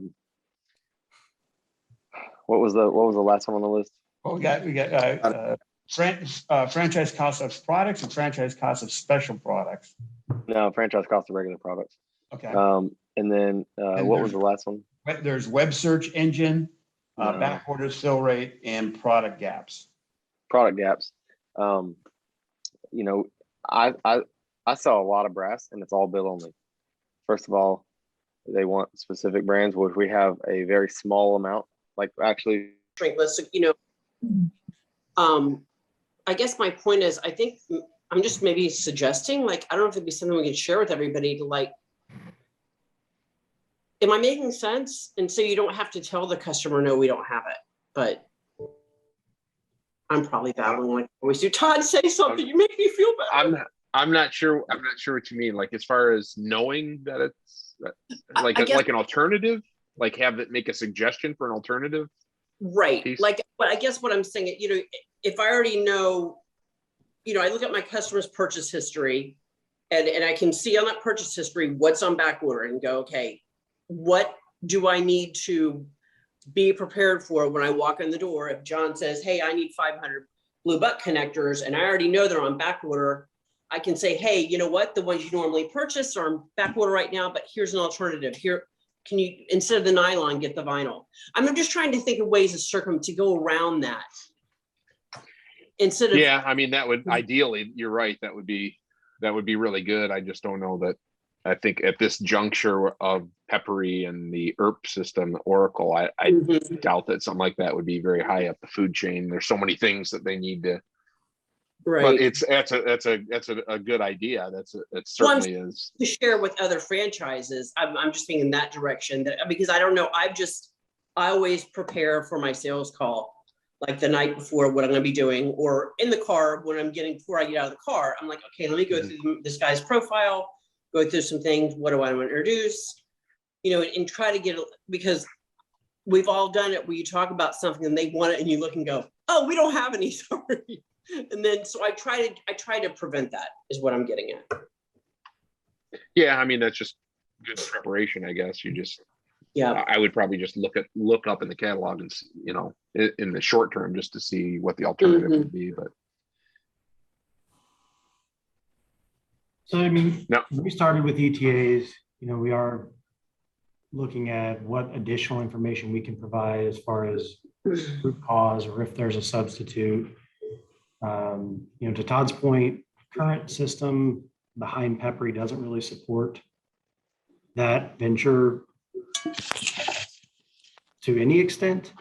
So we're using a tool that kind of sits between our system and Peppery to supplement the data. And that's where you're seeing, that's where Peppery is getting the ETAs from. Tina, I don't know the purchase history, right? If there's. So to that point, Eric, how do you feel about, instead of having every employee to have one customer account, what about some ride-alongs with the franchises? Everybody's done their share of these ride-alongs through the years. They're not affected by riding along, because what do they see when they ride with a tenured person? We go in, we get the order, we put it up, we do the next order. If we have a demo to do, we do that. We're back in the car. They say, where do you want to go to lunch? You know, there's no experience there of them of hearing, nope, no, go away. No, we like Worth. No, we like Lawson. Don't come back again. You know, and if that's the nicest thing you hear for 3 to 6 months, then you're probably doing okay. So yeah. Cal, how would you, whenever you see the term look through the eyes of the franchise, what does that mean for you? I think, you know, coming into this, I've been at this for 6 months now, 7 months. And seeing this, it's just how when I'm going to Peppery every day or putting my orders through, the different things that I'm encountering on a daily basis, you know, making Peppery more friendly. That's what I'm kind of seeing what this entails. Hey, Brent, how are you? I'm sorry. Good. Hang on just a second. So if you could say the top 3 ways that I could look through your eyes, what would those top 3 ways be? Interesting. I think making it more like I said, making it user friendly is very vital, just functional for us. You know, little things that we've added that you guys have added as far as like inventory, checking back orders with inventory, that's been critical. I've been using that feature a lot, but having these little things like this where I can see, I don't know if I'm answering your question directly, but little things like this, these adjustments and tweaking that we're doing with Peppery, it's making it easier for us in the field when we're with our customers. I think looking through the eyes of the franchise would narrow it down to that, helping us be more functional for the customer, more efficient. More user friendly. Got it, in the field. Tony, what do you think? How can you narrow that down for me? How can I look through your eyes? Well, one of the things that I go through almost daily, and we all too since COVID, is when I go and I order a product that is a staple item and I see that there's no warehouse that has that product whatsoever, or again, the product gaps in between it. When I have a larger customer that has a variety of hardware and everybody else out there has all the different sizes, I guess anger might be a little too strong, but just frustration, disappointment that we don't have the size in between that is a standard size. We just don't carry it, and we haven't carried it for the 10 years I've been with Winzer, and I've asked about it. Secondly, again, when a staple item is not there and a product manager or somebody at Winzer is not giving an alternative, so then I'm going out to Amazon and I'm buying 2032 batteries at 600 at a time at 43 cents. And so I carry these 600 batteries with me because we've been in and out of 2032s.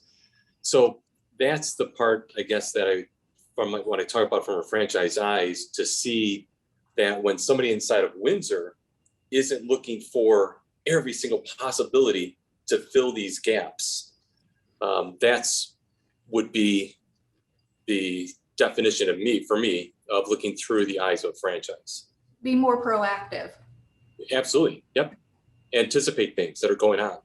And I know that's sometimes hard to anticipate, but when you do see it, try to react quickly. If that means overtime, pay them overtime to stay there and figure out these problems. If it's Amazon that we buy a product from, like I did for 43 cents a battery, it's cheap.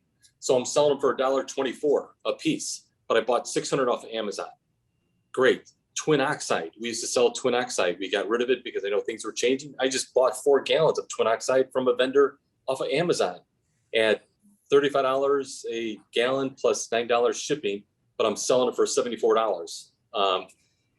Because the customers like Twin Oxide better than Maxim. Maxim's too strong. Twin Oxide's a nice product to put into our sprayer. So those are all the things that I'm going through every single day that just takes time out of my day to go knock on a new door. That's the frustration I have. And that's what I try to talk about, looking through the eyes of a franchise. Thank you. That's good. Ed, do you Yeah. have any feedback on that? Well, what a lot of people internal don't understand is they send us emails and they kind of want us to email them because it's easier for them to deal with emails. And it's hard for me to email at 72 miles an hour. So I have to make phone calls and I make them in between customers.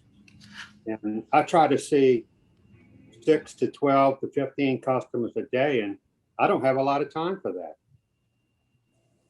And so I do the best I can, and I try to make calls and leave messages, and it's really hard to conduct business sometimes. Got it. Steve, any feedback on that? I think pretty much the same story. The product, you guys are working on the fill rate, the back orders. It is frustrating to work hard to get an account and then, look in the PEP system and see I don't have anything to offer them. So yeah, I think that's the most important things to work on. So do we all agree that looking through the eyes of the franchise with these three, A, B, and C would be number 2 on our list? Everybody agrees that would be number 2 in priority? The eyes of the franchise, yes. Yeah. That's just that's my pick. Okay. What about the third? I put the cost of the regular products Winzer sells, the cost of it.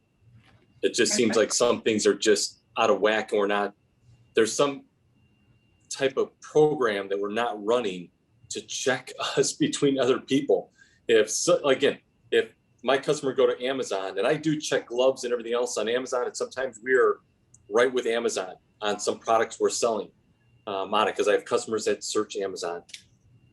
But there's other things we were just like crazy price on it, and people look at me like, no, I'm not going to use it for that. So then they don't use me for it. And then they start checking out all my prices, and then I'm screwed at that point. Yeah. So that's the thing. That's the other side of it. Somebody needs to be constantly pouring through it. I know we have so many SKUs, but there needs to be some type of algorithm that they go through to check pricing, either from other vendors. And I know we're not going to compete with Amazon. I'm not saying we need to compete with Amazon, but we need at least to compete with Kent, Worth, Imperial on all the stuff that we sell on there. So that's number 3 for me, is cost of our regular products. Jason, will you give a 7-minute warning? Yep. What about you, Ed, Steve, Cal? Number 3, cost of products? Yeah. In a touch what Tony had said, I sell a good bit of pipe fittings, and at times our Schedule 80 was a lot more expensive than the 3,000 pound pipe fittings, and I couldn't figure out why. So I just sold the 3,000. There's no reason for it.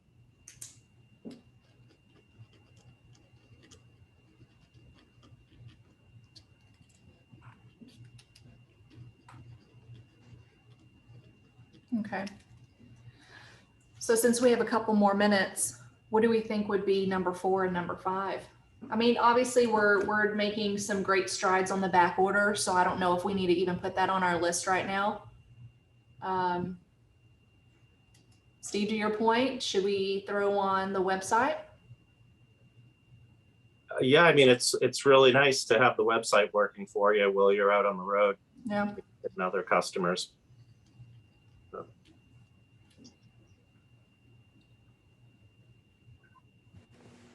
And then it sounds like we have some initiatives working around the specials groups. Is this something that, Jason, I don't know, or do we need to focus attention on the cost of special products, since there's kind of being a revamping down there, or? As far as the specials, yes. I mean, and I think John kind of addressed that quite a bit. I know Danny, who was over the specials group, has been kind of pivoting the focus a little bit. We definitely want to provide those opportunities for you guys to get that lower margin but high volume business. You know, as I've said a couple of times today, it's margin dollars that put money in your pocket, not margin percentage.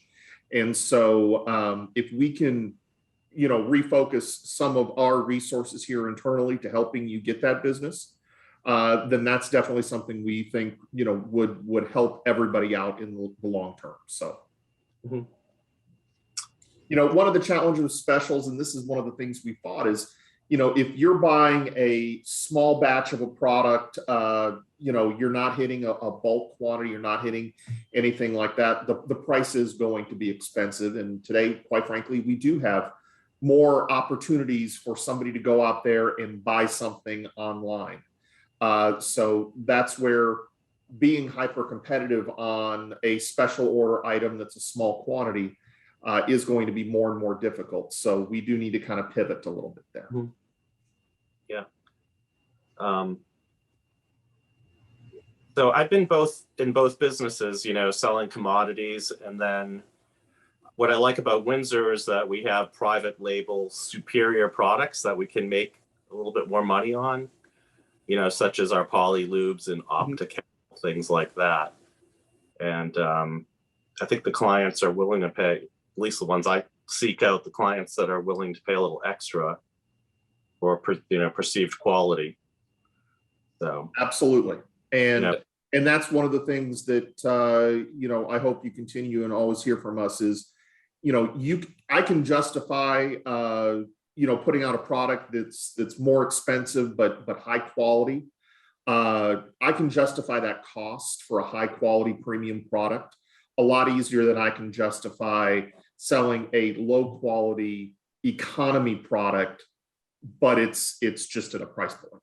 You know, that product only has that one advantage, which is, well, you paid a little bit less for it. So absolutely, that's always going to be our main focus. Right. I'd rather be the quality guy than the cheapest guy. Yeah. Right. All right, we have just a couple of minutes left, I think, Jason, right? 2 minutes left. Yes. Okay. Yes. Eric, let me just run this by you real quick. This is what we've come up with. Number 1, product gaps. Number 2, looking through the eyes of the franchise. And here's the 3 top ways to do that. Peppery, make it user friendly. Look for opportunity to fill gaps, be more proactive. Faster turnaround. So that way, when you go into a customer and you want to offer a new customer and you want to offer them products, you got to make sure we have the products. And when we don't, then that's bad. And then C, we can't always communicate through email. We need to pick up the phone. That was going to be the one thing I just didn't hear from you. Pick up the phone, please. Have a human that picks up the phone first before they say yes. And then number 3 is franchise cost of products. And then if we get to number 4, it would be the website. Steve had some really great ideas. Thank you. Okay. Yes, ma'am. All right. I think we're ready to Zoom everybody back. Jason, you're on mute. I'm going to go ahead and close down the rooms, and we should all be shortly returned to the main room. You guys are already still in the main room, so no change for you guys. Hey, Jason. Yes. I just that I got you here. I took a phone call from a client. I may have to step out. Is this going to go on? How much longer are we going to go on for here this afternoon? Probably about another 7 hours, Eric. Okay, well, you guys carry on. Steve Kelly's going, yeah. I'm going to try to wrap it up in 30 minutes. In the pool, because I got to go out. About 30 minutes. Yeah. Okay, well, I can't guarantee I won't be gone in here in 10 to 15 minutes or so. The good news is we are recording this. So, okay. So if you do end up having to cut out and miss the last 15, 20 minutes, we'll send out a link for you here probably on Monday or later today even for you to catch up on the balance. Excellent. Thank you, sir. Yep. Jason. Yes, sir. Can I ask you a question about peppery? I think you just did, Ed. Oh. Yes, go ahead. For you. Are y'all ever going to get where we can copy the assortments in peppery where it'll be history? Yes, that's something actually Tina, who is just now jumping back in. Hey guys. Tina's going to be the best one to answer that question. Ed had asked, are we going to get to the point where we can copy assortments in peppery? Yes, that will happen. You mean copy an order that has a kit on it? what I'm asking is, the farmers, half of my business is farms, Tina. Yeah, And I supply boat kits for the combine, and it's certain applications that they have to repair. And what I'm doing right now is I have them in my phone in my gallery, and I actually have to look them up every time and build a kit and reprice them. the custom kits, right? Yes, ma'am. Yes, Yeah. when we moved to Oracle, there is a restriction right now between AS400 and Peppery. When we do move to Oracle for our ERP system internally, we'll be able to bridge that gap. Until we get to Oracle, we're not able to make that happen in Peppery. There is a lot of technical challenges with trying to make that happen, but Oracle will bridge that gap and we'll be able to get that done. When do you expect that, Tina? Well, Oracle go live, and I'm just throwing a month out there. We're looking at the first Winzer warehouse, possibly around February, March area. So, and we'll start with, I believe the plan is still to start with Reno and Santa Fe Springs, and then it'll move to Saginaw and then to Plano, which has always been the original plan. Okay, Tina. All right, I'm gonna try and get you guys out of here by 12:30. So we're gonna fly through these. Team 1, who was the Windsor leader for Team 1? Danny. That was me. Danny, all right, what did you guys come up with, your top 3? Top 3, back orders, franchise cost, product gaps.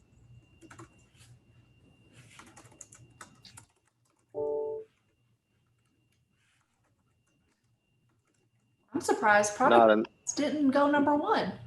not in that order. Oh, not in that order. Well, what's number 1? I think number 1 was probably franchise cost.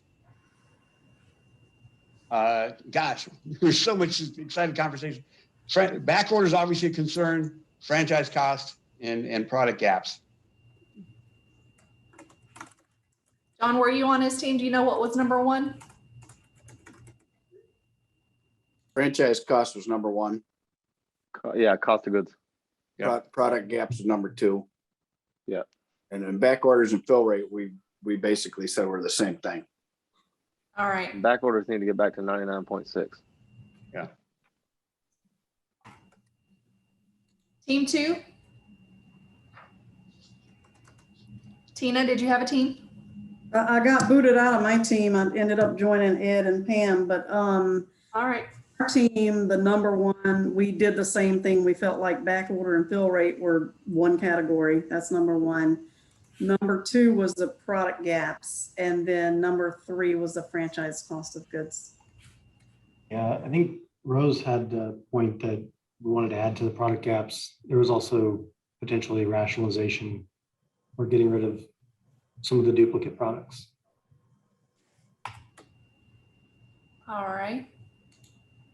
And Kelly, we actually, am I on mute? No. Rose also had a suggestion for something new to put on the radar. So I don't know when you want to solicit those items.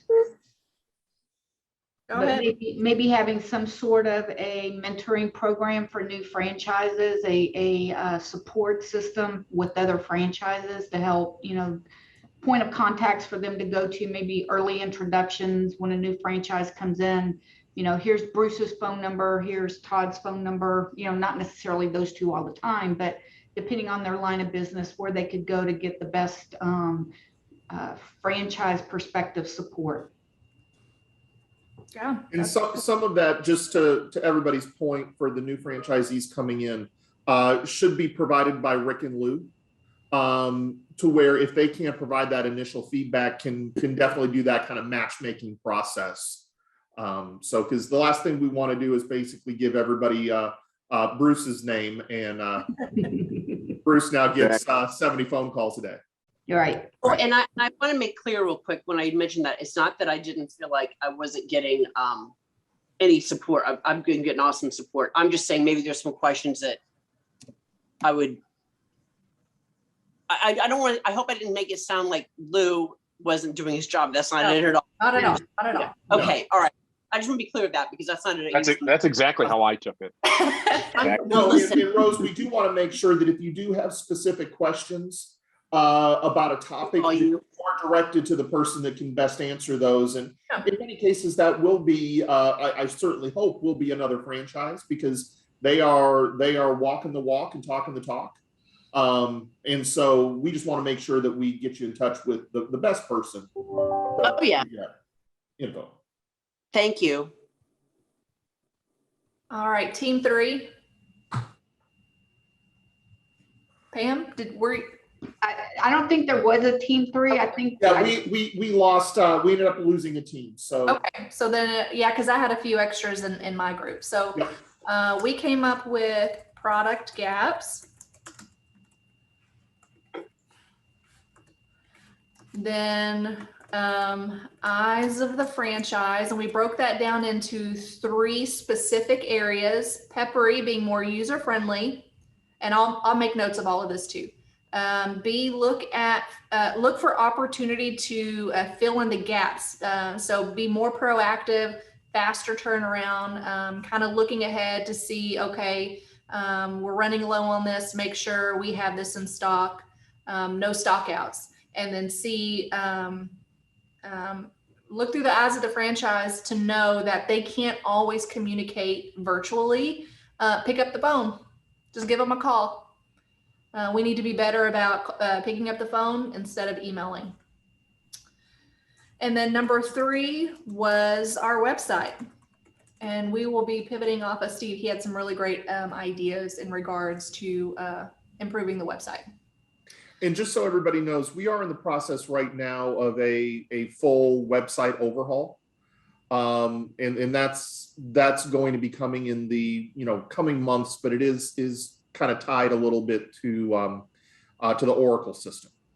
So be looking for that. But that is a hot topic and something we are discussing right now. All right, so it looks like we have some recurring topics here. For the most part, our top 3s are consistent. So I'll put this all together into a nice little initiative packet, and that's what we'll start working on this year. Questions, concerns, comments? I mean, I believe that all of these can be, besides backward fill rate, can be seen through the eyes of the franchise, or should be. Yeah. So that all can be kind of branched out from that, starting from the ground up. Yep, absolutely. Yeah, we said the same thing in our group. The eyes, see it through the eyes of the franchise, kind of puts all of everything, really. All of this has to do with seeing it through the eyes of the franchise. Yeah. Right. Real quickly before we move on, what did you guys think about the breakout rooms? I liked it. Good. Not long enough. It wasn't long enough? Yeah, maybe a little extra time next time if we can fit more in. Oh, if we can get Kerr off the phone, I mean. I know, I was gonna say if we can cut John shorter, we'll. Good luck Who with that. invited him anyway? I missed the start of it as I had stepped out of the room, but it did seem like a good idea. I tell you what, we'll put John at the end of the meeting next time, so we can make sure we get all of our stuff in. And then if he goes long, that's all on him. Yeah. Yeah, there you go. That's a good idea. That's a good idea. All right, so real quickly, like I said, I'm going to try to get you guys off of here by 12:30. I'm going to jump to my topic really quick, and we don't have to spend a lot of time on it. It's just I'm pitching it out. You tell me what you think. We are looking at our franchise liability insurance. It's really tough to get the renewals from you guys every year. Some of you may have gotten calls from Amanda or someone here asking for your insurance is expired. Can you send me a copy of it? Or you have to shop around and call different people and get quotes, and you spend a lot of time on the phone or whatever that may be. So we were thinking maybe buying a bulk policy package. It would be individual policies for each of you. It would be in your name. Of course, it would have Winzer as an additional insured for your comprehensive general liability. And then we would just pass that cost along to you through the remuneration deductions. So we would do the shopping for you. We would do the buying for you. We would provide you copies of your coverage that meets the minimums. And then you just pay through remuneration deductions. You don't have to worry about calling and renewing or anything like that. I see a couple of applause. Yes. Is this a good idea? I should pursue this? Yes, please. So here's a concern. Some franchises may see an increase and some franchises may see a decrease. Any concerns around cost to franchises? I guess there I a- was is there- nodding. I thought I was putting my hand up.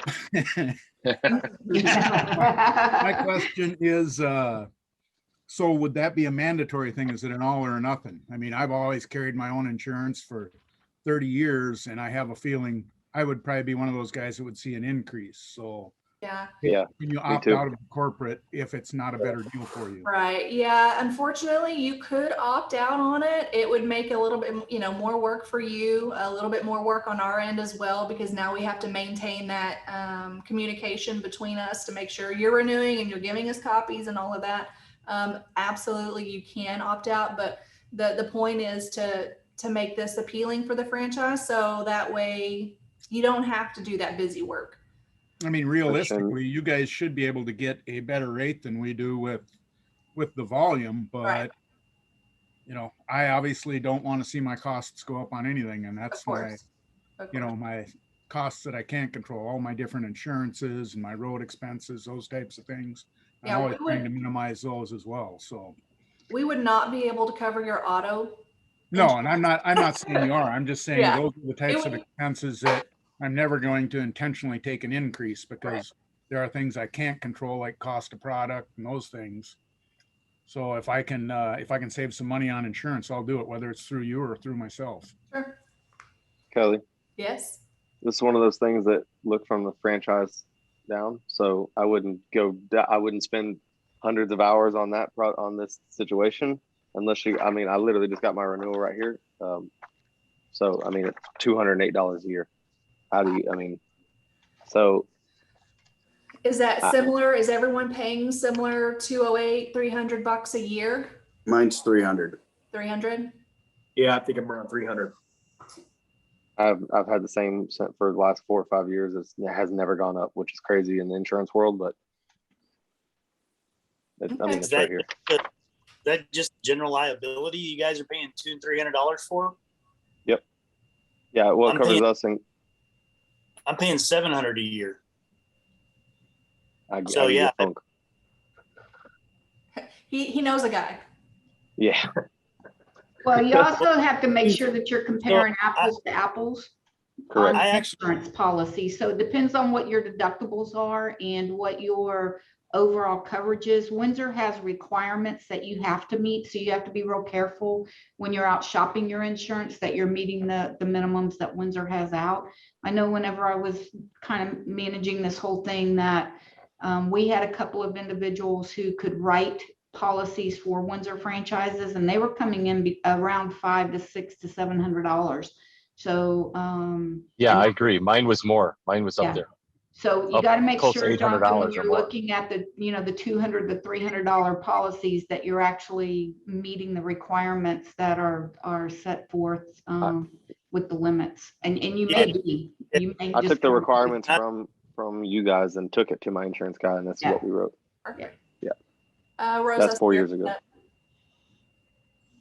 Yeah, no, my question was just that it was just something that like if it's not, it doesn't take a lot of homework for you to do, of course, but find out what it would cost and then. Yeah, we're in talks with our current broker right now. She's pitching the idea to our current insurance provider and a few others. Okay. That's what I told her. I said, give me bulk pricing. Okay, thank you. Thank you. All right, so that's good feedback. So I'll keep moving along and getting some dollar amounts, and hopefully I can get it to around 200 to 300. See where we go from there. It might depend on state too. Yeah. Yeah. Okay, I'm jumping around my deck here, so let me get back over there. All right, so quick updates on Windsor action items. Tina, were you going to do this update, or was it me or Pam? I don't remember at this point. I can do it. It's fine. I didn't have any. Yeah, I didn't have anything to add as far as the freight charge and multiple order. We're still visiting. We're still, all of that's up in the air pending because ERP got moved. So as far as that, I don't have any update, and I'm not sure about the other ones you have. I can do it. So the manufacturing vendor list, this is part of a bigger topic. We're gonna, we'll do a deep dive into that in our next meeting. And then Kirk committed to reach out to prior Winzer employees. For those of you who are new, everyone on the team had expressed some concern regarding some people that used to be a part of Winzer's staff that were very knowledgeable and that are no longer with us. So he committed to reaching out to those guys, and he did. So I did put it on the deck as an update. I don't know what happened to it. Maybe I didn't hit save. But as far as Brian Smith, he called him directly. Brian Smith was regulatory chemical, great guy, very knowledgeable. He is actually working at his wife's company, so not interested in moving away from that. He contacted Rob Free, also another chemical guy, very knowledgeable. He's happy with where he's at. He's not interested in coming back. And then Fred Tilley, he's retired. So he's not going to be traveling anymore. So there's that. There's the update for Kerr's action item. Questions on that? Rose, you still have your hand up. You have another question? Oh, I'm sorry. No, I don't mean to. That's okay. Oh, I don't, what the heck? Oh, sorry. Got it. That's okay. All right. In closing, look, I'm a few minutes early. We will finalize the 2022 initiatives, what we're going to be working on, and the meeting minutes. We will share all of that to you guys really soon. And I think Jason said there's a video. He'll share that as well. Here are the dates for our year, for the meeting for the next year. Put those on your calendar. We'll try and get the Zoom meeting scheduled out ahead of time so that way you guys know that it's coming. Try to keep to a Friday. That February meeting, we're going to try and do that in person. I'll send out a request also, and whenever I send out the meetings and stuff, where you guys would like to meet up. Your vote, like, should it be centralized? Should we go to, a centralized state? Is it near airport? Do you guys want to come here? Maybe you want to see the building or the warehouse and all that fun stuff. You haven't seen it yet. You tell me what you want to do. Tahiti. What? Tahiti. Tahiti. Okay. Yeah. I don't know if I'm going to be able to sing that one. Tahiti, Ohio. Paris, Texas. Yeah. All right, guys. Well, Hey, can I jump in for? Sure. We still got a few. Somehow we missed it, but let me give you an update on supply chain real quick. I talked about it last Thursday, and I'll try to keep that brief. Kerr did a nice job about kind of some of the headwinds we got. First, let me start off by saying, supply chain, it's our job to make every reasonable effort, sometimes extraordinary, to find, purchase, inventory, and ship products to support our franchisees and customers. I say that because then I'm going to tell you a bunch of ugly stuff, but that doesn't change what our mission is. Okay. If we take a look at the ugly stuff, there's 33 container ships sitting off Long Beach. Normally there's 0 to 1, but there's 33. That's down from 38, what we had about 4 months ago. So there's improvement, but that means there's roughly 260,000 containers sitting out there. And I'm sure they've got our body fasteners and our hardware sitting on some of those 260,000. The West Coast represents all the stuff coming in from Asia, but it is only about 35% of total imports into the US. East Coast gets a lot more cars and things like that. China is randomly shut, I shouldn't say randomly, is shutting down major ports. They shut down their port south of Beijing for 6 weeks because 6 people tested positive. They're on the bubble of shutting the world's 4th largest port, Ningbo. This week they're talking about they had 2 people test positive for COVID. They literally kick everybody out, put a padlock on there, and go away. All the ships that are sitting there, all containers, all that kind of.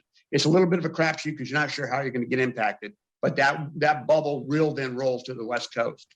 When we take a look at container cost, what we're doing is we're getting the limited containers. Again, there's millions of them stuck on container ships at anchor, probably about 1 million just outside the US coast, and they're seeing it around the globe. So container costs are pumping up to about $20,000 per container. A year ago, they were $4,000 to $5,000. So they've gone up. And the reason for that is because the Targets and the Walmarts of the world are sweating bullets that they're not going to have all their holiday stuff in. So they're hitting the containers early. They got to back up at the ports. They got to get it through there. Newsflash I got yesterday. Walmart's actually out there trying to lease container ships so they can put all of their containers on ships and move it around the world wherever they need to get product. Consumer price index year to year from May to May has gone up 19%. And I say producer price index, that isn't consumer. That means the people that are actually making stuff. Their prices have gone up roughly 19%. And some weird stuff happening. 20% of the tankers in the US are parked because they don't have qualified drivers to move petroleum, oil, chemicals, and stuff like that. 80% of the US resin producers, again, 85% of US plastics, injectable plastics come out of Houston, 85%. So it's all domestic, but 80% of those resin producers are in force majeure, meaning they are claiming disaster beyond their control. A lot of that is because they can't get some chemicals that move some plastics from one version to another, heat resistant plastics versus non-heat resistant plastics. So they're having limits on that. Plus we had that weird freeze, it was 0 degrees here in Houston in February. And those factories down there, similar to everybody's home, when those pipes froze and things exploded, really messy, really nasty. And that's part of the reason 80% of the US resin producers are in force majeure. And normally the 85% of the products they do produce for the US market, the other 15% is offset by imports, and they can't get those products in from other countries such as South America that also has a fair amount of plastic production down there. Those are just kind of some of the headwinds we're working on. With that being said, what we're doing to try to make sure we're servicing your orders. First of all, we're moving customer orders to where the product is. We're limited on some of the products. So we're moving orders to where the inventory is. We're asking the franchisees first. That means we may be getting, more than one package. We'd love to consolidate. It's the most efficient model for everybody involved, but you may get 2 or 3 packages because you have to ship it from where we have that product. We're doing transfers between warehouses on a daily basis. And then we're doing expedited transfers, large, multi-pallet transfers once a week to rebalance our inventory across where we have it. Sometimes we have people come in and sweep an inventory out of Saginaw. I got to backfill that with some product I have in Reno. So those kind of things. We're also expediting our suppliers, pushing them to honor their commitments or improve their deliveries. We're seeing a lot of our suppliers push out their lead times 3 to 4 weeks at a time, 3 to 4 multiples. So if it's 8 weeks, now it's 16 or 24 weeks. We're also doing a lot of secondary sourcing. I mentioned blue bud connectors. We used to use Molex. They're having resin shortages for some of the reasons I talked about. So then we went to YTech, we blew out all their stuff. We're going to second and third suppliers to try to get the products, paying a little bit more. We're absorbing that cost. And then where we're possible, we're defining alternate products. And then working with the franchisees to say, are you okay with that? The biggest example is disposable gloves. We're buying from second, third, actually we've got 6 different suppliers we're trying to work with. But we're having to shift around part numbers on those because they're not the original product we carry. And then some of the stuff we're doing to improve, Kerr mentioned it earlier, much better reporting. I know exactly what my 1,325 items are. And why that's important is I got 1,325 back order items, unique items. That's roughly 2%. And so now I know what 98% are okay, but I know what 2% I need to focus in on.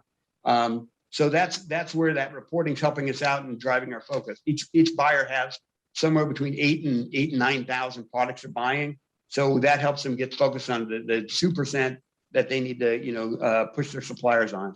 We're ordering products out further. Again, like I said, we're ordering lead time plus 90 days or 180 days. The challenge is that we're on allocation in a lot of places that they just, and yesterday Brighton Best came up and said, the most we're going to ever give any customer is 20% of what we have on inventory. So we need to watch their inventory closely. And we do. We have visibility to inventory. If we see a big chunk out there, we can grab it as long as we're grabbing less than 20%. And then, as I said, we're working on, multiple suppliers. A good example is we We locked down a supplier that we found, about the sixth one we worked on. They produced 26, this number I thought was impressive, 26 billion individual gloves every year. So 13 billion pairs of gloves. They represent 12% of the of the global market as far as production. They got 11 different factories. They've got a source up, they've got a distribution partner up in Chicago that we think we can get a good chunk of gloves off. I'm in the process of paying them 50% up front. It's about $250,000. But if we can get those gloves in, we can pivot some of those orders over to these, thicker nitrile gloves. So we're kind of working on those things. Todd, you got a question? See you later. Yeah, it's actually not a question. It's a statement. Just when you get done, I just want to say one thing before we leave. Sorry. Yeah, I think that's kind of it. I just want to let you, again, going back, it's our job to get the inventory in stock, make it available, and get it shipped out to you. I just want to make sure you know that we're really trying to turn all the dials and pull all the levers we can. But there's some things, as big as we are, the Chinese government could care less. And sometimes I think the commentary here, Chinese government, who controls the steel mills in China because it's a communist country, is limiting their production of steel, and they're a little bit unhappy with Taiwan, so they've reduced their products. They're sending their steel allocation to send it to Taiwan by 80%. They're giving them about 20-25%. I was on the phone earlier this week with a Taiwanese manufacturer. And they're saying they can only get 20-25% of the steel they used to get because the Chinese government put them on allocation. I don't know if it's political or they really have limitations, but there's weird challenges out there that are well beyond Winzer's control. I'm done. Sorry, Danny, I didn't know you had a spiel too. No, again, kind of a spiel, but I definitely want the group on here to know that we're working it, and we're not giving up. Thank you. Good stuff. Todd. Just one thing. This is off topic, but Jason, those meetings that you do on the Thursdays, could we consider maybe getting, like in this group, I know there's a lot of people that Tony is an expert at keys, getting a couple of people that are key experts, a couple of people that are automotive, have the franchises come on. I would love to know more about body shop chemicals because that's an area of my sales that I don't push very hard because I don't have a lot of knowledge in it. It would be, is there ever been thought of having like round tables where you have 2 or 3 kind of Winzer experts, field experts, franchises, allow the rest of us to ask questions about how they go in, who the competitors are, where the pricing is, that kind of stuff. Absolutely. And that's something that, I've been working with James on in his group, and we want to kind of roll that out as we are having these focus groups with the franchisees, pull some of those resources in. And then when the line gets, so to use body shop chemicals, have the people that helped us pick out the best products in the line come in and help us introduce that line in the form of a Q&A. So like, for instance, we're working on some, I mentioned earlier, the SEM body products. Tom Mulhall is one of our franchisees out on the West Coast that has used those products for years. And he's going to be joining us for a Q&A on that one. So yes, absolutely, Tom. Okay. They just speak our language better. They know the issues that we run into going into a place. And that is correct. Yes. And on any of the Q&A calls, I would certainly hope that we have people that are not joining the calls because they feel that they know what they need to know on it. Those are the people that we need on the calls, to your point as well, to help, educate the rest of the franchisees. So just because you see a Q&A call on something, that it's like, well, I've been selling fasteners for years. Why do I need to join a Q&A and call on fasteners? Well, because your feedback is equally important. So, yep. All right. Anybody else on this? Yes, I just have one request of Danny. Yes. If you can hear me, I'm driving on the car down. I'm driving to an account right now. Danny, can you put down what you said in the beginning about the supply chain of China to the ports, to the containers, to Walmart? Yeah. And it doesn't have to be pretty, but can you put all that information down in just a quick little email letter to all of us? I'd love to have that in my hand so I can just, not that I'm ever hand it to anybody, but I can spit this out to some people as they're frustrated with us. They're Right. frustrated with other people, GM, Ford, everybody else. If you could do that, it would be Yeah. great. Absolutely. And if you ever, and Tony, if you ever get any feedback, I'm like, oh, I don't really worry about. I get supply chain updates. I spend my Sunday afternoon reading, make sure I'm up to speed. I can tie in a bunch of articles or whatever you need to do that. Or if you're bored, you can Google supply chain disruption 2021, and there'll be 32 million people willing to share their ideas. Wow. Okay. All right. I'll do that. That'd be good. I love that information. So. All right. I'll get it out. Okay. Thank you. You bet. Last call. Anybody else? Nope. Thank you. Okay, well, I hope this was fun for the new members. It was just informative and you're excited about the next year and we know exactly what we're going to be working on. I want to wrap all this up in a nice little bow, send it out to you guys, and we're going to get to churning. All right. Thank you. Thank you guys. Have a great weekend. Bye, everybody. Thank you. Thanks, Bye, everybody. everyone. Bye. Thank you.